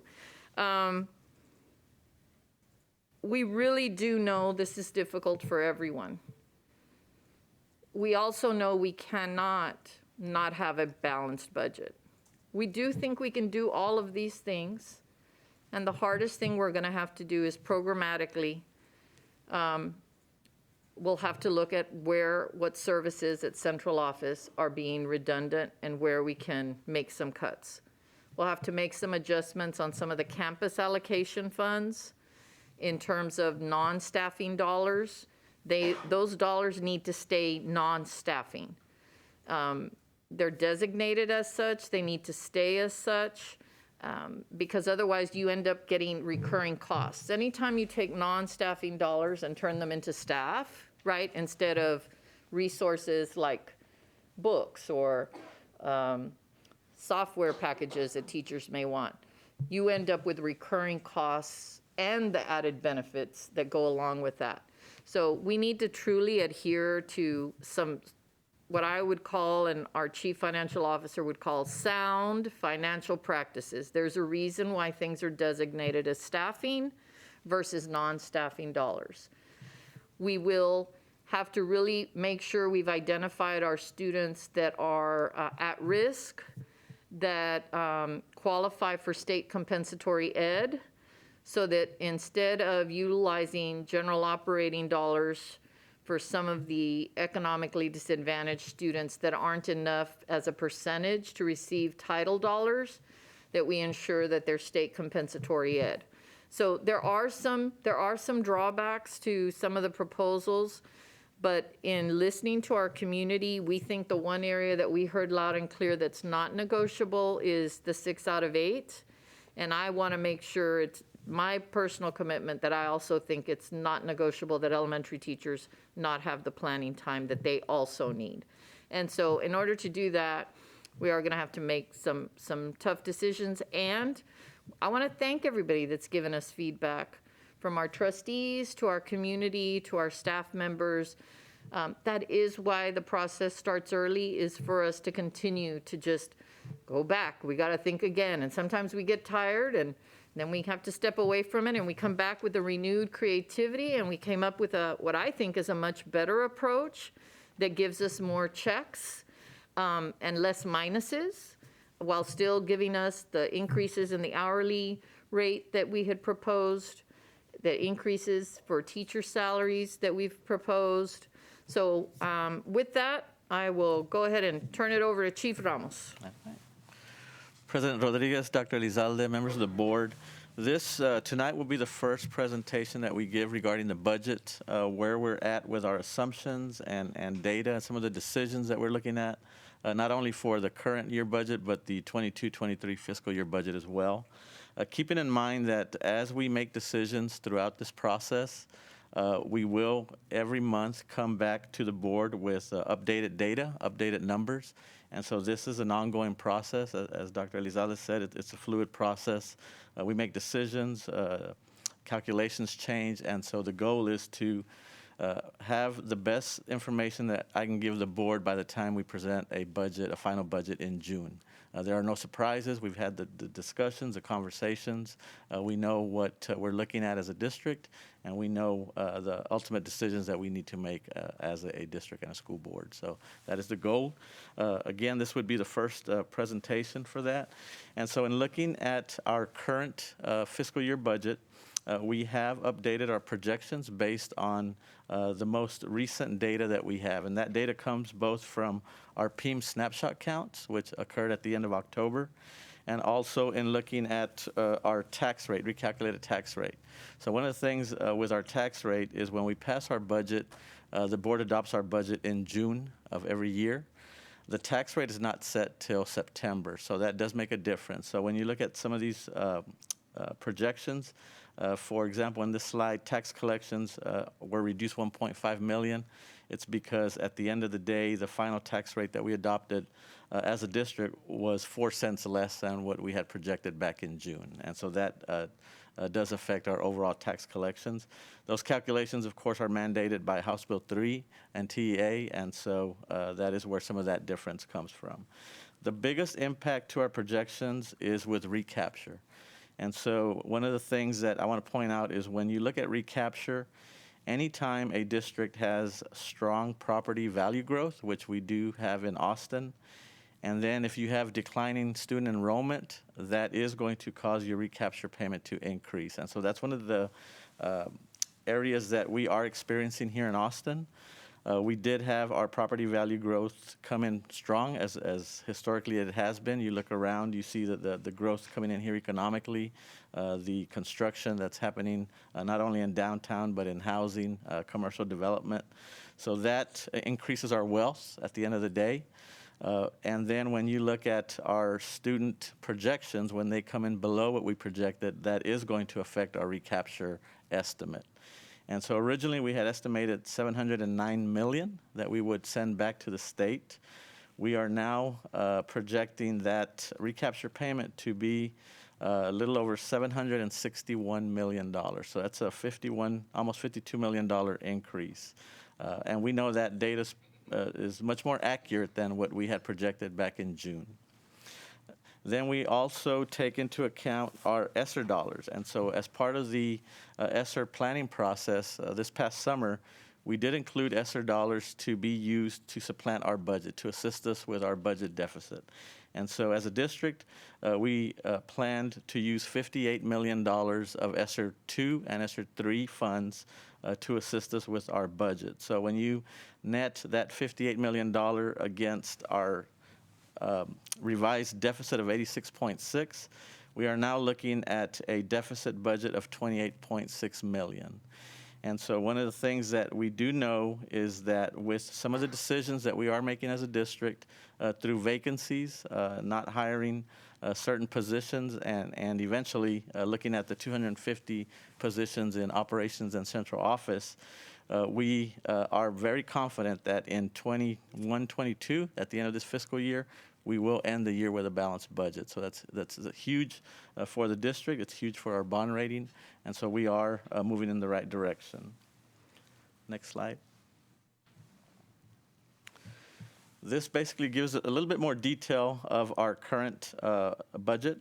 Again, it shows the changes in revenue and expenditures. The biggest change, again, being that recapture payment. $761 million is what we are now projecting. So overall, we have reduced our estimated deficit from $43.6 million to $28.6. Again, being pretty confident that we will end the year with a balanced budget based on some of the decisions that we are continuing to make. As far as the recapture payment, the gross, again, comes from our reduced enrollment, also our reduced ADA. So one of the unanticipated consequences of the pandemic, we had used a 96% average daily attendance figure when we calculated our recapture payment. Currently, we're probably going to end the year with an estimated 92%, which is much lower historically than what we've ever seen. But in looking at what's happening because of Omicron, our average daily attendance, actually the first month in January, the spring that we came back, was in the low 80s, and we've never seen that before. So that was a huge hit to our finances. That recapture payment will be paid in June. We're going to pay that early just to make sure that we maximize our financial rating, our first rating. And so that is one of the changes that we have made this year, that in the past we usually pay that in August, but you will see a payment in June.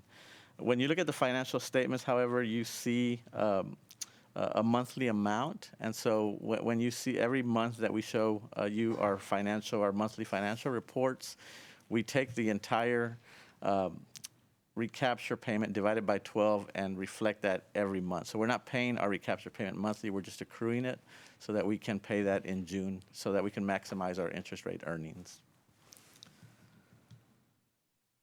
Next slide. So what are the actions that we've taken this current school year to address the budget deficit? Again, we've looked at evaluating and eliminating vacant positions as they become open throughout the district. We've implemented a hiring freeze when applicable and just hire for positions that we feel are very much needed. And then we looked at district-wide teacher leveling this year. That occurred in the beginning of the year. We've changed the district policy for travel and cell phone allowance, so that did produce savings for the district. And so just in the actions that we've taken, because again, we know that we were facing a deficit budget, we knew as a district we had to address at the end of the day, the expenditures that we spent as a district, because 86% of our overall expenditures are in payroll. We knew that we would have to address staffing. And so with some of the decisions that we've made, and we've started to not hire in certain areas, we have achieved savings in payroll of $23.6 million.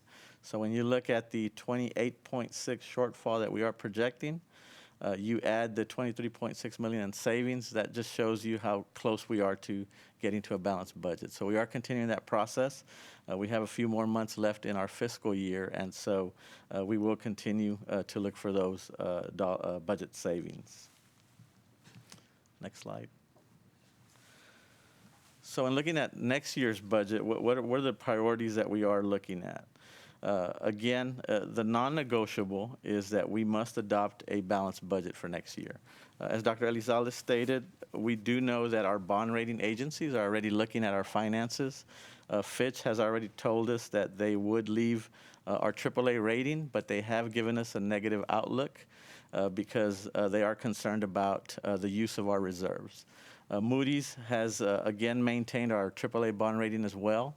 But they did let us know that that is with the assumption that we would end this current year with a balanced budget and propose a balanced budget for the 22-23 school year. So we do know that the bond rating agencies are already looking at our reserves and our fund balance, and they're carefully watching what we do as a district. Will we address our expenditures? Will we reduce our expenditures overall? Or will we continue to spend as we have historically? And so we do know, again, that's a non-negotiable. We must provide a balanced budget as a district. We've also looked at evaluating central office budgets, looking for efficiencies. And so, as Dr. Elizalde alluded to, we are doing a majority of our cuts are going to be focused at the central office operational level. So we will be cutting budgets by 10%. At all departments. And so what that means is we would have to look at reduction in overall staffing by 250 employees. That would be looking at programs throughout the district, which programs can we do without, and reduce overall FTEs in the district. And so, again, we were hoping to reduce our overall staffing through a 2 to 3 year period. But because we know that we must continue to include the two planning periods off for secondary teachers, that we have heard the community loud and clear. They want us to keep that. And so we, again, did our homework, began crunching numbers again.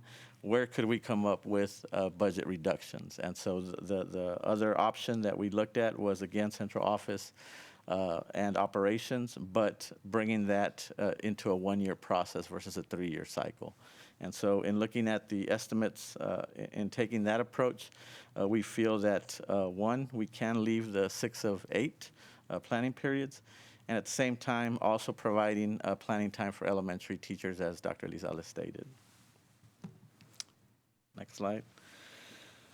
One of the biggest challenges that we face as a district, and you've heard about our recapture payment, what the money that we send back to the state of Texas as part of the funding formula and the way school districts are funded.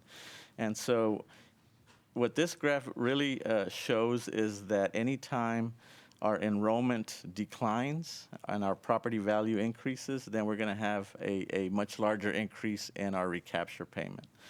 One of the things that, one of the important data pieces that we know throughout the state, all school districts that pay into recapture, over the past 10 years, those payments have tripled throughout the state of Texas. So this is not a problem that Austin ISD faces, but other recapture districts throughout the state.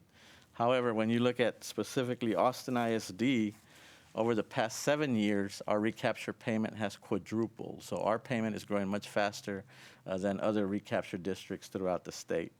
So what that basically means, you sometimes hear the question, as Dr. Elizalde said, what do we do with all the money? So I'm paying these property taxes, where does my money go? For a property taxpayer in our district, they fund the size of a district the size of Austin ISD. So 53% of our local tax collections will now go back to the state of Texas. So when you try to put it in true terms, we're funding another district our size. Our taxpayers are funding the district the size of Austin ISD, 75,000 students is what is occurring in this district. That with the challenges that we face, we are one of the more diverse urban districts in the state. 51% of our students are economically disadvantaged, and so we know the system is not working as intended. We are doing our best to advocate for our students in this district and across the state as far as what can be done and how can we tweak the formula and what can be done with recapture.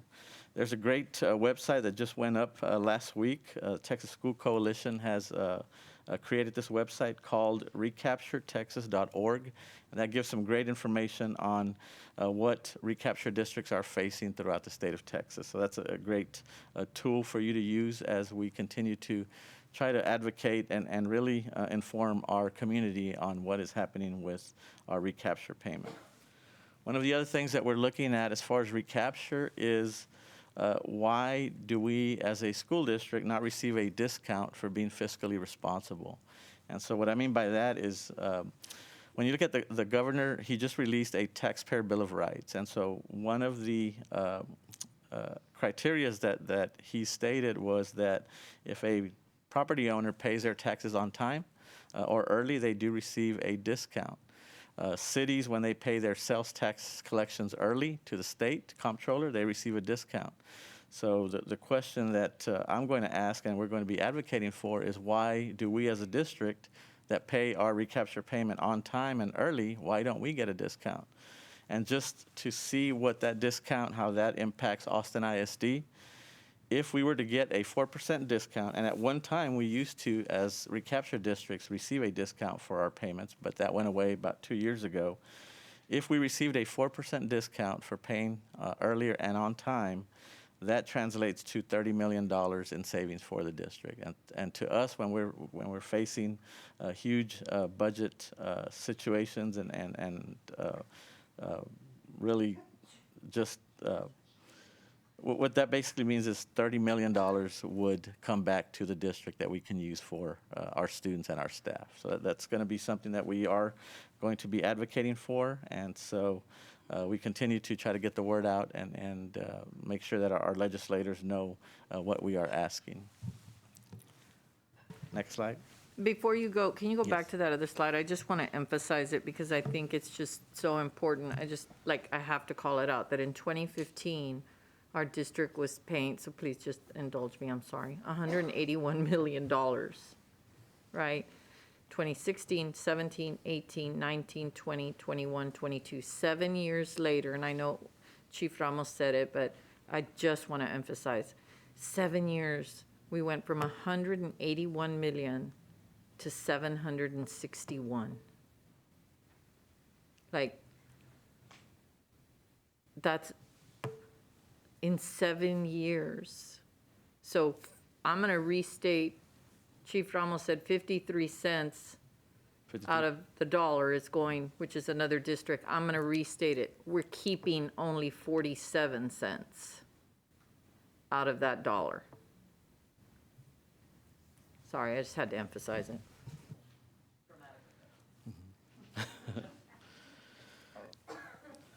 The next slide shows where we have come as a district with our fund balance, and having a strong fund balance is important because it really shows the financial strength of a district, the district's ability to respond to economic situations, to shortfalls in state funding, and not only that, but to cash flows as well. And so the red line, the top line that you see there, that is our local board policy, our 20% unreserved fund balance local board policy. There have been some suggestions to drop that to 15%.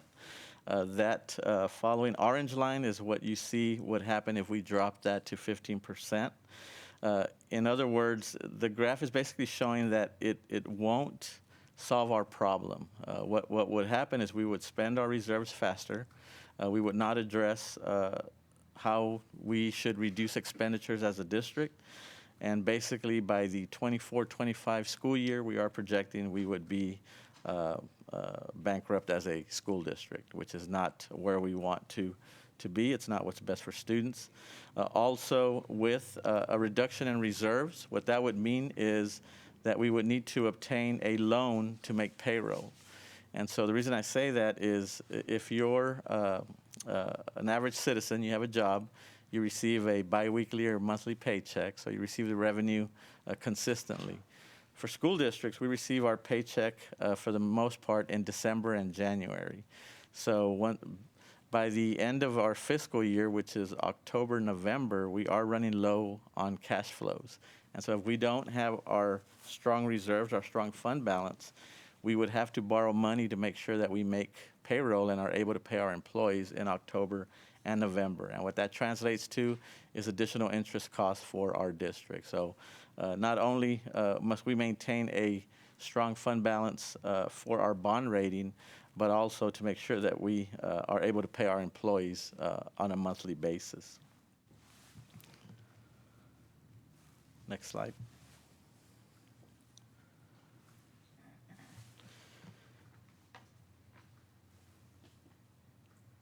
And so one of the things that we have been concentrating on is compensation.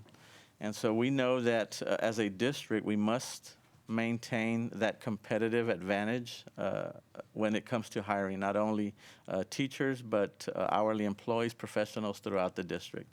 And so one of the areas that we consistently look at year after year is how competitive are we in paying our employees compared to our competitors, other districts in Central Texas. And so one of the areas that we consistently look at is who are our competitors. So when you take the 3 largest districts in Central Texas, which is Leander, Pflugerville, and Round Rock, this table basically shows where they pay their teachers based on the teacher's experience. So it has 0-year teachers, 5-year experienced teachers, 10, 15, and 20-year teachers.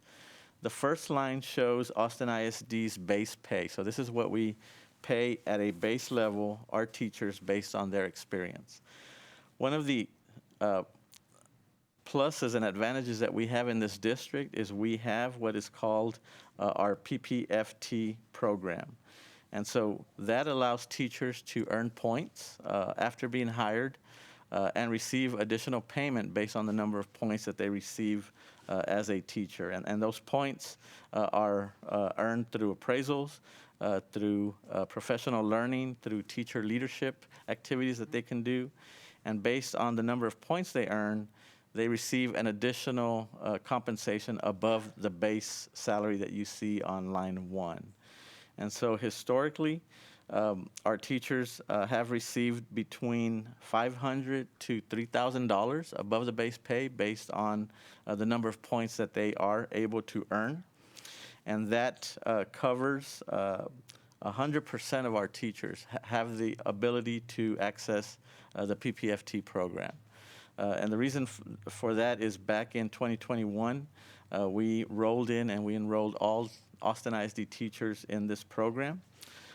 From that amount, we do know last year, over 5,200 teachers qualified for this PPFT payment, this additional payment. And again, those additional payments range depending on the number of points that teachers were able to receive, between $500 to $3,000. So when you look at our teacher pay scale, including on average PPFT, you see that we become pretty competitive with the other districts around us. The highest paying district in the area at the base level is Pflugerville ISD. They start at $51,900. We're at $51,150. If you look at a 10-year teacher, Pflugerville's at $55,500. We are between $53,000 to $67,000, depending on the number of points that a teacher earns at that experience level. This table also does not include one of our budget priorities, which is to increase that base pay, that first line, by $1,000 across the board. And so we are looking at giving all of our teachers a $1,000 increase to their base pay. It also does not include the 2% of midpoint that we are also looking at for our teachers. So our budget priorities are looking at really focusing on teacher compensation to make sure that we are one of the more competitive districts, if not the most competitive district in Central Texas. So we are looking at doing our best to take care of our teachers. It also includes, again, as we stated, $16 increase for our hourly employees. And so the base minimum wage that we would pay as a district is $16 an hour. And also, we are looking at bus driver pay as well. So we haven't finalized that, but we do know that that is becoming very challenging as far as keeping our bus drivers, losing them to other districts. So we do know that we have to address compensation for that employee group.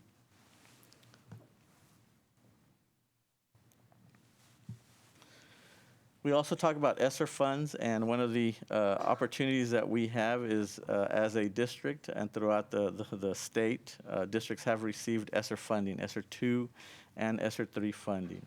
With regards to ESSER 3, there was a public survey that went out back in July of 2021, and that survey, some of the results are what you see before you. We also had 2 community meetings in English and Spanish on June the 15th and June the 16th to really try to get some public input on where our community would like to see us spending our ESSER dollars. The feedback also included feedback from student focus groups, the DAC committee, and community partners. And so the survey results, we had 4,284 respondents from that survey.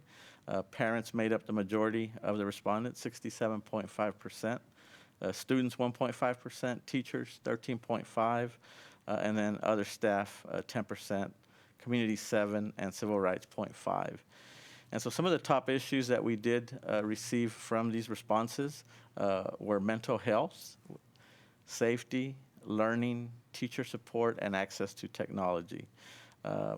I do not have the percentages of what those responses were. This was taken from, again, that survey presentation that the board was given back in July. So I'm going to look and dig and see if we have that data and update the board on a board update as far as the percentages on the top issues and how those kind of played out. Okay, and then the current survey is up until Sunday, so we should have some pretty good information from that survey as well. We've also updated our ESSER website, and so it does include more detailed data than what you even see here. And that data is current as of December 31st, 2021. So if you go to our ESSER website, you will be able to see where we have been spending our funds as a district. Currently, the majority of our expenditures are occurring again in the supplanting of our budget, which was the planned use of our funds. And so in ESSER 2, as a district, we received an allocation of $69.3 million. So far, through the end of December, we've expended $25.3 million, the majority of that being supplanting, $22.3. And then we did give out a vaccine incentive back in October, I believe it was, of almost $3 million. ESSER 3 funds, total allocation, $155.6 million. We have begun to supplant some of those dollars, the majority of that being in payroll, 9.4. Academic school leadership has spent 1.7. Majority of that, I believe, is in tutoring. Enrollment engagement, 305,000. Technology, 1.3 million. So we are beginning to use those funds as were based on the plan. And so again, if you go to our website, and I think the board did receive an update, it really has one, what our total allocation is, the different areas that we are looking to spend the money, and then a description of what each of those areas looks like. So if you have any additional questions, I can answer those or send further board updates regarding ESSER funds. So I open it up to any questions Board of Trustees may have. Thank you, Ed. Trustees, questions? Trustee Anderson, Trustee Boswell, Trustee Anderson, and Trustee Ashe. Thank you. First, I want to say just an immense thank you to everyone who's been working on this, everyone who's been listening to our community. I know a huge amount has gone into this. I know we face, I mean, you've painted, Mr. Ramos, a very clear picture that we face some very difficult choices and have some very challenging things to meet in a district that hasn't had a balanced budget in many years. So I just want to say how deeply thankful I am that you are taking the district's expertise, marrying that with our community's values, and matching that with our adopted priorities as a board and our values, the student well-being and achievement. We know this is best practice, and I know that you guys know that inside out and appreciate that. The teacher and employee well-being that we know is an issue nationwide, and we have to keep our teachers so we can take care of our students. So huge thanks for the work that's gone into this and for making this something that the administration, the board, and our community can work on together. So I can't express that strongly enough. I want to go back to the Social Security and also the value of the health insurance that's offered. And that as a marketing, I know, Ms. Stevens, you guys gave us for Board Appreciation Month, the lunchbox with all the fun things inside and the card that mentioned all of this. So I would love to just make sure people know the value of the health insurance plan that's offered, and then why Social Security isn't something we could just decide to get rid of because we don't have the permission. So I would just love the community to understand kind of the deep reaches of time when that decision was made and why. So I'll talk about the health insurance first. So in the district, we are a self-funded health insurance system. And so right now, we have 2 plans where our employees pay $0 for health insurance on a monthly basis. The district, on the other hand, puts in $500 per month for the employee health insurance. So I think we are highly unique in terms of having a zero pay health insurance option for employees. The other thing we do have is an HSA that the district does contribute to also on a monthly basis. So that's our health insurance, and yes, so I did an interview the other day and I did sell that and Social Security. Social Security, there was a point in time in which districts in the state of Texas, and I want to say it was back in the 1950s, were given a choice by the federal government. And at that point in time, the federal government said, because TRS was in place, so at that time, school districts had the option of doing only the teacher retirement system for their employees, or they could continue paying Social Security as well. But you couldn't opt out of the teacher retirement system, but you could have at that point in time opted out of Social Security. So there's not very many districts in Texas. I think it's about 14. And We're the 3 largest. large. Yeah, San Antonio, Austin, and Lubbock are the 3 large ones who all opted in. And so the reasons for opting in varied, but I think a lot of it is that at the time, not necessarily all of our employees were covered through TRS, and so people opted to keep Social Security in place for some of our hourly employees. Well, now everybody's in TRS, but we have not had another opportunity to not have Social Security. So that decision was made then, and so we still pay for it. But let me add though, legally right now, several districts did try to come together once before. I was at San Antonio ISD at the time, to try to see if we could, because the district there was facing the same issue, that you're putting money into Social Security, and not everyone's gonna benefit from that, but that's not a choice for the district. And so legally, we can't get out. It's not something that we can just go, you know what, we don't have a lot of people that wanna use Social Security, so we'll just opt out of that. That's not an option. And so that is also why our team has decided, well, we need to turn this in to a plus. And we want to encourage, and I want to do this now, I want to encourage all folks, but certainly experienced teachers. If you come and do at least 5 years in Austin ISD and retire from here, you can join our wonderful, exceptional teachers, and you'll be able to retire and at some point be able to draw both your teacher retirement and your Social Security. And your health insurance is going to be way less expensive here in almost all cases. In another district, on the lowest plan, for just myself, I was paying $500 a month. And that included that the district was paying a portion of it. I still was paying $500 a month because most other districts are not self-insured. Many of them are under what's called TRS active care, and it's quite expensive. And forget about once you get into family, I mean, it's over $1,300 a month for someone to get medical, health insurance. So if you think about, I'm making $55,000, but if I'm having to pay $1,500 a month, $1,000 a month, $500 a month, all of a sudden you're not making $55,000 because I've got to cover my health insurance. So I just wanted to make sure that that's the reason. Yes, and now what we need to do is use it as a benefit since there's no way for us to get out of that obligation. Yeah. Yes. We were Thank using you. the phrase, the last five, best five. Come give us your last five, best five, and. I like that. Yeah. Yeah, thank you. And I'm glad that it's clear to people that this isn't an easy $30 million that we have the option for. So thank you for that. I want to say a thank you as well for flagging the recapture. The fact that we are now sending more than half of the tax revenue we collect away, I think is quite a milestone.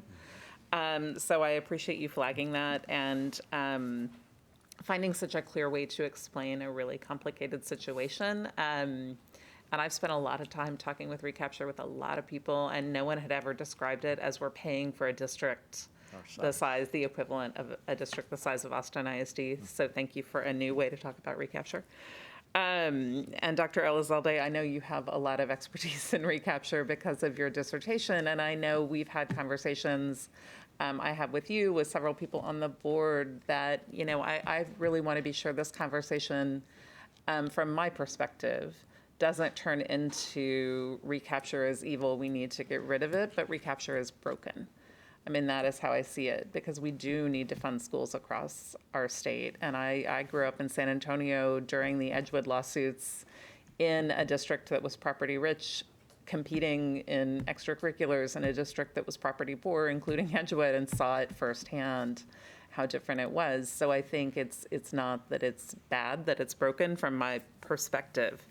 I also want to point out our $761 billion. If you roll back to 2021, we were paying more than $500 million more than the second largest recapture district. More than $500 million. So this is an immense just inequity in the way the system's playing out, and that our district educates, about half of the students our district educates come from families with economic disadvantage, who are exactly the students the system is intended to benefit. So I appreciate the idea of adding as a possible legislative priority and considering advocating for the discount to come back. That seems like an easier lift in a lot of ways than kind of expecting the state to change the whole thing. I think we can ask for a lot. And I know there is a new push to talk about it. And thank you for sharing the recapturetexas.org, which is full of information for anyone who's interested. So I really appreciate the focus on that. And I think we need to focus on cuts, and we need to focus on ways to bring money in. And I appreciate that we're going to start talking about the real estate and possibly using that as another income source. And then my final question is about ESSER, and thank you for bringing that into this conversation. I'm curious about how the input we're seeking will be used, and I also would love to, I would really appreciate more updates more often about how the money is being used, because I think we should have an ESSER plan we're really proud of, and we should make sure people know how it's impacting So one of the things I could do is add it to our monthly financials and include it on a monthly update. That would be great. And so the input, do we have a plan for how the input we're getting from people through this survey will be used?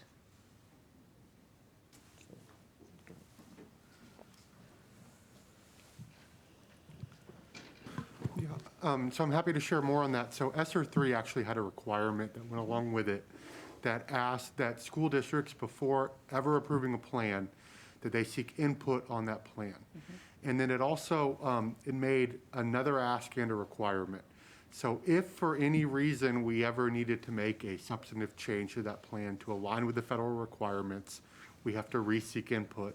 But then it also said, so that was the requirement.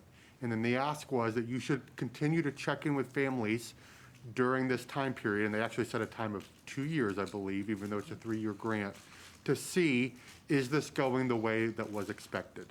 And so we do have our survey open. If you go to austinisd.org/ESSER, I know it's available on that page, in addition to it being sent out. So as part of that, we're also asking, is this going the way you feel it is? But then we created an open-ended. And actually, if you go visit the survey, you can see other people's open-ended responses. So we want to see what comes from that to determine, are there other considerations that need to be made? Now, for the most part, as Ed can share, a lot of our ESSER budget is kind of set. We have made priorities for it, and moving one thing means that we have to stop doing something else. But we do want to ensure that we're still providing an avenue for families to give that feedback. I'll also mention, and I apologize, it's not on the website yet. I got it done earlier this week. We have an email address, esser@austinisd.org. So you can also email that with any suggestions or questions specific to ESSER, and that'll be up on the website by tomorrow. Great, thank you for that, Dr. Reach. And I love the tool. The tool is awesome. It's really interactive, valuable. I think it adds a lot of value for people to see what other people are saying and be able to upvote if they choose. And I would love, just the other thing I would love to see with the ESSER is just more plain language, especially focused on families and students. Kind of if you're a family member, if you're an educator, if you're a student, like how directly is this benefiting you? What is ESSER in action that you might be encountering and seeing? And I think that would be really valuable to our community. It's $200 million in public money, and I would love just a little more friendly language about kind of how this is making an impact personally. So thank you very much. I appreciate this.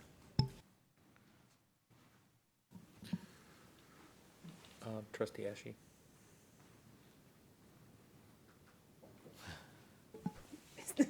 Sorry about that. Dr. Lizalde, I hope this makes you laugh. I heard you say that we were going to stay at 6 of 8, and then my phone about vibrated off of my table. So if you, and I apologize, could you say again, maybe in like an abbreviated version, yes, we're going to stay at 6 of 8, and how we're doing that? I apologize. It was crazy. That was a very intense 10 minutes. We are redoing our proposals that will include keeping 6 of 8 across the board as currently exists. There will still have to be some trade-offs. There's quite a few, but the biggest one that I want to highlight is we will have to make sure that we reduce our central staff by about 250 individuals. Who are they? Where are they? I don't know that yet, because this can't be about people. It has to be about programs. And so we have to still go back together as a team and ask what many of you, are there redundancies in our system? We knew we were overstaffed at central office, but we've been reducing that through attrition as people find other positions. So when we get to that point, obviously we'll communicate with employees about that.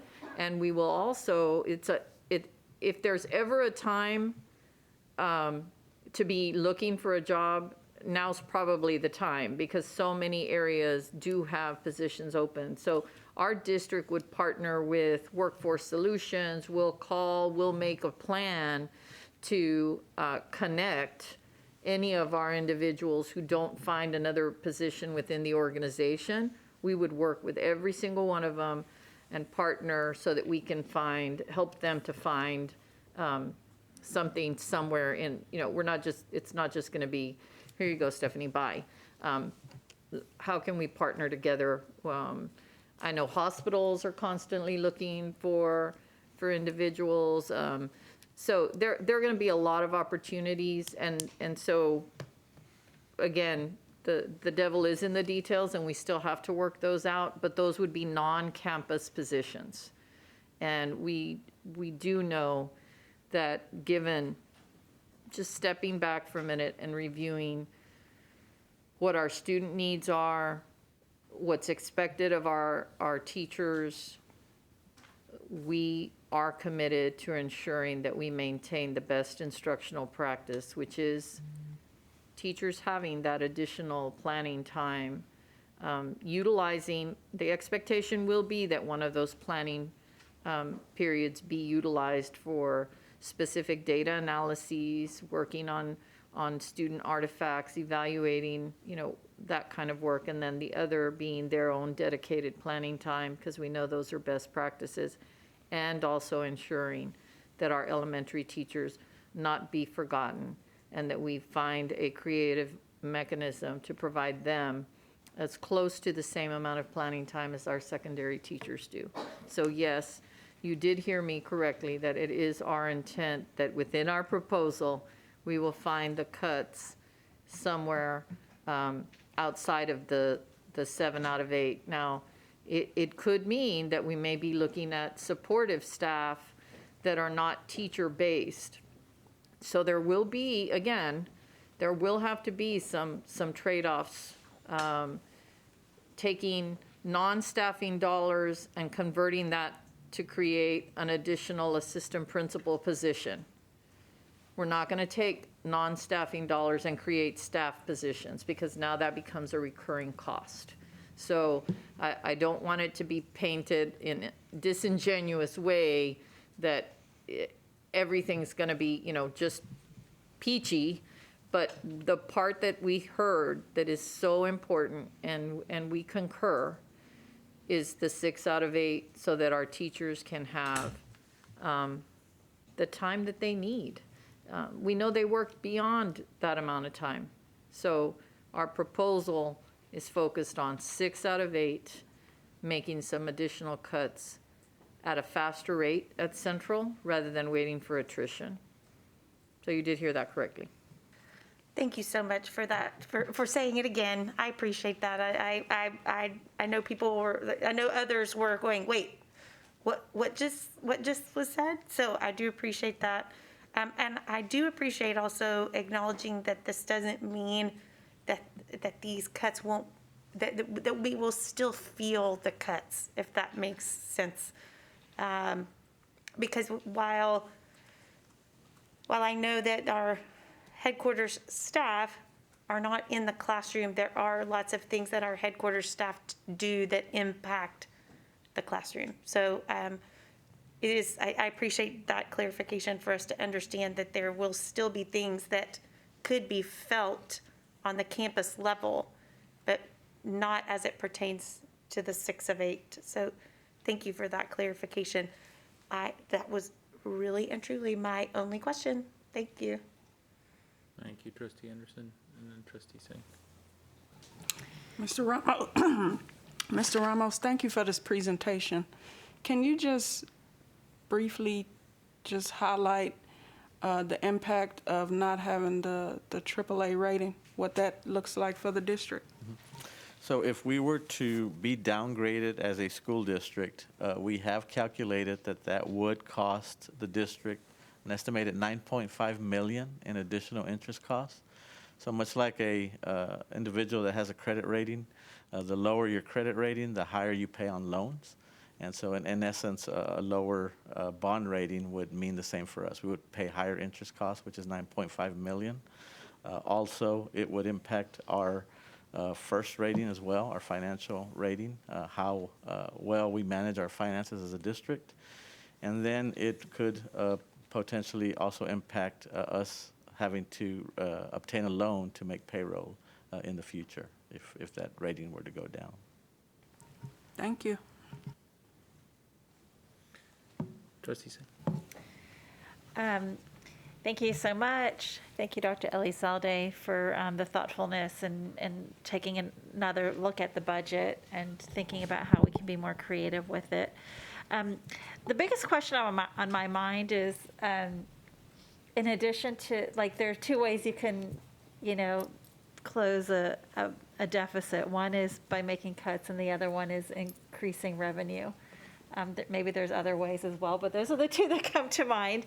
So this is kind of, this is the same question I was going to ask Mr. Segura when he presents, but it kind of relates to both of you, which is, can you please give us some sense of how quickly we could possibly be able to monetize some of our real estate, because that is something we do have in abundance. And I know that y'all are working really hard on that. So just want to, is there any chance that we could start bringing some money into that quickly, relatively quickly, to help with this deficit? Before he does that, I want to reemphasize whatever real estate, and we do have quite a bit, of course, you know that. But we have to remember that there's a $40 million commitment off the top for the 2017 bond. So just because we were playing around with it, as an example, if we were to sell this building, and let's say we sold it for approximately $80 million, we've also invested dollars. You all invested dollars even before I got here into this building. So closing costs and dollars that have been input into the building that we would not be able to necessarily, sometimes you add travertine tile to your floor and you don't necessarily recover that cost all the time in real estate. So some of the upgrades that have been made to the building, we might or might not be able to, recover them. So let's just say 80 million. The estimation on closing costs, maybe we would clear somewhere around 60%. So we're looking at about $48 million. 40 million of that has to already initially be committed. So now we're left with 8. Now we have to find locations for everyone. We have to store equipment. Where do we put all the furniture? So there are going to be some additional costs. So I do want to make sure, now that would be for this property. We have other properties where there maybe aren't any individuals utilizing that. So I think, we'll be able to give you roughly like some of the properties that we do have. Some of it is, do we seek to lease it as opposed to selling it?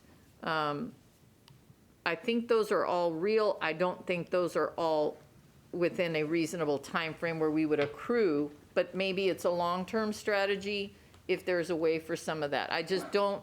I had forgotten, because I wasn't here during 2017, and I had forgotten about the $40 million.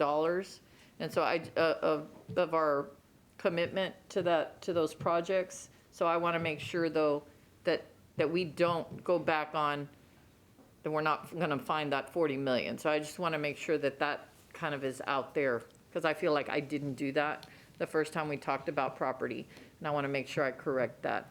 Mr. Segura? Thank you. Before you say anything, I would also like to add that you would also be looking at one-time dollars, which is one-time revenue influx, but you won't be addressing the recurring costs, which is our overall expenditures as a district. So you would delay what's currently occurring by maybe 1 or 2 years as well. Yeah, and I think I was really more interested in the leasing types of options.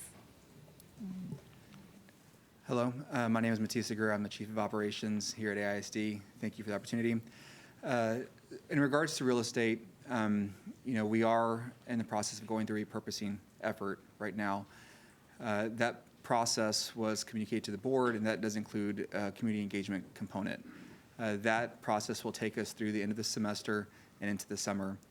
At the earliest time that we'd be able to see proposals for the initial tranche of sites, we're probably looking at mid-fall before we would be able to bring to y'all a proposal to even explore. And again, that would only be for the first 3.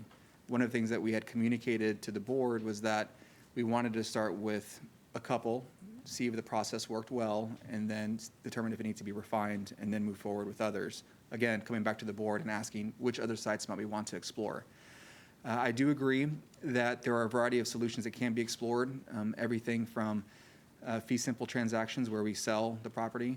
Again, that is not going to be our priority. Our priority is always going to be to generate revenue streams, not fee simple transactions, because the capital injection doesn't necessarily help because our cost of capital is so low. But that being said, the earliest that we'd be able to begin to get into a transaction like that would be probably the end of this calendar year. And again, that would be for 2 to 3 properties at most, and then we would continue on from there. Now, again, there's a larger conversation that would have to occur in executive session if that approach is to change, but that's where we are right now. I appreciate that. Yeah, I would be really interested to get whatever information you could share with us, either as part of a board update or exec session or whatever, and just see like some modeling. Like, here's just a quick question, maybe you have the answer. So if let's say that let's just imagine a scenario where we converted 2 of our properties into affordable housing for our teachers, because that seems to be a popular idea that's been coming up. Like, how much would we be able to make, like, what's the range of what we would maybe be able to make? So Trustee Singh, that's a very, there's a very large range, right? It would depend on the encumbrances on the site, how dense that development could be. It would determine, we'd also have to calculate, what the district would be willing to subsidize. Many of these projects, when they are kind of in the affordable housing type solution kind of model, they require subsidies to get them underwritten, right? And that's where the city or the Travis County would come in, and they really help make the deal bankable or marketable. Whenever we go up a level of affordability, we move into the kind of workforce housing kind of band, and that's really where our teachers reside, between 80% and 120% median family income.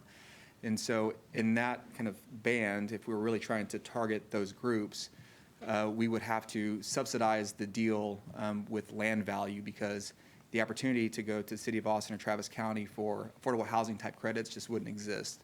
That would allow us to target that group specifically. We would be able to generate revenue from it. But because of all the kind of value exchanges up front to get the deal made, I couldn't tell you with certainty what that number would be.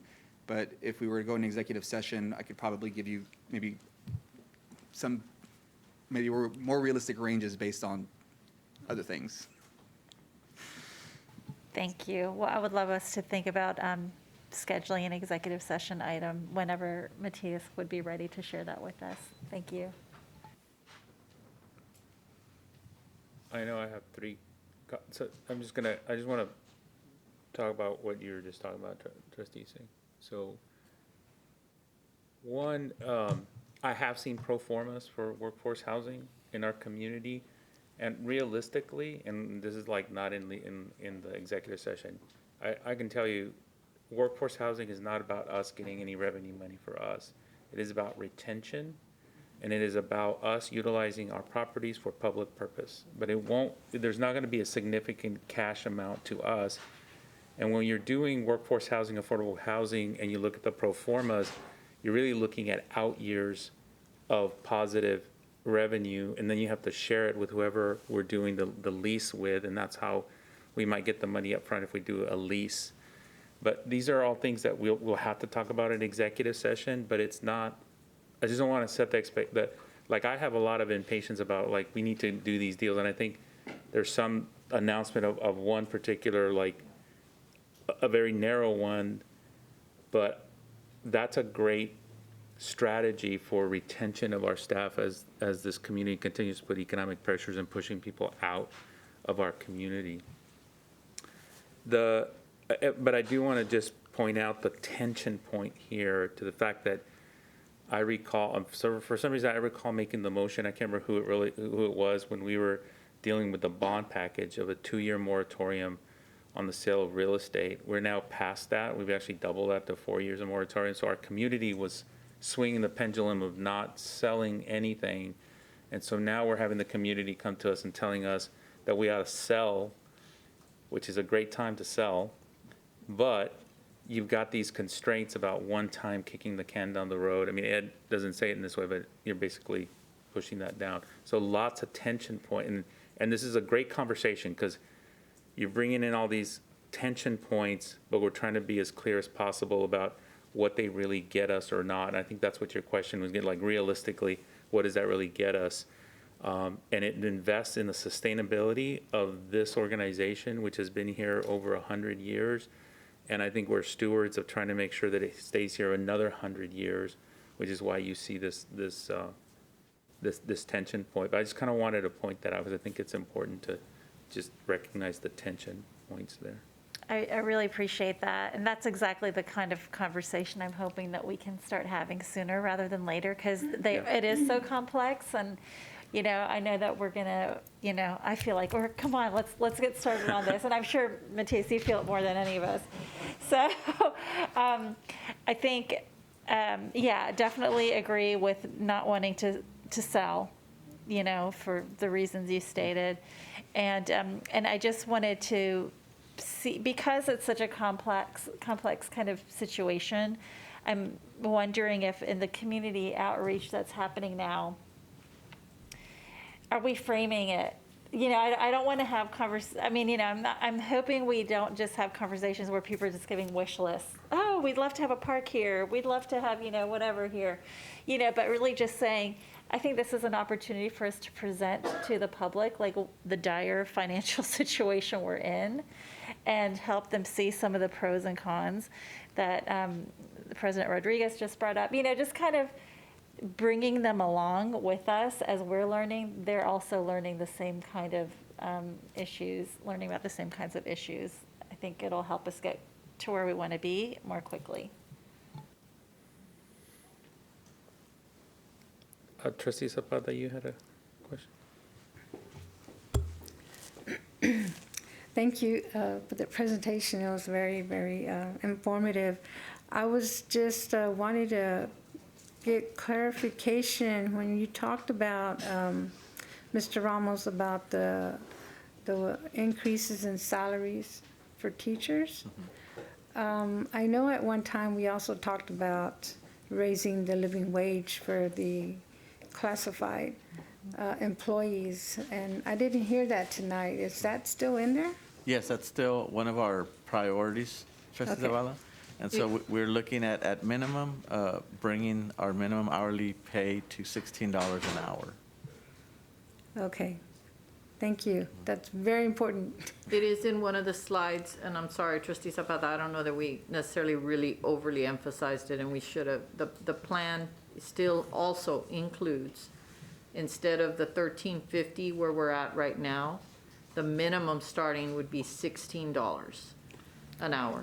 And everyone that is between the $13.50 currently and above would all get an increase.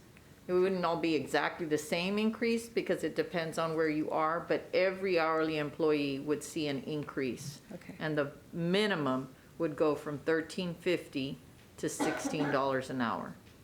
And in addition to that, they're researching a recommendation because we also think we need to address bus drivers who, for a long time, we've been the highest paid, but surrounding districts are figuring that out, so they're probably going to be increasing there. So we need to be ahead of that because we do have a history of having very loyal bus drivers that stay with us for a long time. They love serving our kids, and so we want to be able to maintain that. So they're going to be coming back with a proposal to, we don't have a number yet, but we do want to increase bus driver pay as well.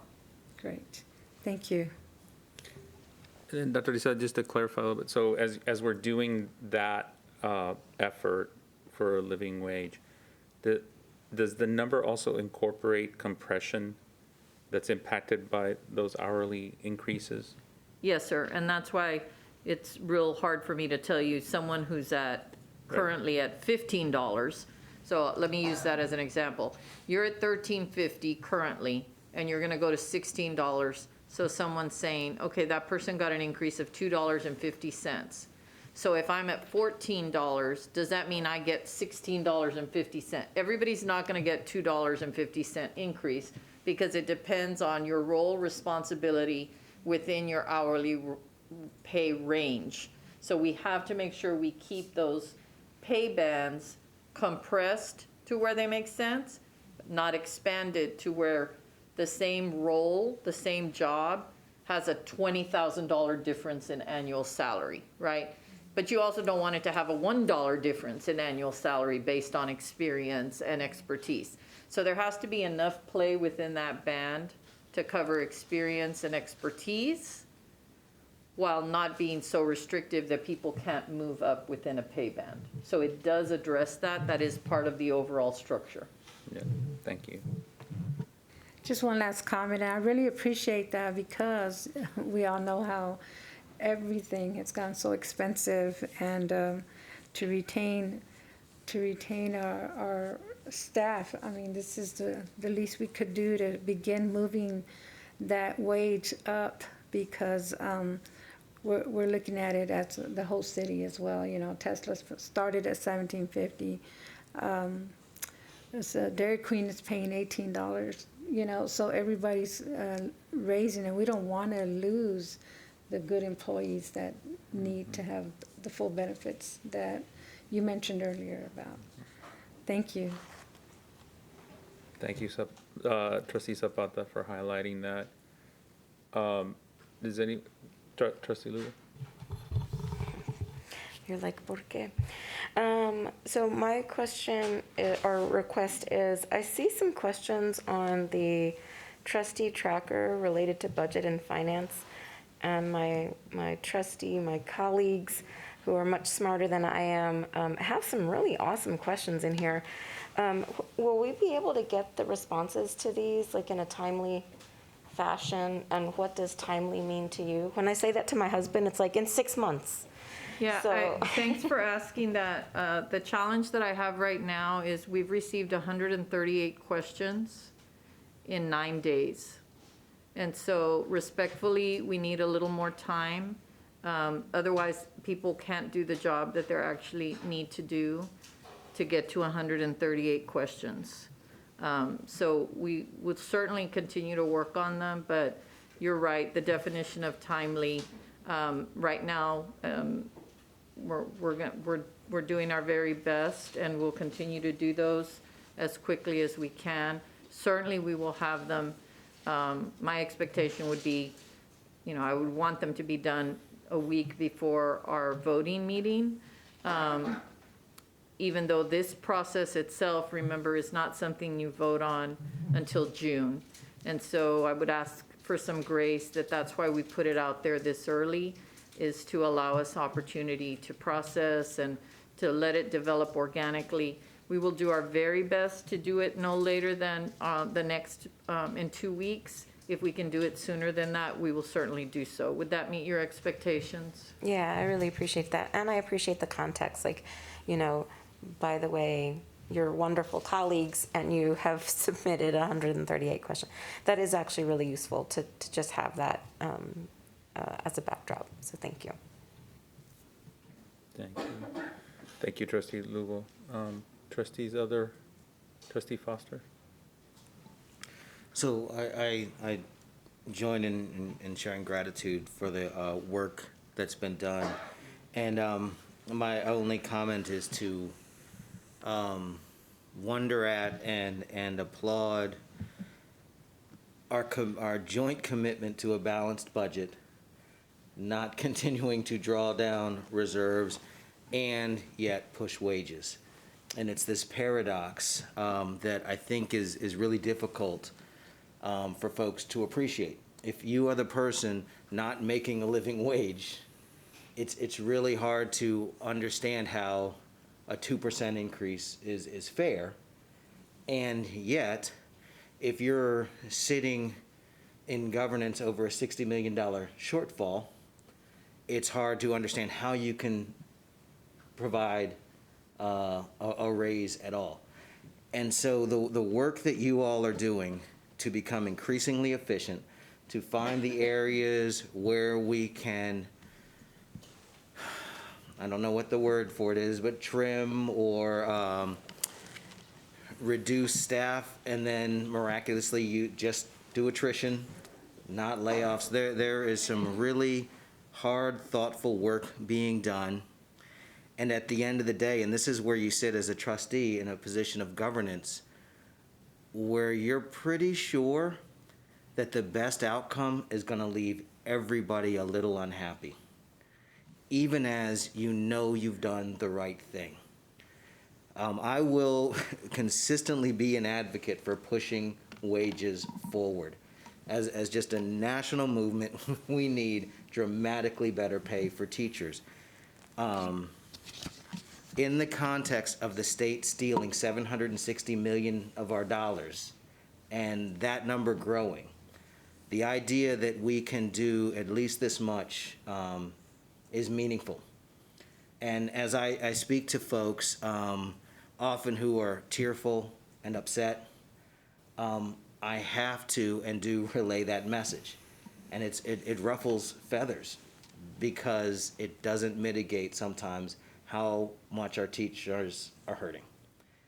So I guess I'm just expressing gratitude for the work the administration is doing, a commitment to continue to be critical, continue to push, but also to be supportive when we are balancing our books, increasing wages, and becoming ever more efficient in the context where I, for the life of me, cannot say the words independent school district.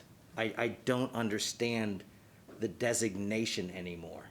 How are we independent when we raise money and the state takes more than half of it and then puts ridiculous restrictions on us regularly and predictably? I know our conversation is narrowly about the budget. My increasing hope is that Trustee Lugo likes to say the people smarter than me, the people smarter than me, specifically in the legal and legislative realm, find the ways to push back against what is an absolute, undeniable injustice. I might be out on the limb, I might be, it's ridiculous to see effective administration hampered in such a systematically predictable way.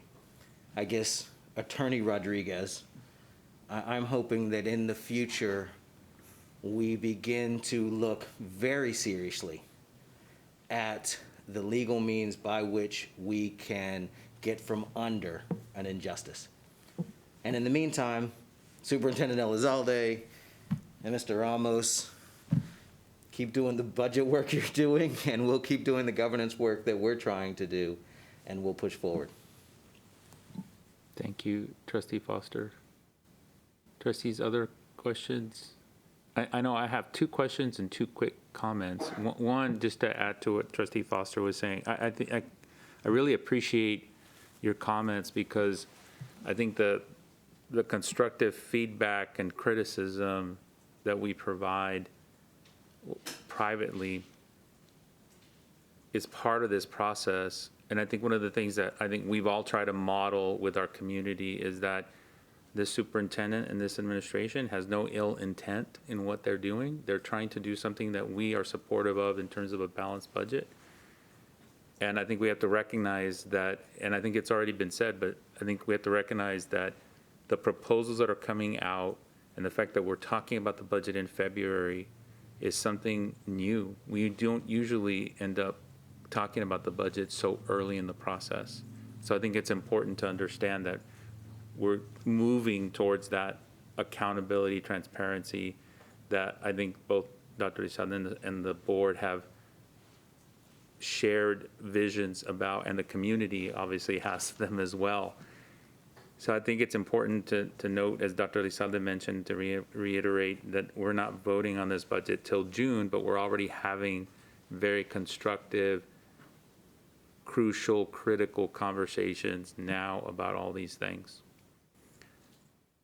That's my one comment. The second comment I have, actually, Trustee Boswell, your idea that Ed talked about the discount of 4%, and I just want, this is more for the legislative committee, in having that idea that's already been done before, because that 30 million, just to read again, that would close the gap on the $28 million that Ed mentioned. So I just want to point that out. The other part is, I wonder, and it's not to debate here, but I wonder if, along with that discount offer, if there's a way for you all to discern whether there's an ability to create a ceiling on what we do. Like, for example, the ceiling might be 50% of the taxes in a local community, up to 50% goes to the state. Because if that's the case, and if I heard right from Dr. Elizalde and Ed, we provide 53%. So 3% of that would have been, and I'm not a math person, 20-something%, I'm just looking at Ed, which would have brought us incredibly close.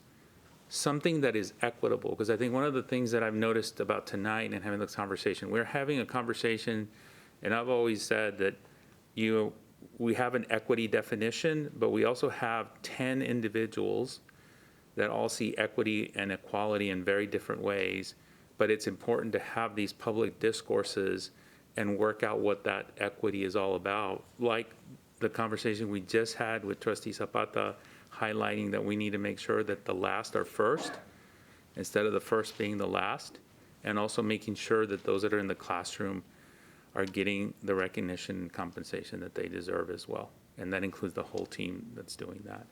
So I think it's really important to think of creatively about those kinds of ideas. Now that one might be different than the other one, but at least there's two options I see. And so anyway, I thought I would raise that up. The two questions I have, one is actually for Ed.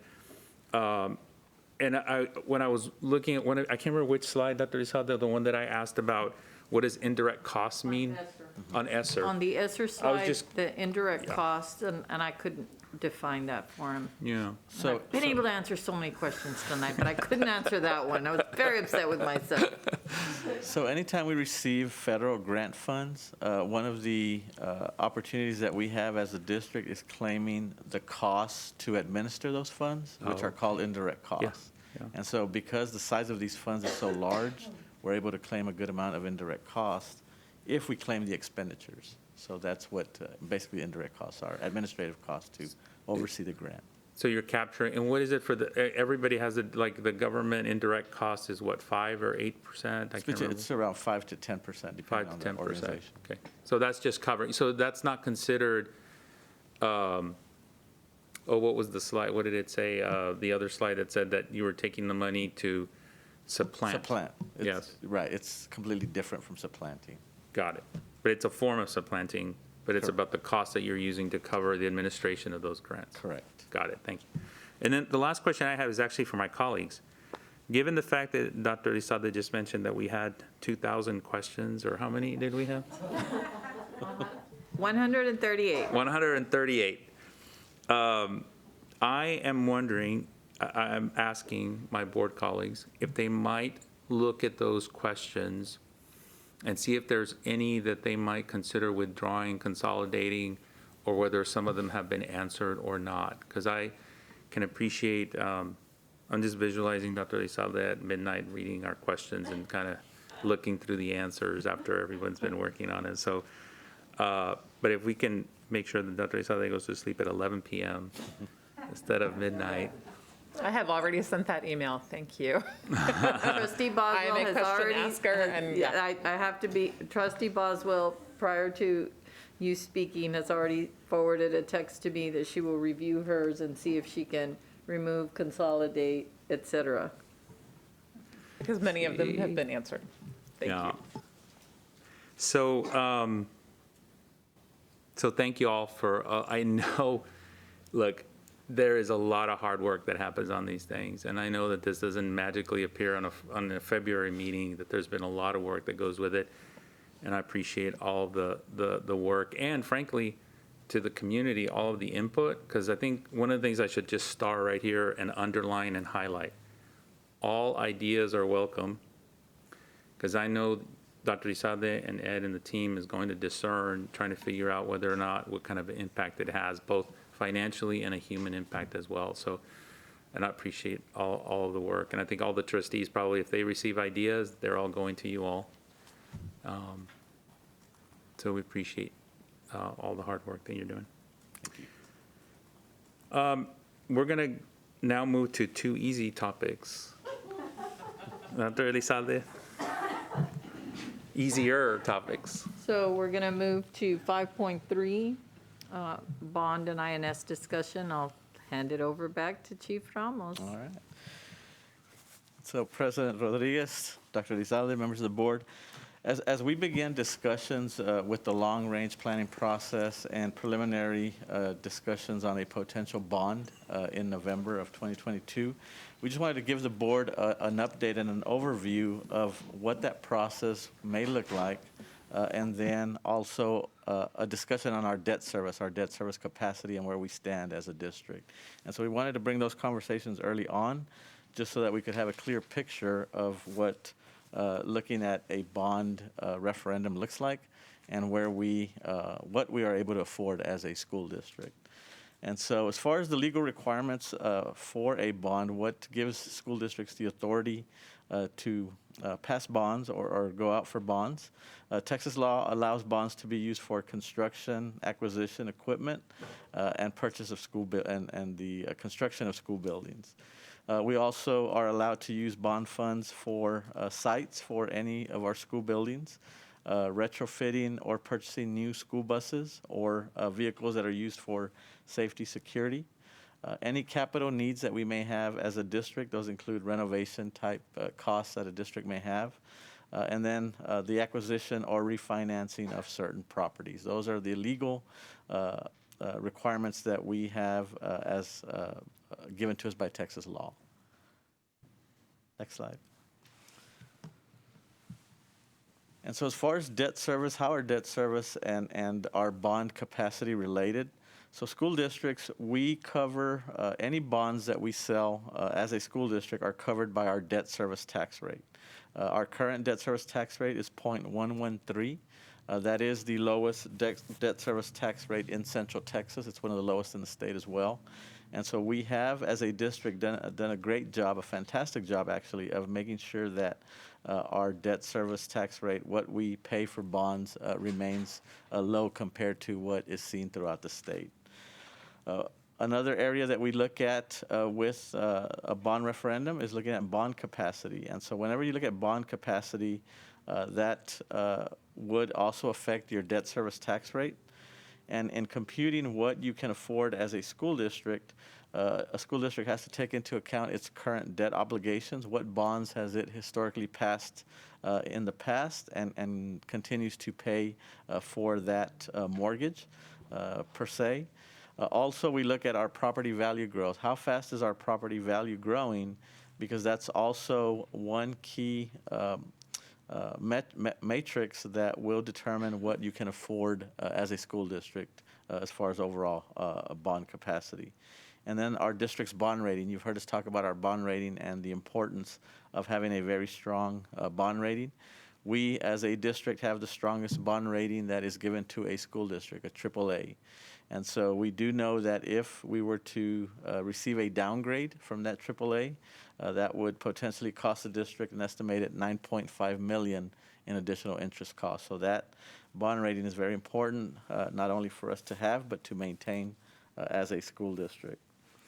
And then the dollar amount that we propose to the school board for the new planned debt. We want to make sure that ultimately at the end of this process, what the bond steering committee recommends to the school board is something that we can afford as a school district.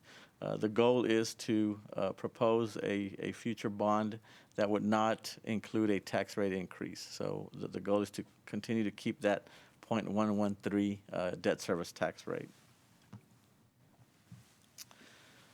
So what is the role for our Board of Trustees? So the board is entrusting with approving the ultimate bond package. So we would, as an administrative team, as a steering committee, recommend a bond package to the board. The board has the ultimate say in the total amount and what that bond package would look like. The board also officially calls the election and the orders of the election. The election can currently, by law, occur in either May or November. The bond order must state the purpose of the bonds, the principal amount that we will issue as a school district, and then the imposition of taxes. How will that affect our debt service tax rate? There's also a new law that says that we must include certain language on the bond referendum ballot. And that language must state that this is a property tax increase. Keeping in mind that I just mentioned that we are not increasing our tax rate, but by law, any bond referendum that is placed on the ballot must include in all caps that specific phrase, this is a property tax increase. So it's going to be very important for us as a school district, if we do move forward with a bond referendum, to really communicate that it is not going to increase the actual tax rate.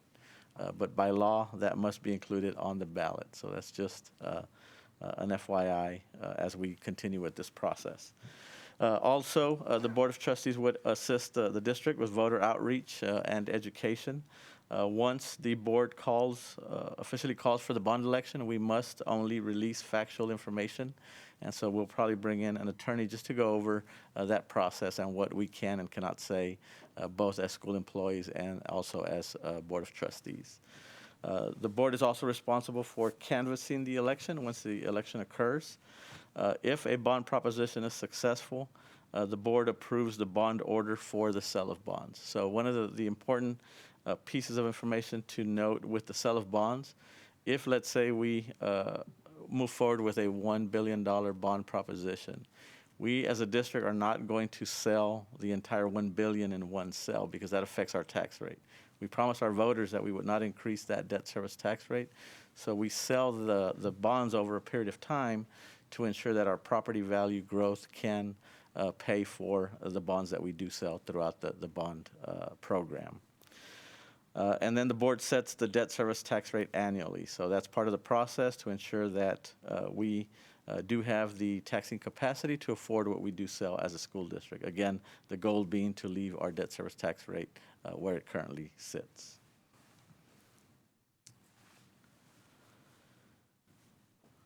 So there's new legislation that recently passed in the 86th legislature that requires for bond propositions to be separate on under specific circumstances.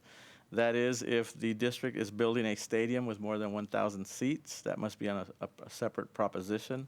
If the district is building a standalone natatorium, if the district is building a performing arts facility, housing for teachers, and technology equipment other than security and infrastructure integral to the construction of the facility. If any of these areas are included in our bond proposition, it must be a separate proposition. That is by law passed by the 86th legislature. So bond finances and looking at our debt service capacity, what can we as a district truly afford?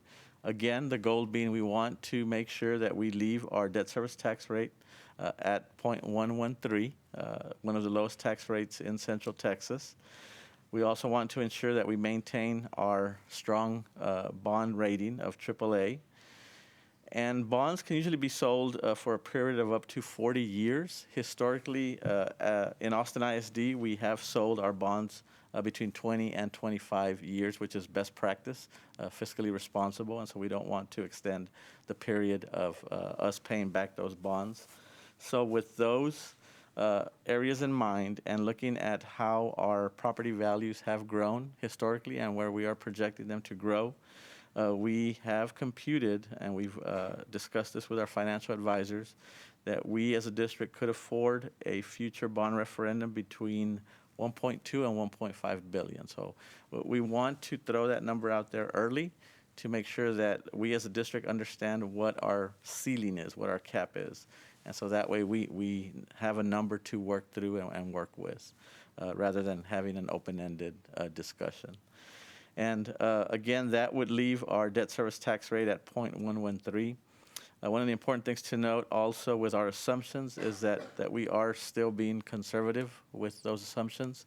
So we are assuming a property tax increase of 7% for the next 3 years, and then that drops down to 2% every year after that. So we're trying to be as fiscally conservative as we can to ensure that we truly can afford a bond referendum that we present to our voters.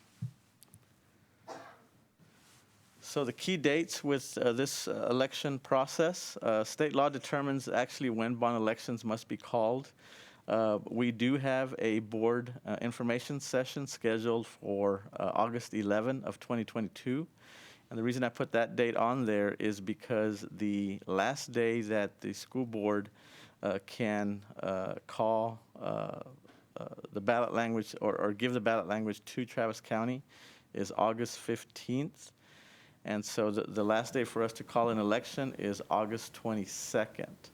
And so keeping in mind that our regular board meeting is on August 25th, so we must make a decision whether to have a special meeting before our regular board meeting of August 25th, or have a voting item at our board information session on August 11th. So that's just some dates to keep in mind in the future as we go through this process. The final ballot language is due to Travis County on September 1st, and then the election would occur on our regular election day of November 8th, which is a Tuesday. And of course, Travis County would administer our election process.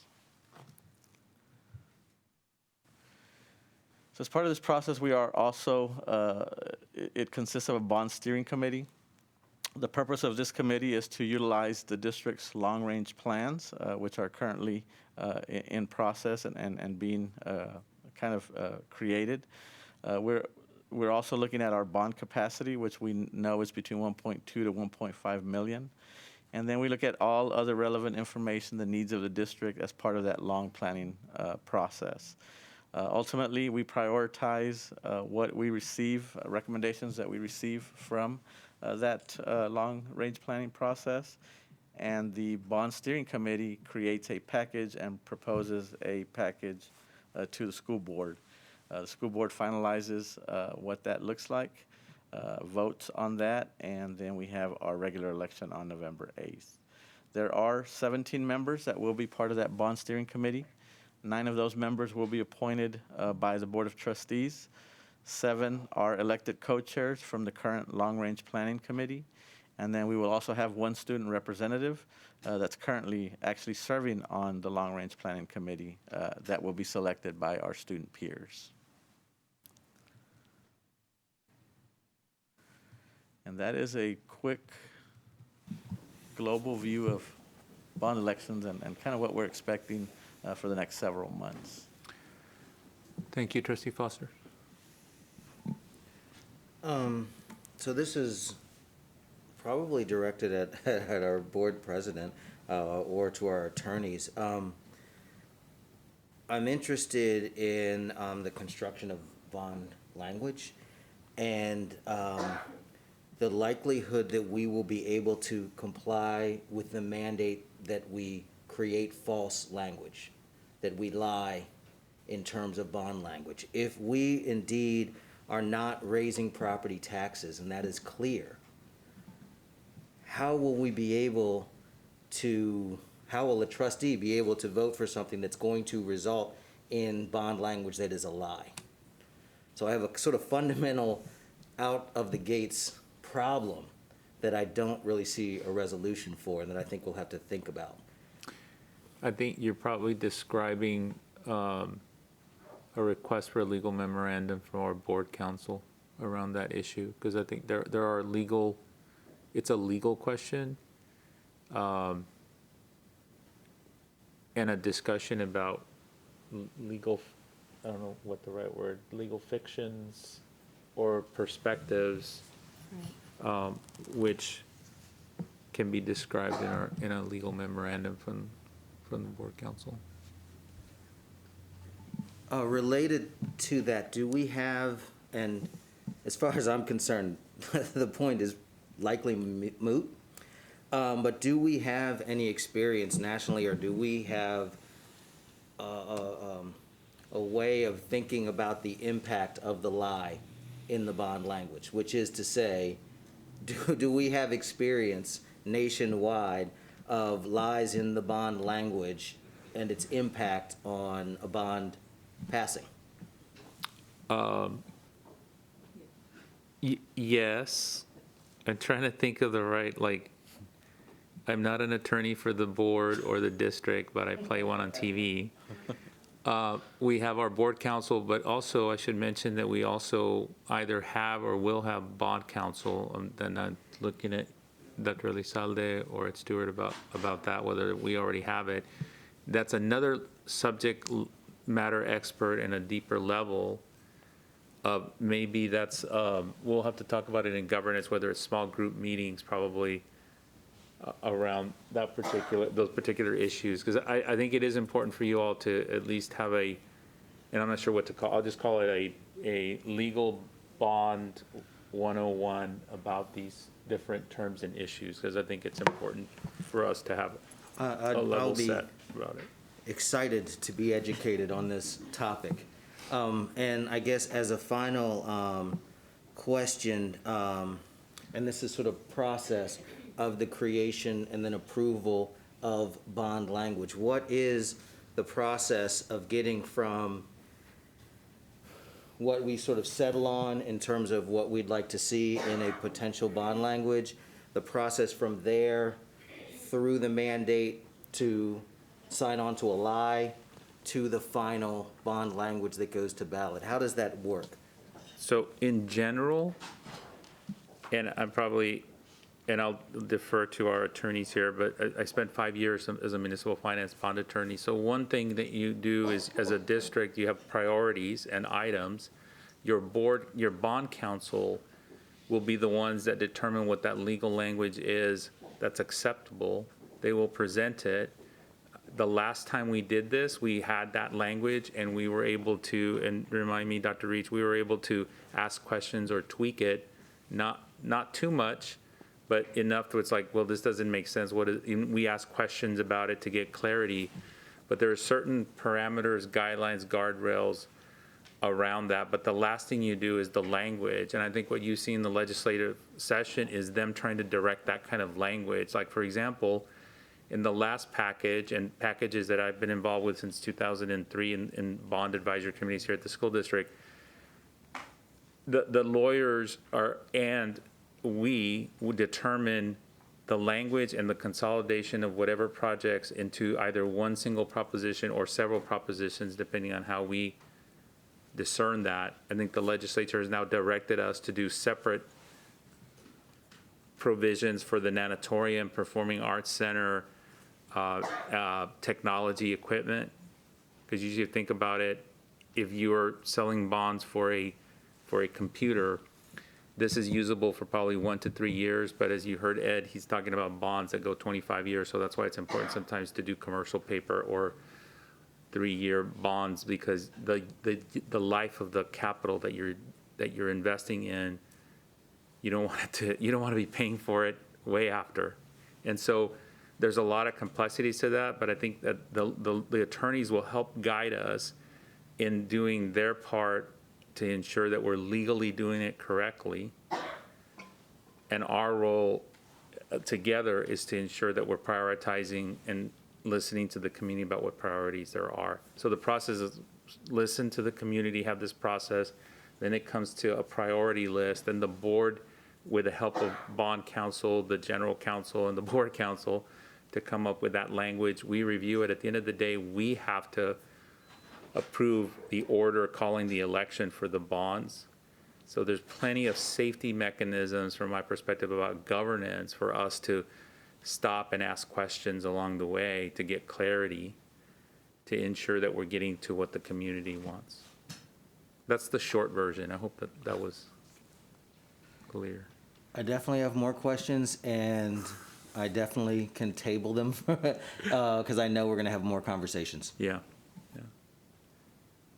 And welcome more questions. So I don't know, Christine, maybe the first thing is to visit with Christine about those questions and then figure out kind of where they go for the benefit of all of the entire board, because we have to bring everybody along. Question number 139.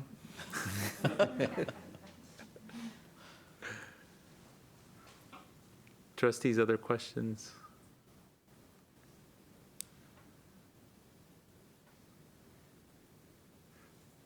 I just wanted us to, early on, kind of get a sense of what is the capacity, like how much are we talking about? We have 500 million, we have, and that's, because it is important, as you don't want folks to start thinking bond and start thinking we have this much, and then you come, and so people have these dreams, and then we come back and we say, well, we only, we need $1 million and all we have is $10. Like, that infuriates people, and understandably so. So before we got too far down the process, I wanted Ed to give us a snapshot of what are we even looking at, so that people can start to have the discourse of, is this a priority project or is this a priority? Those are going to be hard conversations to have, but we want to have them with the parameters in place rather than just having them and then not understanding what that is. And not being a lawyer, the whole bond language has resulted, at least statewide, in less than half of bonds passing over just this last period of time during election season. The language does make people think twice and not understand.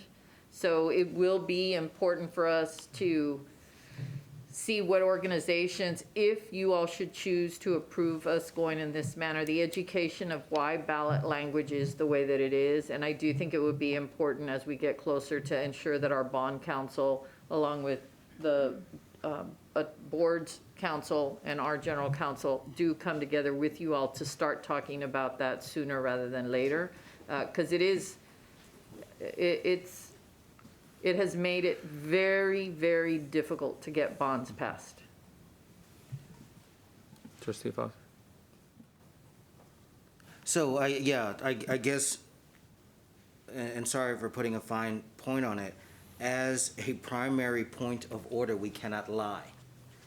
And so I understand that even if we decided that we wanted to go for a bond, I could never support signing on to a lie. I could never support lying to the public by saying we are asking you to do something that does X when we know 100% that it does not do X. It's an unjust law is no law at all. So I mean, and sorry that this is like so early, but maybe it's good that it's so early in the conversation. I cannot follow an unjust law, and I cannot specifically lie to the public, to the constituency, because the state tells me to lie. So this is where I start in this whole conversation. I think it's a great place to start. I will tell you that it is going to be about the interpretation and the semantics, because what the logic and the rationale is that you would see a decrease if you didn't have this, and that therefore it is an increase. I mean, there is, it's not completely like, I mean, obviously in terms of what it results in is not in alignment, but when I've been to some of the conversations with lawyers and how they've described it, then you have to go back and see, I don't agree with it, but I understand how they got there. It's a stretch, but I understand how they got there. And that's why I think you're absolutely right. The more conversation we have from the folks who can help guide that process, will help you be able to know that if it is a lie, then you won't be able to support it. If you can understand the semantics around it, then how do we use that information to help educate our constituents about what it actually means and why it's been worded that way, from a factual standpoint, not a philosophical one.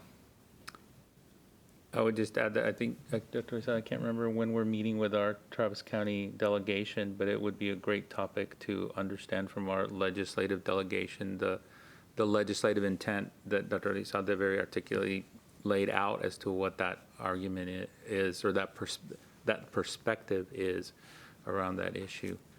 I actually have one question for Ed around that. Oh, I'm sorry, Trustee Zapata? I was going to ask,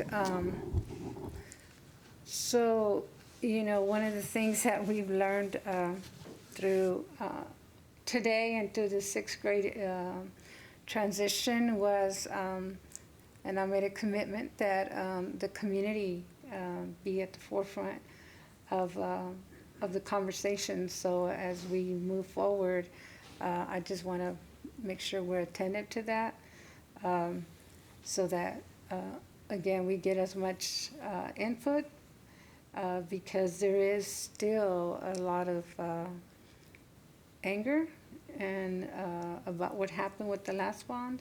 So to be transparent and to be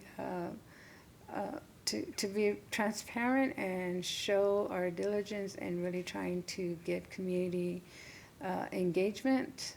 Just wanted to see where that would lie in this process. Well, I would probably defer to Dr. Asadi here, other than to say that in terms of the long-range planning process, we have more individuals in the community participating than we've ever had. And that is part of that process. And honestly, we can't have trying to remember, the 68%, was that the voter approval last time? 72. 72% of the public supporting it. If our supporter, or if our community is not educated and isn't supportive, we will never get that support. So I think we're engaging in different ways, but your point is very well taken that the community needs to come along with us. I don't know, Dr. Isala, if you want to add.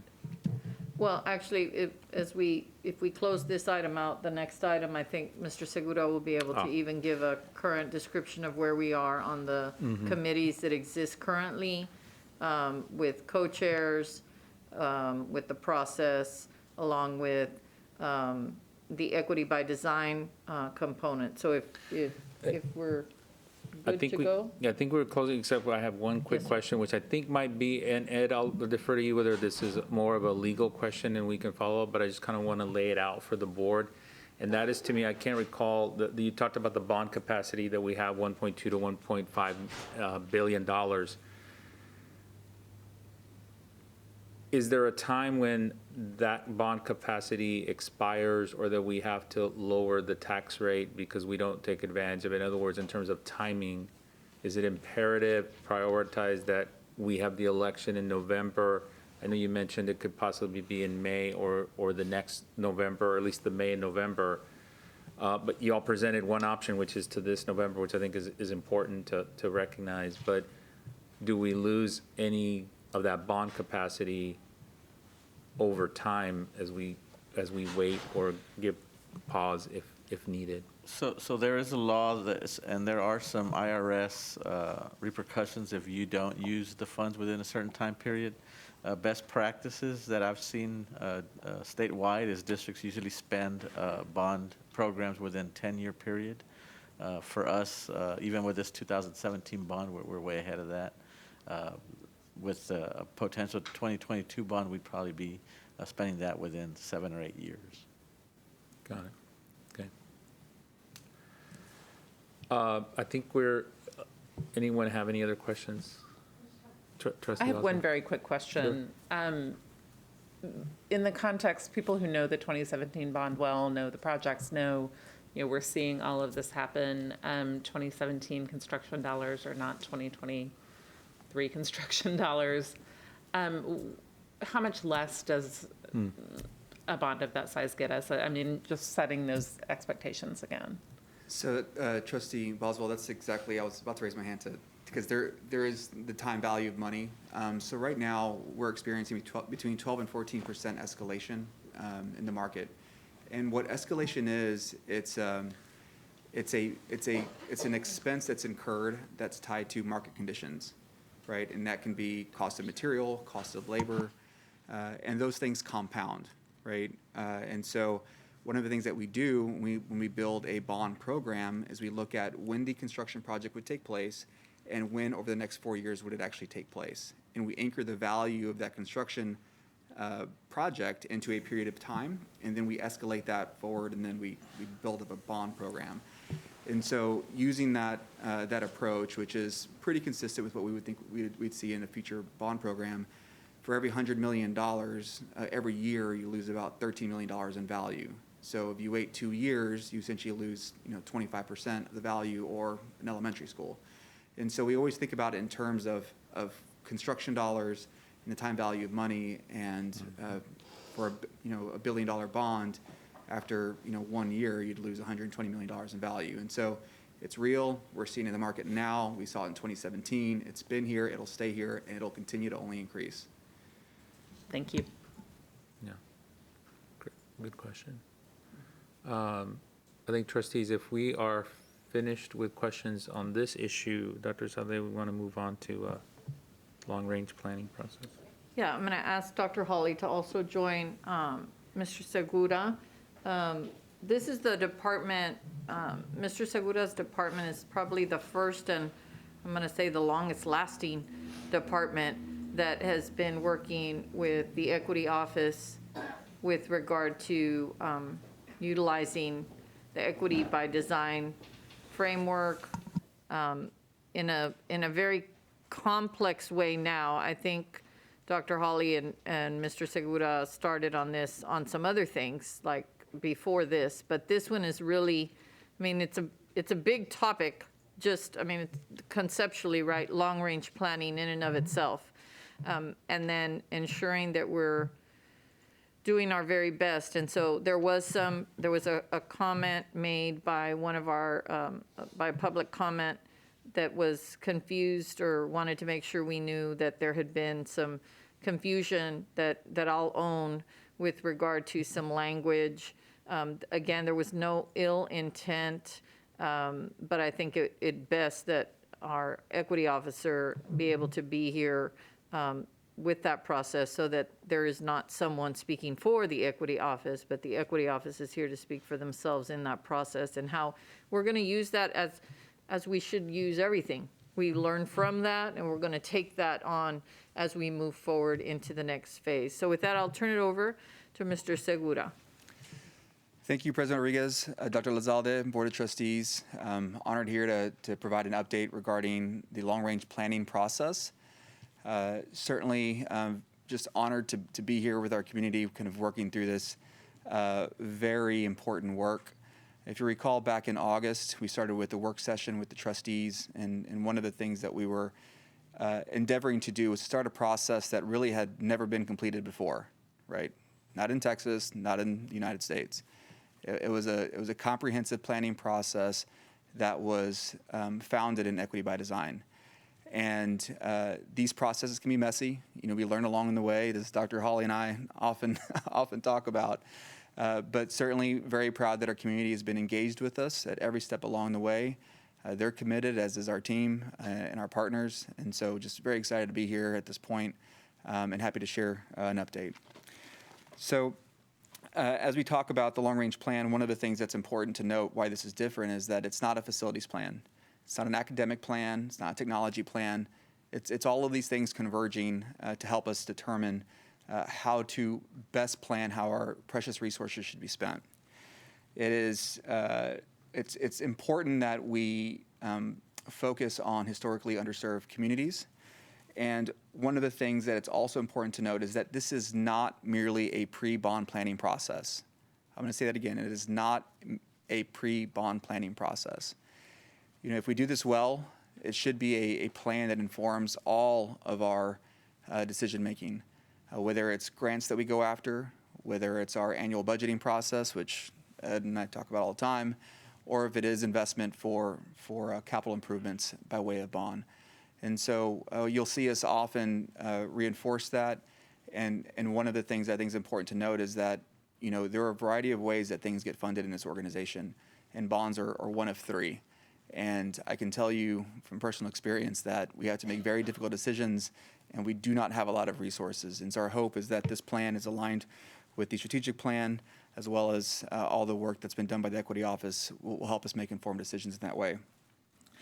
So you heard me talk about the fact that this is aligned with the strategic plan, and certainly building on all the work that Equity Office has done, and, you know, thinking about the 7 conditions for student success.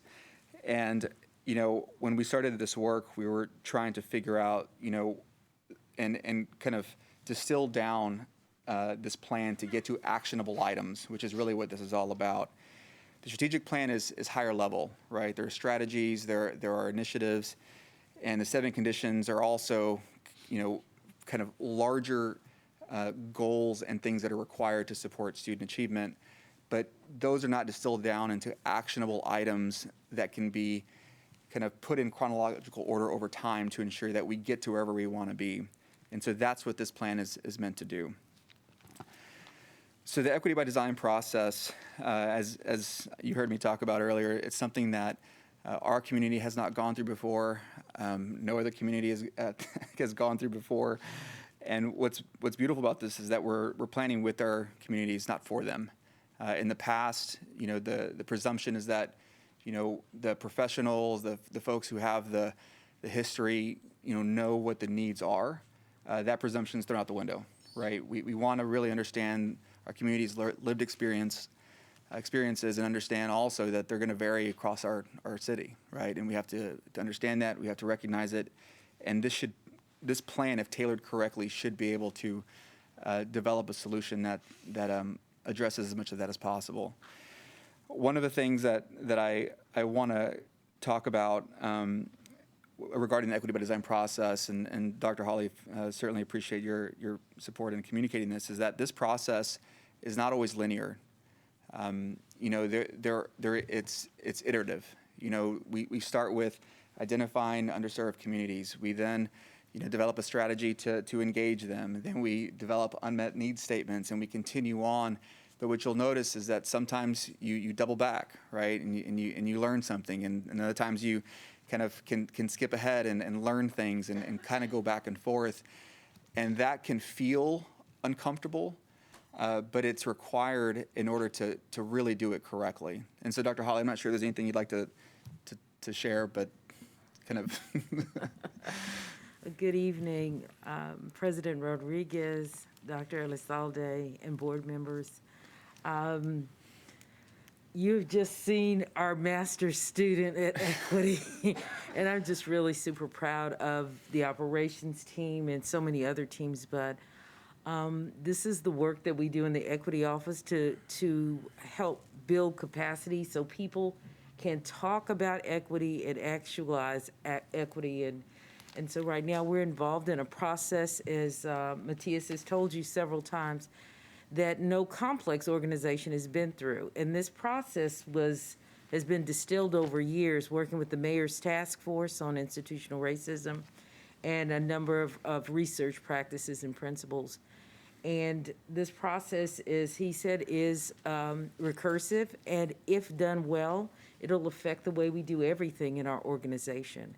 And so we have taken on a massive undertaking here, but the idea is it also helps us rebuild trust with our community. It's equity by design is a how we do equity. A lot of times people will say, so what do we do? And so some of the pieces that you see in this diagram are about the how we do it. And Matthias spoke earlier about the 7 conditions that support student success, and that's the end game. We want to make sure every student has access to that which will help them to be successful. And I don't think I can add too much more. You did an awesome job, Matthias. I appreciate that, Dr. Hawley. Before we hop into engagement, the one thing I did want to talk about was what Dr. Elizalde had mentioned, is that there was a misstep over the last week and a half or so, and certainly want to apologize to our community, to the board, to our staff. What occurred was, we received statements from our committees, and when working with the Equity Office, we realized there were some refinements that should be considered, and given that we were trying to produce a deliverable, we began to make adjustments to those documents and those statements, and really turn them into unmet need statements. And so, those documents, were uploaded, and we have met with the co-chairs and apologized and talked about, why that decision was made at that time. And, we take full ownership of that. But I do want to I want y'all to know that the documents you have in the backup are the original statements, untouched, unfiltered. They are from our community. We will work with our committees and our co-chairs to refine the language. That'll occur over the next 3 weeks. And so the Equity Office will be working with each of the 7 committees to make those refinements. So they will change, but the next time you see them, they will have been changed with the community co-chairs and committees together. And so, again, certainly apologize for that. It was a misstep, and we'll learn from it. And, our committee, I think, co-chairs were graceful and supportive of us acknowledging that. Absolutely. And I wanted to add, what they did in their original language is powerful. And the way the team refined that was based on their understanding of what the statements could be. But what the community gave us and our committees gave us, we get to build on it. So it's just because it's flawed. Everything we're going to do, and I want to make sure everybody understands, everything we're going to do is flawed. And there will be no perfection because we're all flawed, messy human beings, right? But I do want to say publicly what our committees did was powerful, and it gives us some strong ground to stand on. And before we move further, though, I also want to acknowledge, because I want to make sure everybody hears, these are triggering events for individuals that have been through past experiences.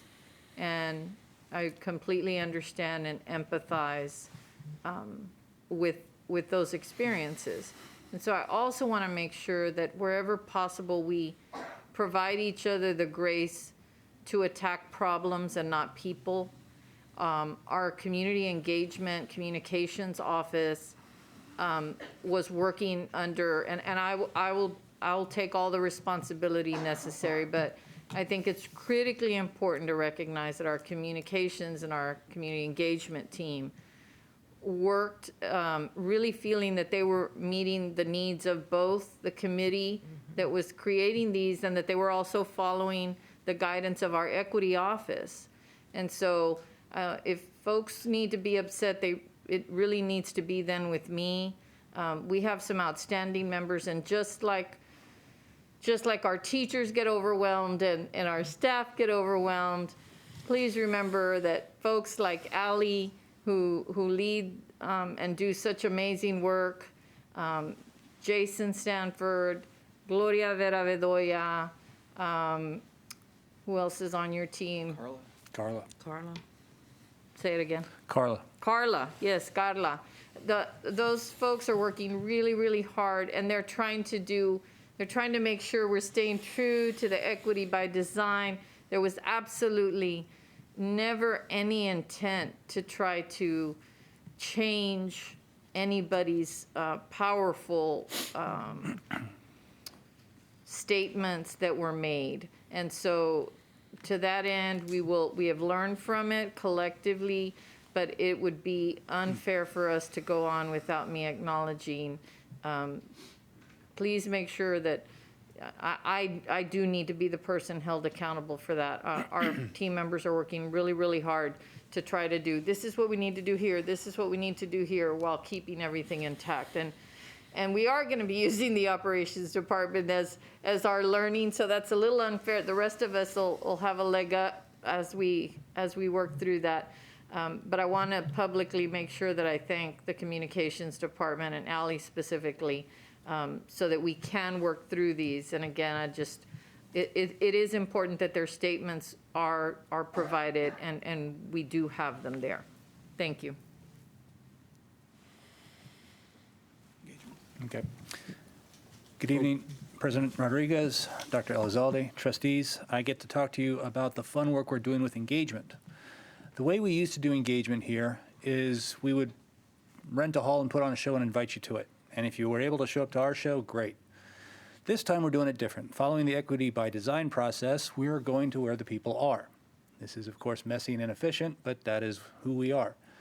Especially since we are starting with our most marginalized populations, as determined by a rubric of the fitness of our facilities, who is our most economically vulnerable census tracts, and our populations who need the most help, SPED, immigrants, all that kind of thing, the refugees. And we are going to them where they are. PTA meetings, principals' coffees, PTAs, CACs, and neighborhood and community meetings.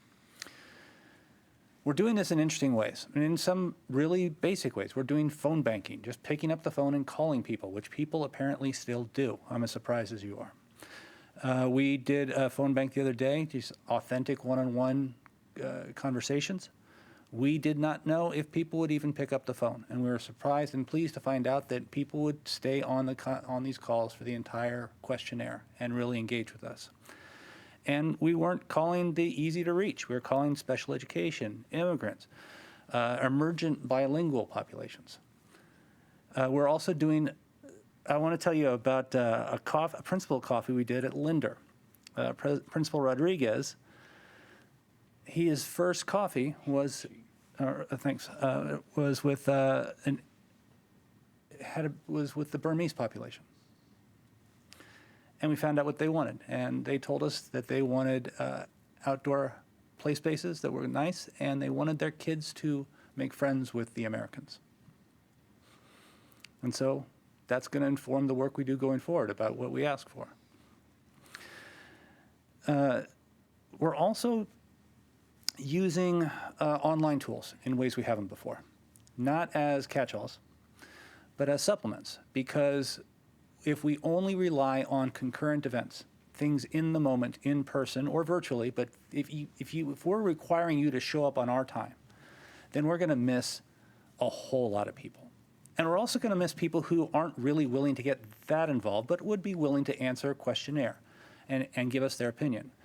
And we're using a tool that is able to disaggregate the data so we know exactly who we're hearing from, and that we are able to ask richer questions. It's not just fill in a blank and we're able to get more complete answers, rank choice things. There's really exciting tools that we can use that really fill out the picture we're getting. So we're not, one, hearing from the people who are always willing to show up to our events, and two, not just the people who we can catch at the time that we're looking. We've got some exciting stuff coming ahead. I know some of you are extremely excited to hear this. I think this is just wonderful. We are working with our AVID coordinators, our college prep coordinators, in 14 middle schools and 10 high schools to come up with curriculum where they get the data that we're collecting, they get the facilities plans and the educational plans, and they come up with ideas as little middle school architects about what they would do. And then they will be presenting that to the bond steering committee, and their ideas can be incorporated in the bond. So this is a great educational opportunity, and it'll probably make the bond a lot better than it would have. I know I toured the Ann Richards School, and the students told me how their input made that school a better place, and I think this can do that at scale. It's more engagement we're doing in the spring. We're going to keep doing what we've been doing, but it's going to take a long time to get to every school campus, every vertical team. We're going to increase our focus on staff in the spring and community groups, grassroots organizations like faith-based institutions, city commissions, nonprofit partners, and we are going to put the superintendent on a speaking tour. By the way, we're putting you on a speaking tour. And finally, there is a subset of leadership in this town that we have not done a good job of communicating to in the past, and that's our advisory bodies. Not the top elected officials, not y'all, and not the people we're meeting with, but there's these volunteers who show up on city commissions and neighborhood associations, church leaders, our partner organizations. They are what in corporate America are called influencers. They're the ones that people ask what's going on, and we have never, ever really done a good job of talking to them, and we're taking this opportunity to start organizing them and bringing them into our family. So we are going to be creating a newsletter aimed at them for the grass top leaders in town, in effect, the influencers. And we're going to be, giving them, we want to inform them, but we also want to arm them, as we do sometimes with you, about how to talk to other people and what you can give to them. And the click-to tweets, things like that, the polls that we're going to be putting out, the surveys we want people to, that they can share. So we've got some exciting stuff coming forward. I'm really looking forward to it. Thank you, Jason. So progress. So we've been going through the equity by design model. We've been listening to communities, starting with underserved communities. And I want to be very clear that this is going to extend across the entire school district. It's not just a subset. We've been partnering with our committees. We've been generating unmet need statements. We'll continue to do that work as we've just discussed. And one of the things that I think has also been really great is working with our committees to identify exemplars, right? Whether it's programming, whether it's facilities, whether it's CTE programming, whether it's technology approaches that Sean is certainly excited about. So we've our committees have been great. I mean, they really have. They've bought in, and they've been participating at a very high level. As we move forward through implementation, we'll begin to identify the priorities of each of these committees, and the hope is over time we begin to find solutions that accomplish many of these priorities. Right? The idea is to bundle them so that when there is an initiative, when there is something that requires resources, that they meet as many needs across all of these different categories, whether it's technology, CTE, fine arts, athletics, and the goal is that over time, that information will be used to inform all decisions, including potential bond program later this year. So one of the things that I think is also important to talk about is, is different types of examples that may occur and based on actions when we learn things that we didn't really consider, or things that we knew needed to be addressed but are bigger than the long-range planning process and need to be incorporated in some other type of process, or be acknowledged and accepted and then carried forward in a process after. And so an example of that is, right now we're hearing through the input that we've gotten from our community that feeder patterns and boundaries should be examined. But we also know that this is complex work, very complex work, very time-consuming work and resource-intensive.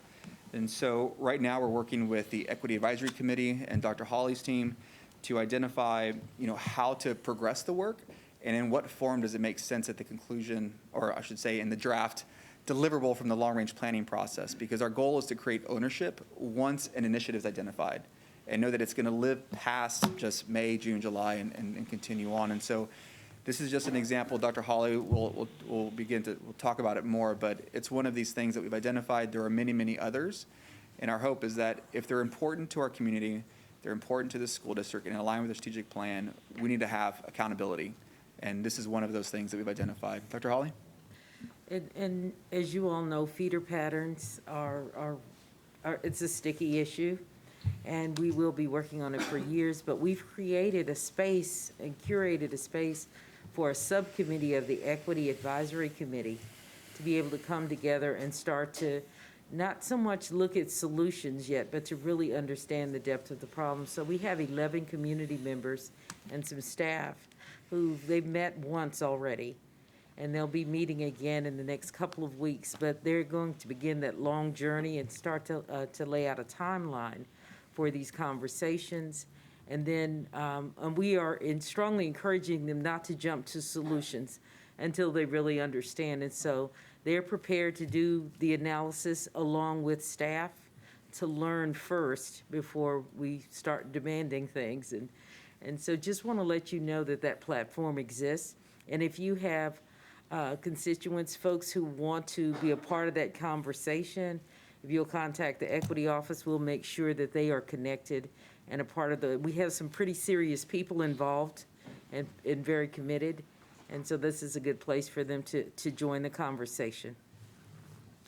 So we were just talking about bond planning, and this slide here shows how the two different efforts work together to get to a solution over the next several months. And one of the things that I want to point out is that the long-range planning process does not have to be complete in order to get through a bond planning process, right? We just need to know enough to ensure that the highest prioritized goals and initiatives are funded. And if you think about the level of detail that goes into a bond referendum, it's generalized. We talk about a school, we talk about improvements, but that budget is going to adjust if that school is going to have a certain type of programming, if it requires certain facilities to support that programming. It might change if it functions as a shelter, and supports the Resiliency Hub effort. It might change if there's an alignment and needed to support, fine arts. There might be different programmatic needs that changes the design, which would impact budget. So our goal is to get to know enough to ensure that when we do make an ask, we don't miss an opportunity. So it doesn't have to be complete. We just need to know enough to make an informed decision in the bond. Next slide, please. So upcoming steps. We're going to continue with our school communities with special focus on our underserved communities as we have been. We're going to identify community assets. We're actually building tools right now with our partners. There'll be web-enabled tools. Certainly, we'll share that link with you all. It'll be great. You can see all the different ways that the data is managed. And I think you'll find that you'll learn a lot about not only how complex this organization is, but also some of the conflicts that we have within it, right? And we're trying to address that. We'll determine what we need to achieve by establishing measurable goals as part of the equity by design model, generate ideas, and then ultimately get to a place later on when we begin to develop the projects and plans. So the equity by design process is iterative, but one of the last things you do is build a plan, right? It's towards the end, and we work with staff, we work with everybody to not jump to solutions. That has been one of the hardest things, is getting folks not to be defensive and also not to jump to solutions. And so I got to get better at it. All of us got to get better at it.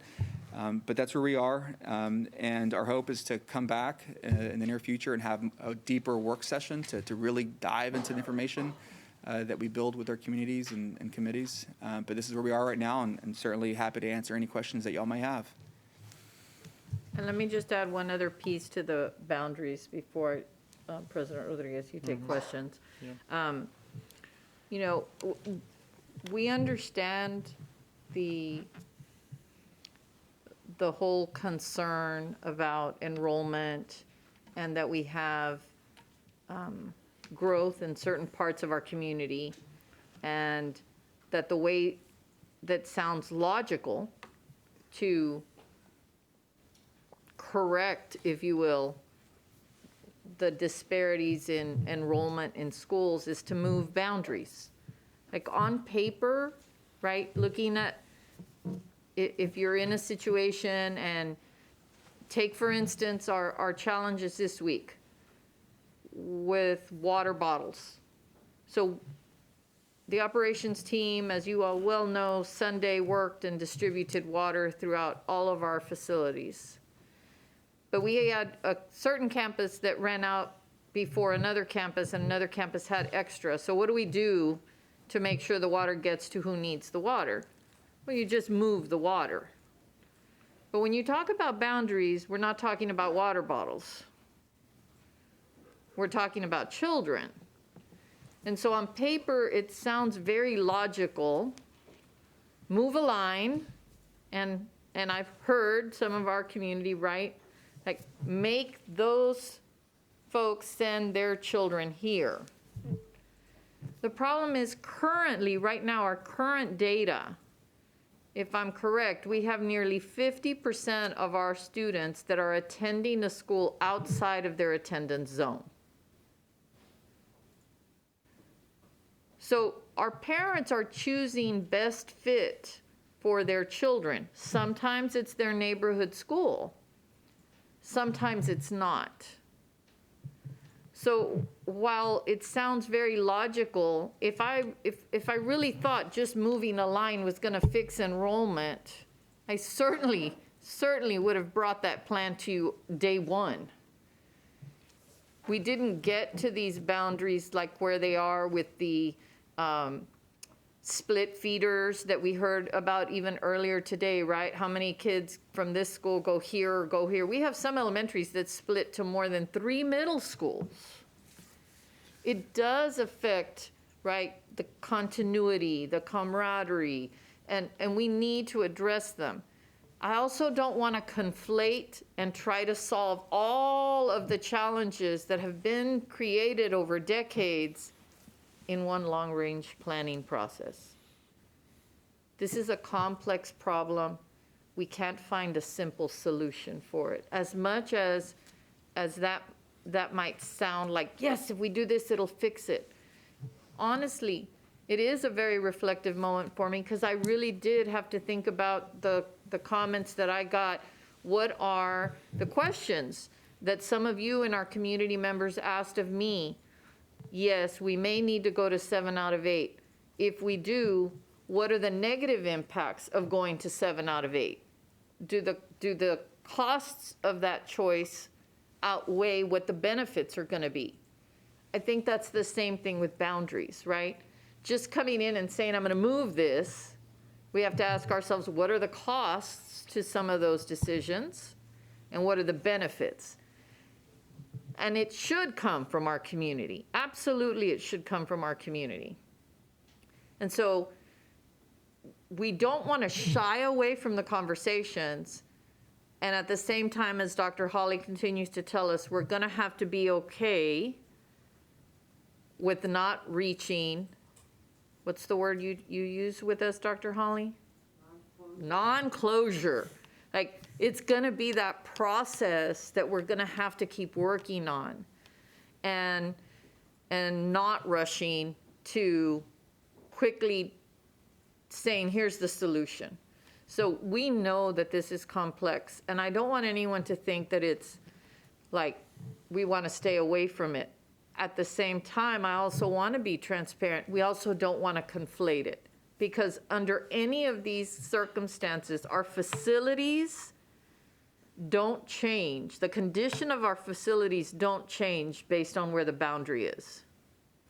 Whether that line is here or there, the condition of that facility still remains whatever the condition of that facility is. So we want to address those needs while we start having concurrently. It also doesn't mean let's wait till we finish this and then we'll start those. No, it is going to be that organic, messy, fluid conversation where it's related, absolutely, but we don't want one to drive the other. We want them to still be able to retain their individual identity of what those challenges are, so that we can improve facilities should our community rally around the proposals that our committees come up with, and if those are sufficient for you to feel comfortable in approving that we would do a bond as something as part of that long-range plan. And truthfully, in closing, that long-range planning process should actually never end. It should actually be something that continues evolving throughout our entire process, along with the equity by design model. Neither one of those two should ever be like, check, we're done. They should actually be something that's building. And lastly, all of us are working from an equity lens, and none of us are equity experts. Dr. Holly says that from their office at the very, very beginning. We're all a work in progress on it, and we're all going to continue to learn from this, and we'll all continue to move forward. But there's been a lot of really good work that the team has been doing, and we wanted to make sure we brought that to you as was requested by some trustees. You can take questions, sir. Thank you, Dr. Elizalde. Trustees, any questions? Trustee Anderson and then Trustee Lugo. Mine is not really a question, it's a comment. I've been on a lot of committees, been in this district a long time, and this is really the first time that I've actually seen the district call out the unmet needs of the underserved students. So, like, for me, seeing that, like, that is huge. But not only seeing it, but actually taking steps to address it is even bigger. So, thank you. Trustee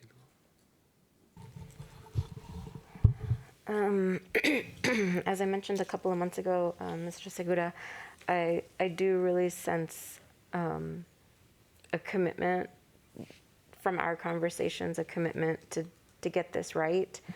And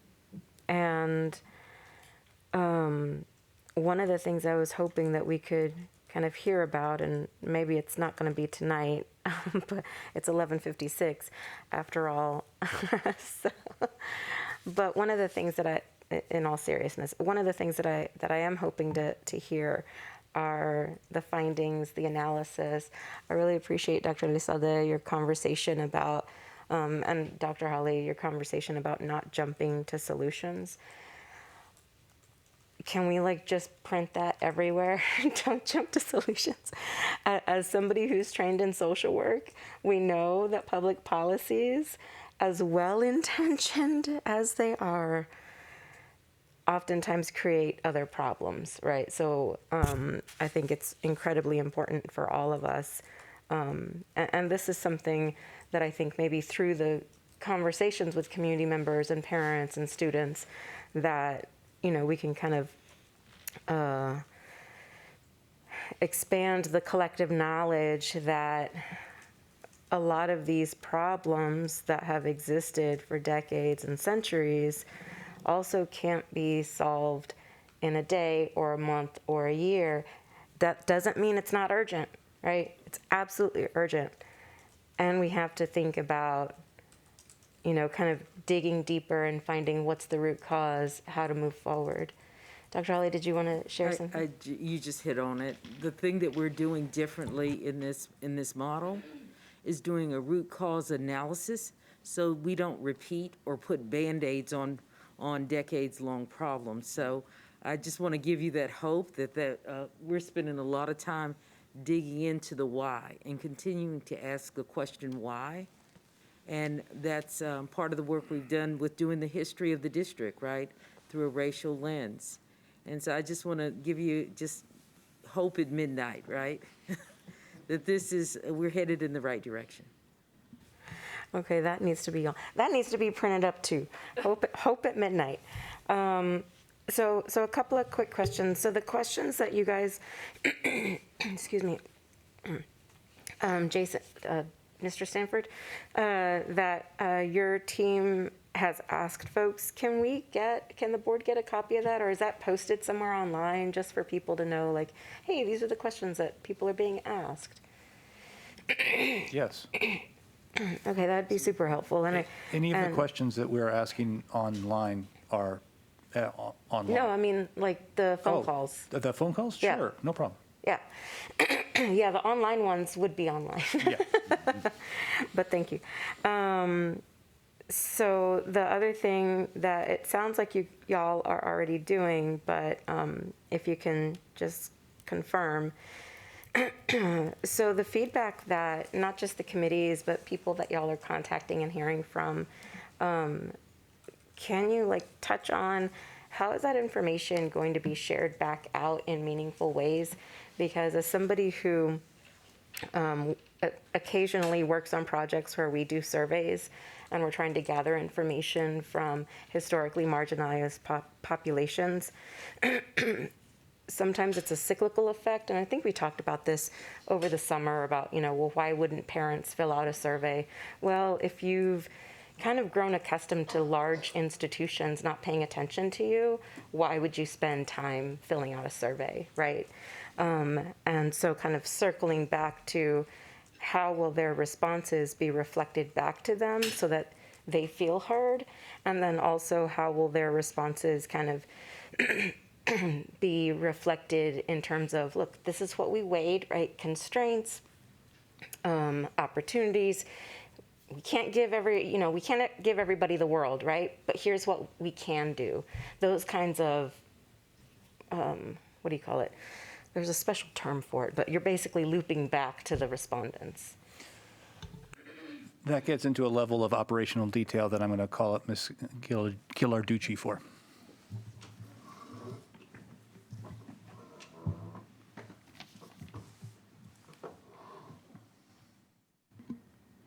Thank you, Trustee Lugo. That was a wonderful question. So I think the answer right now is I don't know that we have a full answer to that. The unmet needs statements that we shared with the board reflect the top 3 of each committee that they chose to work on. And that's because they did an exercise figuring out which of these is most high leverage or have the potential to have the greatest impact, feasibility, things like that.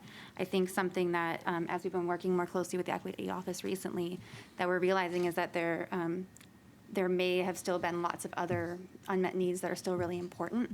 And I think as Mr. Segura had said earlier, what we're really going to need to do is sort out which of these might have bond implications and which of these might need that kind of further planning and implementation.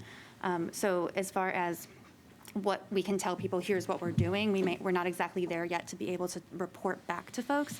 But part of that reporting back is that public input tool where we did go out to the community and say, okay, here's kind of our first work product.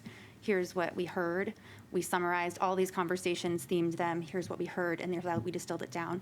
And we asked the community to give us feedback on, now, can you help us try to understand, why do you think some of these things are happening? Or why do you think some of these problems have not been solved yet? So that's kind of part of it. As we move forward and kind of know more about which of these things we're going to progress, I think we can actually go report back and say, here's what's actually going to happen. As far as getting back to those communities, we actually and I can share the phone script that we used. We kind of, like, I think, like Mr. Sanford said, we didn't know exactly how long are people going to stay on the phone with us, right? We were actually very fortunate that a lot of folks were really willing to talk to us. And one of the questions in the conversation was, can we call you back in a few months and let you know, like, here's what we heard from you, and here's kind of how this process is progressing. And every person that I spoke to was like, that would be awesome, please do. So we're looking forward to doing that. Thank you. And thank you for sharing that, because it's like, yeah, people want to know. They're like, yeah, sure. So thank you for that. A couple of other questions, and sorry to my board colleagues who are like, wrap it up, sis. I got a lot of questions, but I won't have 138 questions. I can guarantee you that.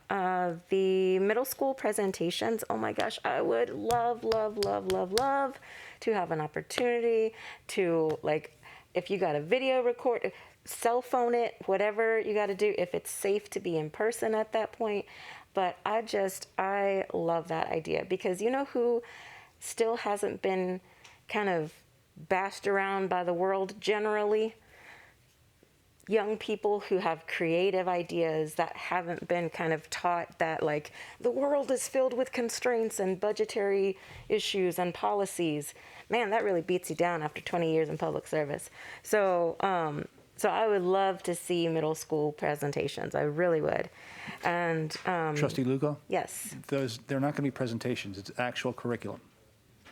Okay, so the middle schoolers are. Yeah, it's not going to be a one-way presentation.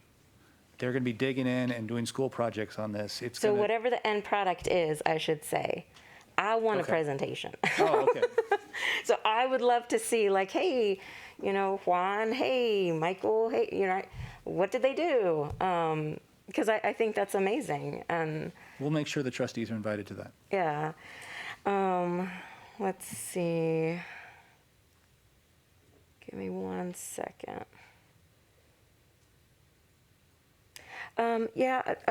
This is more of a comment/request. So I do find it really, in a way, reassuring, and in a way not, only because of the uncertainty. And uncertainty is okay, right? But just to put it out there. So I do find it interesting that, to open up the conversation about, really looking at, well, what can the long range plan, what can that process accomplish, and having it be a process that, yes, it can help inform a bond package, and what are some of the other things that can come from it. And I think that's the piece where the uncertainty, and I've never been good about being on the edge of the unknown. I always freak out. I'm like, what's happening?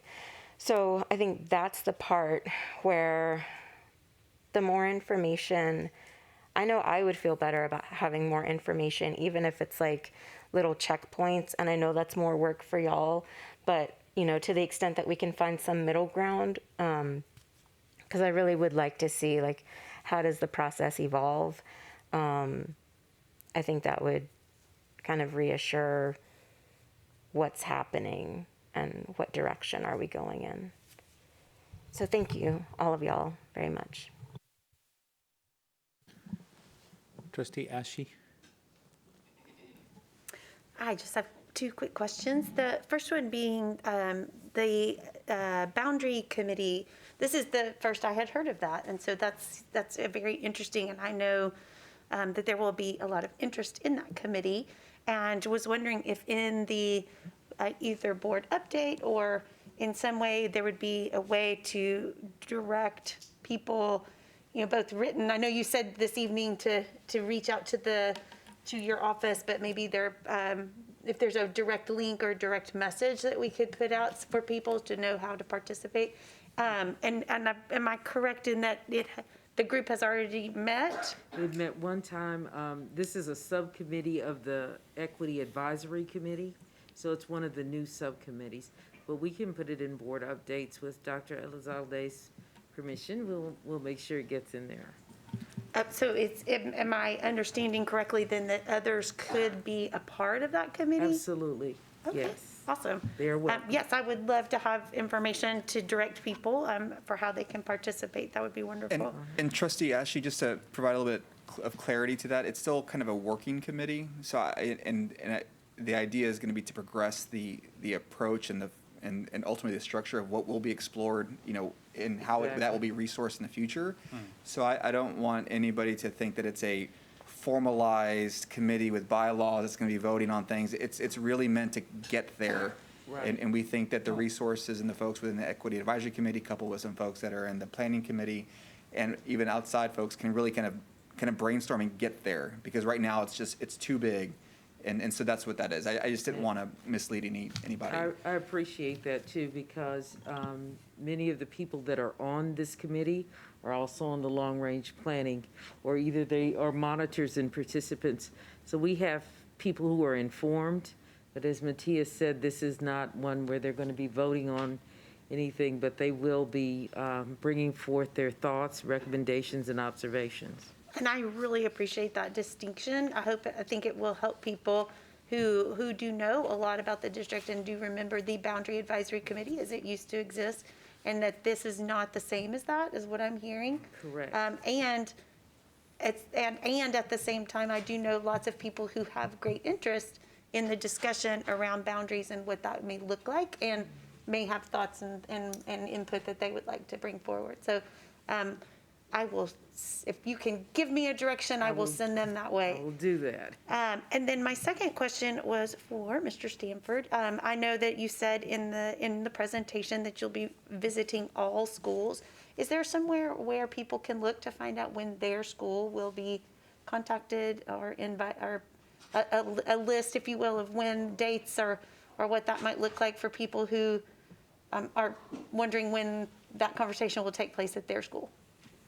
So we don't have a schedule. The way that we started with the 25 based on the three areas that we talked about: the social vulnerability, student demographics, and the facility conditions.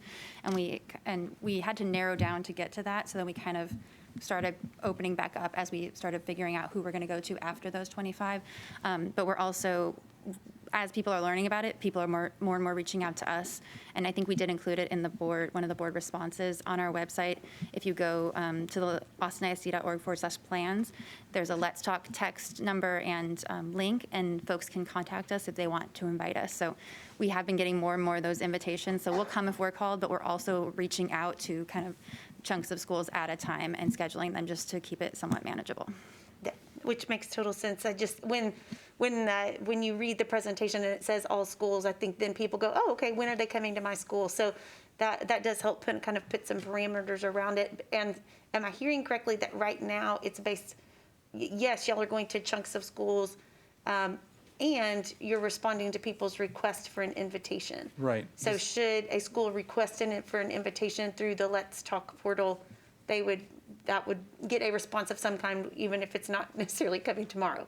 But there would be a response of some kind. Yes, and to, as I understand it, and please correct me as you're wont to do when I'm wrong, but we can't just assign them a date. We reach out and offer, and we say we'd like to.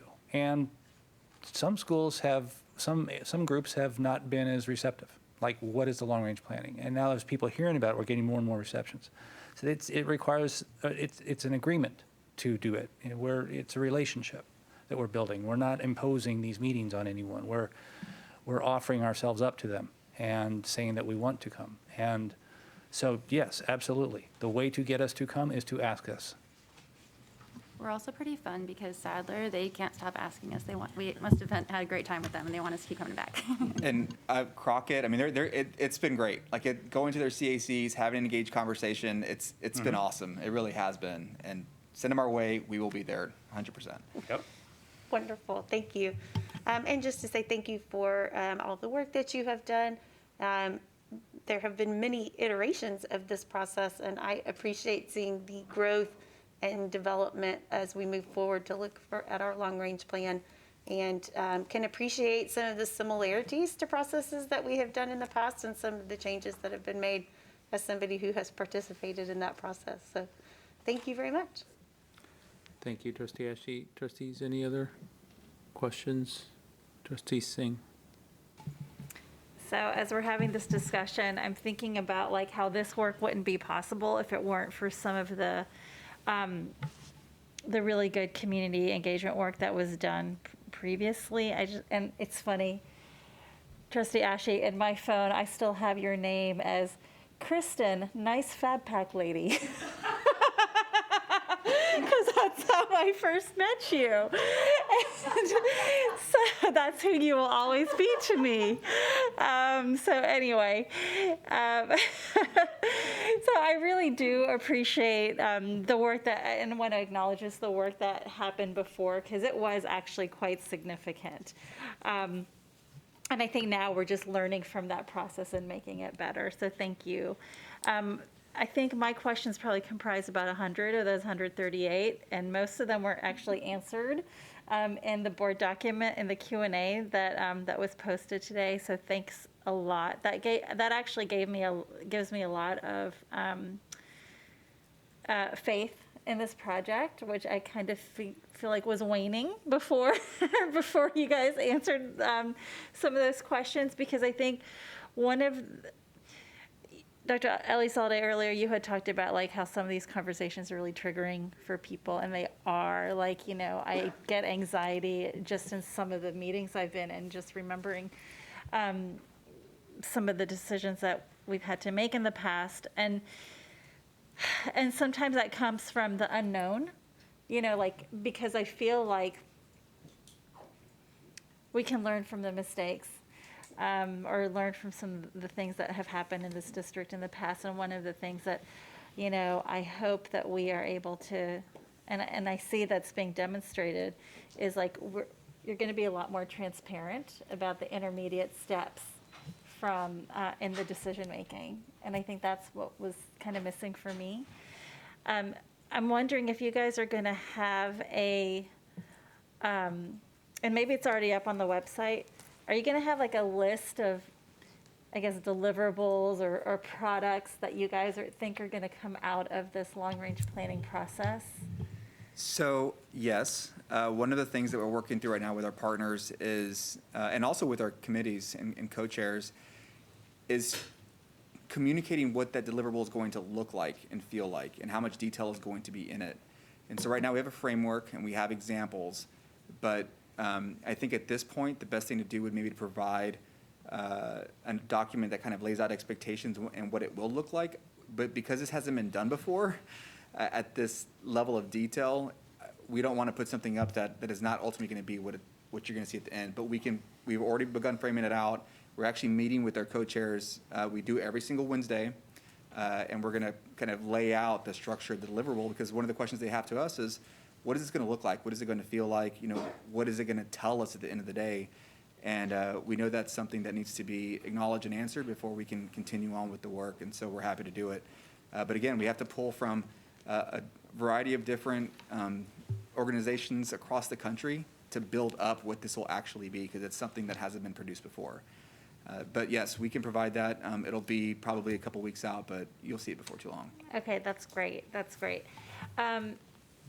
And then I guess there are a couple things I just want to quickly mention that are my hopes for this whole process. Number one is that we pass a bond, ultimately, because our kids deserve amazing facilities. My second hope is that we don't make promises that we can't keep, or that we're pretty sure we're not going to be able to keep. I don't want us to be in a situation where we promise campuses are going to get a bunch of modernizations and then, you know, we close them 2 years later. I understand if we close them, we have to close them at some point because we've tried everything, but that's a big concern. I hope that we are able to somehow figure out how to quantify or acknowledge, measure the historical significance of a school into the ed specs, and looking beyond bricks and mortar and thinking about how to quantify like the anchoring effect of a school. At Martin, the other day, there was a parent who talked about how, they felt like, and this is nothing about, I actually don't mind the idea of moving sixth grade, but I'm just going to use this example, which is, you start weakening a school and it's like taking a thread out of a sweater and it eventually unravels. And I think like, how do you capture that in ed specs? I don't know how, but I hope that we figure that out.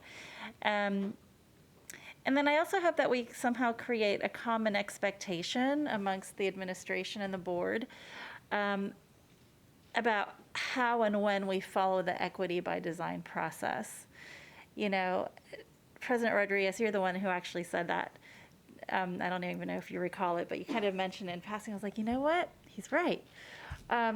Because it wasn't followed with the Martin Middle School decision. And maybe there is a reason for that.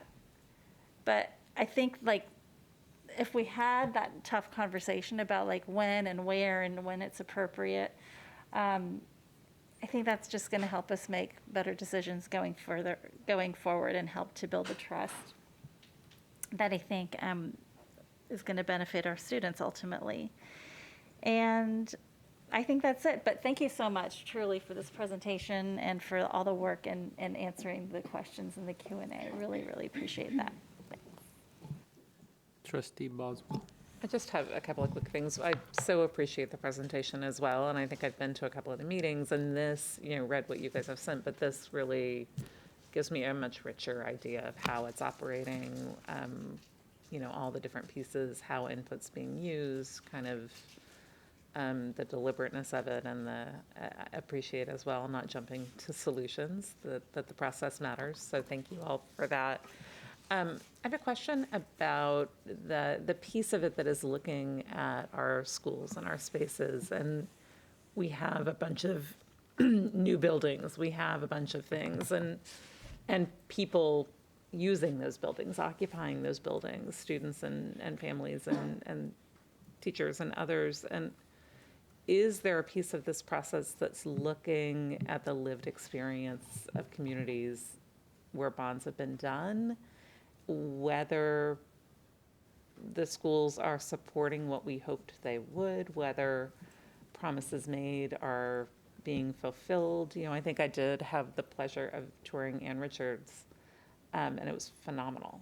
And to hear the students giving the tour and talking about how that building supported that unique community in very specific ways that obviously connected with the students that they really took ownership of, and to what degree are we looking at that across the buildings that have been done to see where that's true, where that's not, and learning from that and from the people who are living that right now? Trustee Boswell, excellent question. Answer is yes. One of the things that the trustees may not know is that as part of the charge from the CBOC, the Community Bond Oversight Committee, is to actually track how the projects have performed. And many years ago, we started to develop an approach and a process to evaluate that. Unfortunately, because of the pandemic, many of our new schools were not fully occupied.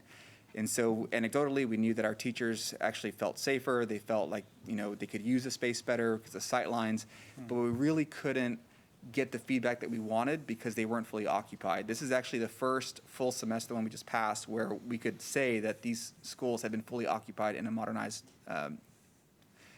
new modernized facilities were fully occupied for a period of time.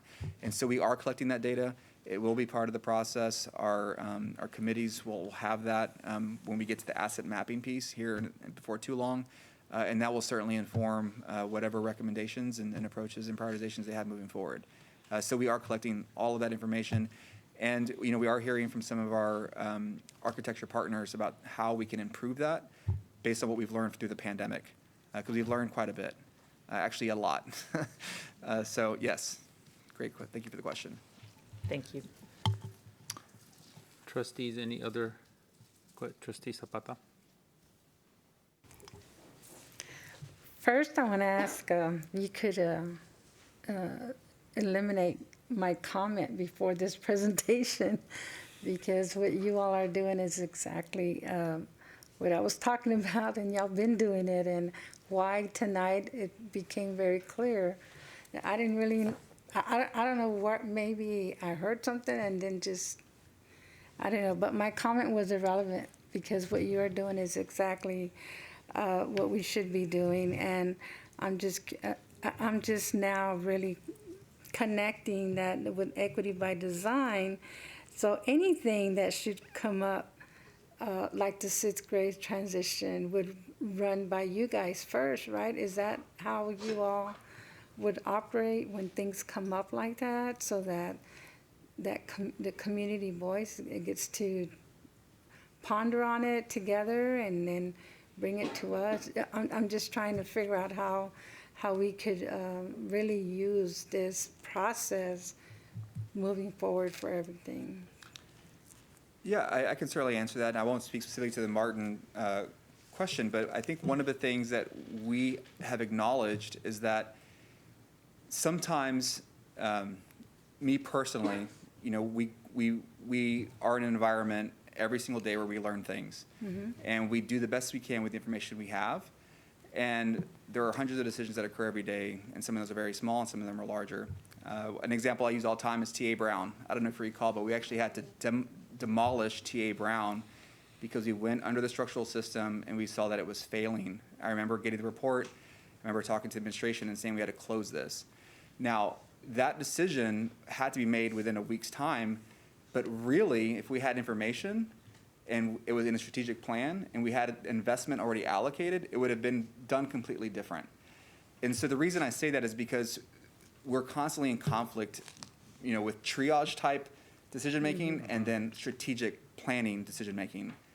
And that is what I find myself in every single day. And I want to put as much into strategic planning, but that doesn't always happen. And so this thoughtful process, I think, will get us there in a more meaningful way. So Dr. Holly? I just wanted to say equity by design doesn't work for everything. There are different tools. You all used to have a tool on the dais for equitable decision making. So there are multiple tools for different, yes, you're holding it up. There are multiple tools for different contexts, and that's part of learning how to do equity work. So you don't want to apply equity by design to every decision. And as Matthias said, some decisions don't lend themselves to going through this whole process. The school would have fallen down had we done equity by design for T.A. Brown. But the tool that I mentioned earlier is one that you can use on a daily basis. And then we have some other tools that we're going to be rolling out slowly as well. So we hope to have an entire toolkit for everybody across the district. Oh, well, that's good to know, because I did have people from the Equity by Design call me about why they were not involved in the process. So that would be a good conversation to have, because I agree, sometimes you just have to do what you have to do. And so that's why I mentioned it. But and I was not real clear what they meant when they were saying they were with the committee with Equity by Design. So thank you for saying that. But thank you for the presentation. You all are doing amazing work. And I know it's not easy work, because I do it every day too. So thank you, and I can't wait to see how this unfolds. Thank you. Thank you, Trustee Zapata. Trustees, any other questions? I know I've got one comment and then one ask of the board here. First of all, Dr. Elizalde, Dr. Holly, Jason, Matthias, I just want to thank you all for showing us how to model a system approach to how we do this. I think there are different organizations out there, and those that are being successful right now are those that are showing how you integrate, how you coordinate, and how you hold yourselves accountable. And those three themes are really, really important. And to the last one around accountability, I just want to ask my trustees that for those of us that have not yet appointed a member to the bond steering committee, I would ask if you might be able to submit those names by the board voting meeting in February, or hopefully by the end of the month, because the sooner they all come together and get briefed, the sooner they'll get integrated and coordinated into this work. So I just would ask you all to do that. Dr. Sada, any final words? Nope, okay. Thank you all very much, appreciate it. Thank you. Thank you. So this ends the section on the information reports from the administration. And at this time, we're now going to move into the preview of the upcoming regular board agendas. This will allow the public and trustees the opportunity to review the agenda items that will be considered for a vote at the next regular board meeting. AISD staff are available to answer any questions for tonight's preview, and we'll start tonight with item 7, which is the agenda preview for upcoming academics and curriculum items. And trustees, are there any questions on these two items, the Head Start continuation application and board resolution for curriculum? If there are no questions, I'm going to move to the next section, which is item 8, business and finance. And I would just note here that the administration is pulling item 8.2, approval of contracts for special education contracted services, and we'll bring it back in March. And trustees, are there any questions on item 8.1, 8.3, or 8.4?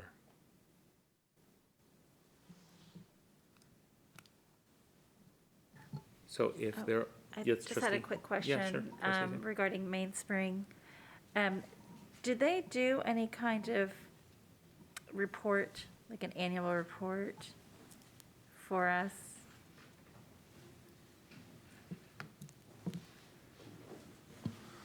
Hello, Trustee Singh, Board of Trustees. Just like any of our 1882 partnerships, they do have a yearly scorecard, a scorecard report that we have to have that they submit to us at the end of the year.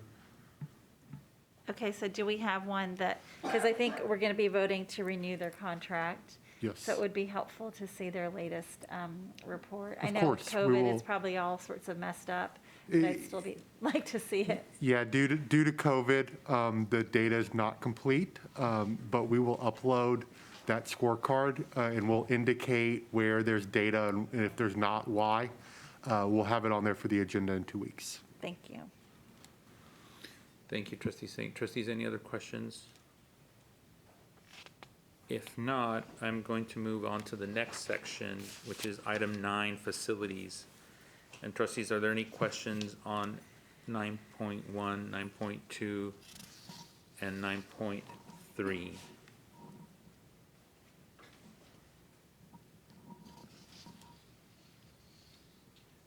Trustee Anderson, sorry. Not a question, but I would like to pull 9.3 for more information. I think we can, I think probably the administration is happy to visit with you about whatever questions you have, and then you can pull the item after you have that conversation, if that works for you. Okay. Thank you. Any other questions on this item? We're going to move to the next section, which is item number 10, human resources. And trustees, are there any questions on these three items under human resources?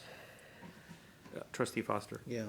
So really, this doesn't end up being a question about the item per se, because I see it's empty at this point, and I understand the why of this human resource, or these human resource issues are often unresolved and things are flowing, and so it's difficult, if not impossible, to get the information to us early.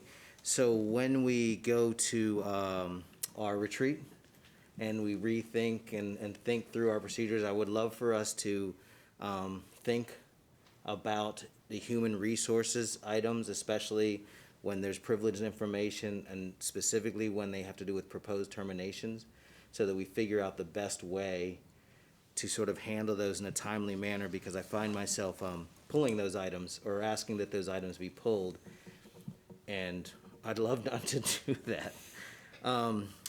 And related to that, Trustee Anderson just asked about an item being pulled, also for board retreat.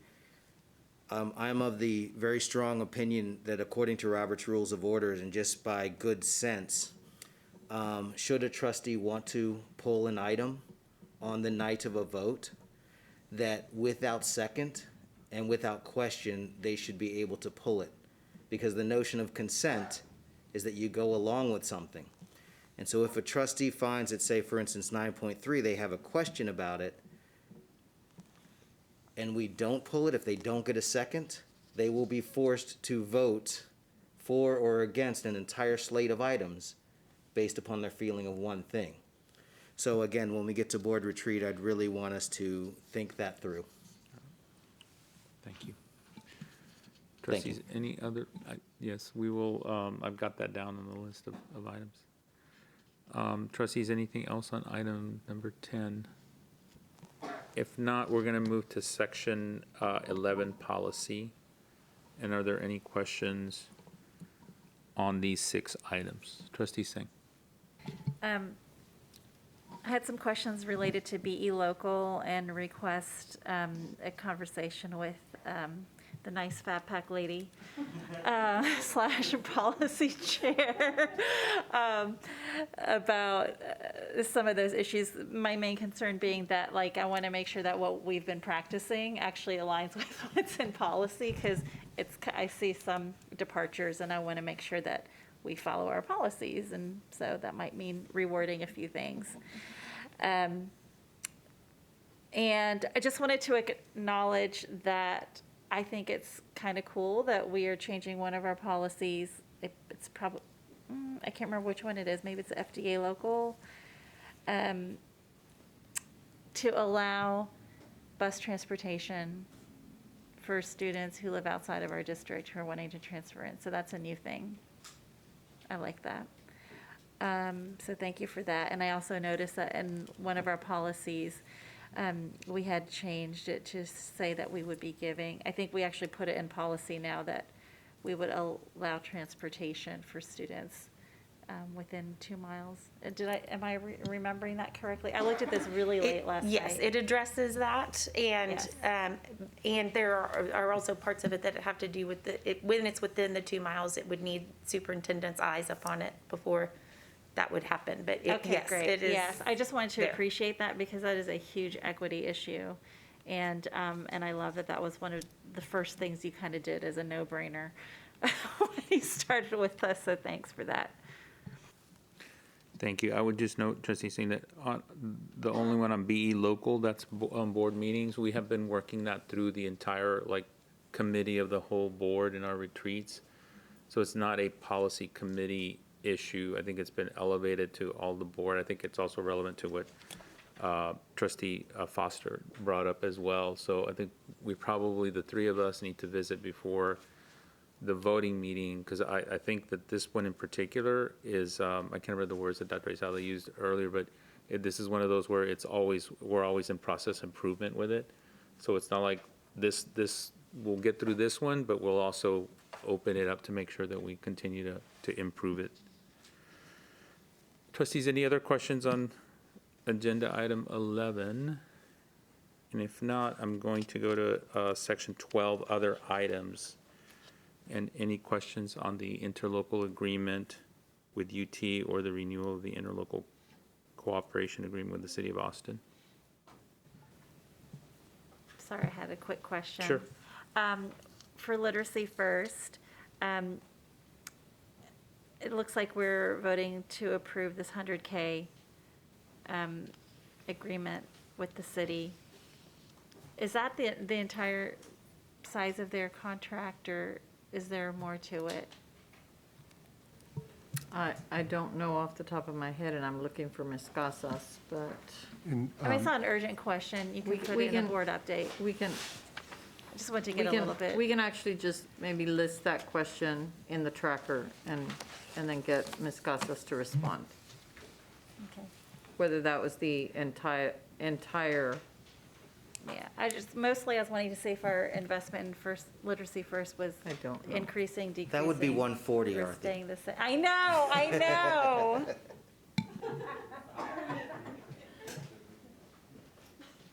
We'll enter it into the tracker and we'll.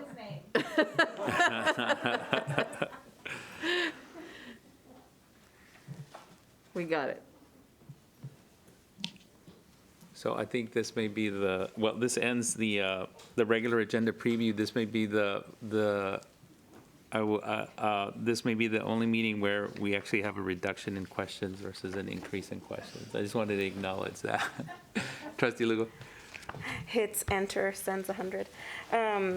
So I am wondering if, help me out, Dr. Lizalde, what would be the right venue or the right way to get a presentation from the folks with literacy first? Like, when would that be appropriate? It doesn't necessarily have to be at the regular voting meeting. I hear the request from Trustee Singh, but I had the privilege or the benefit of hearing directly from them, and it's actually really pretty amazing.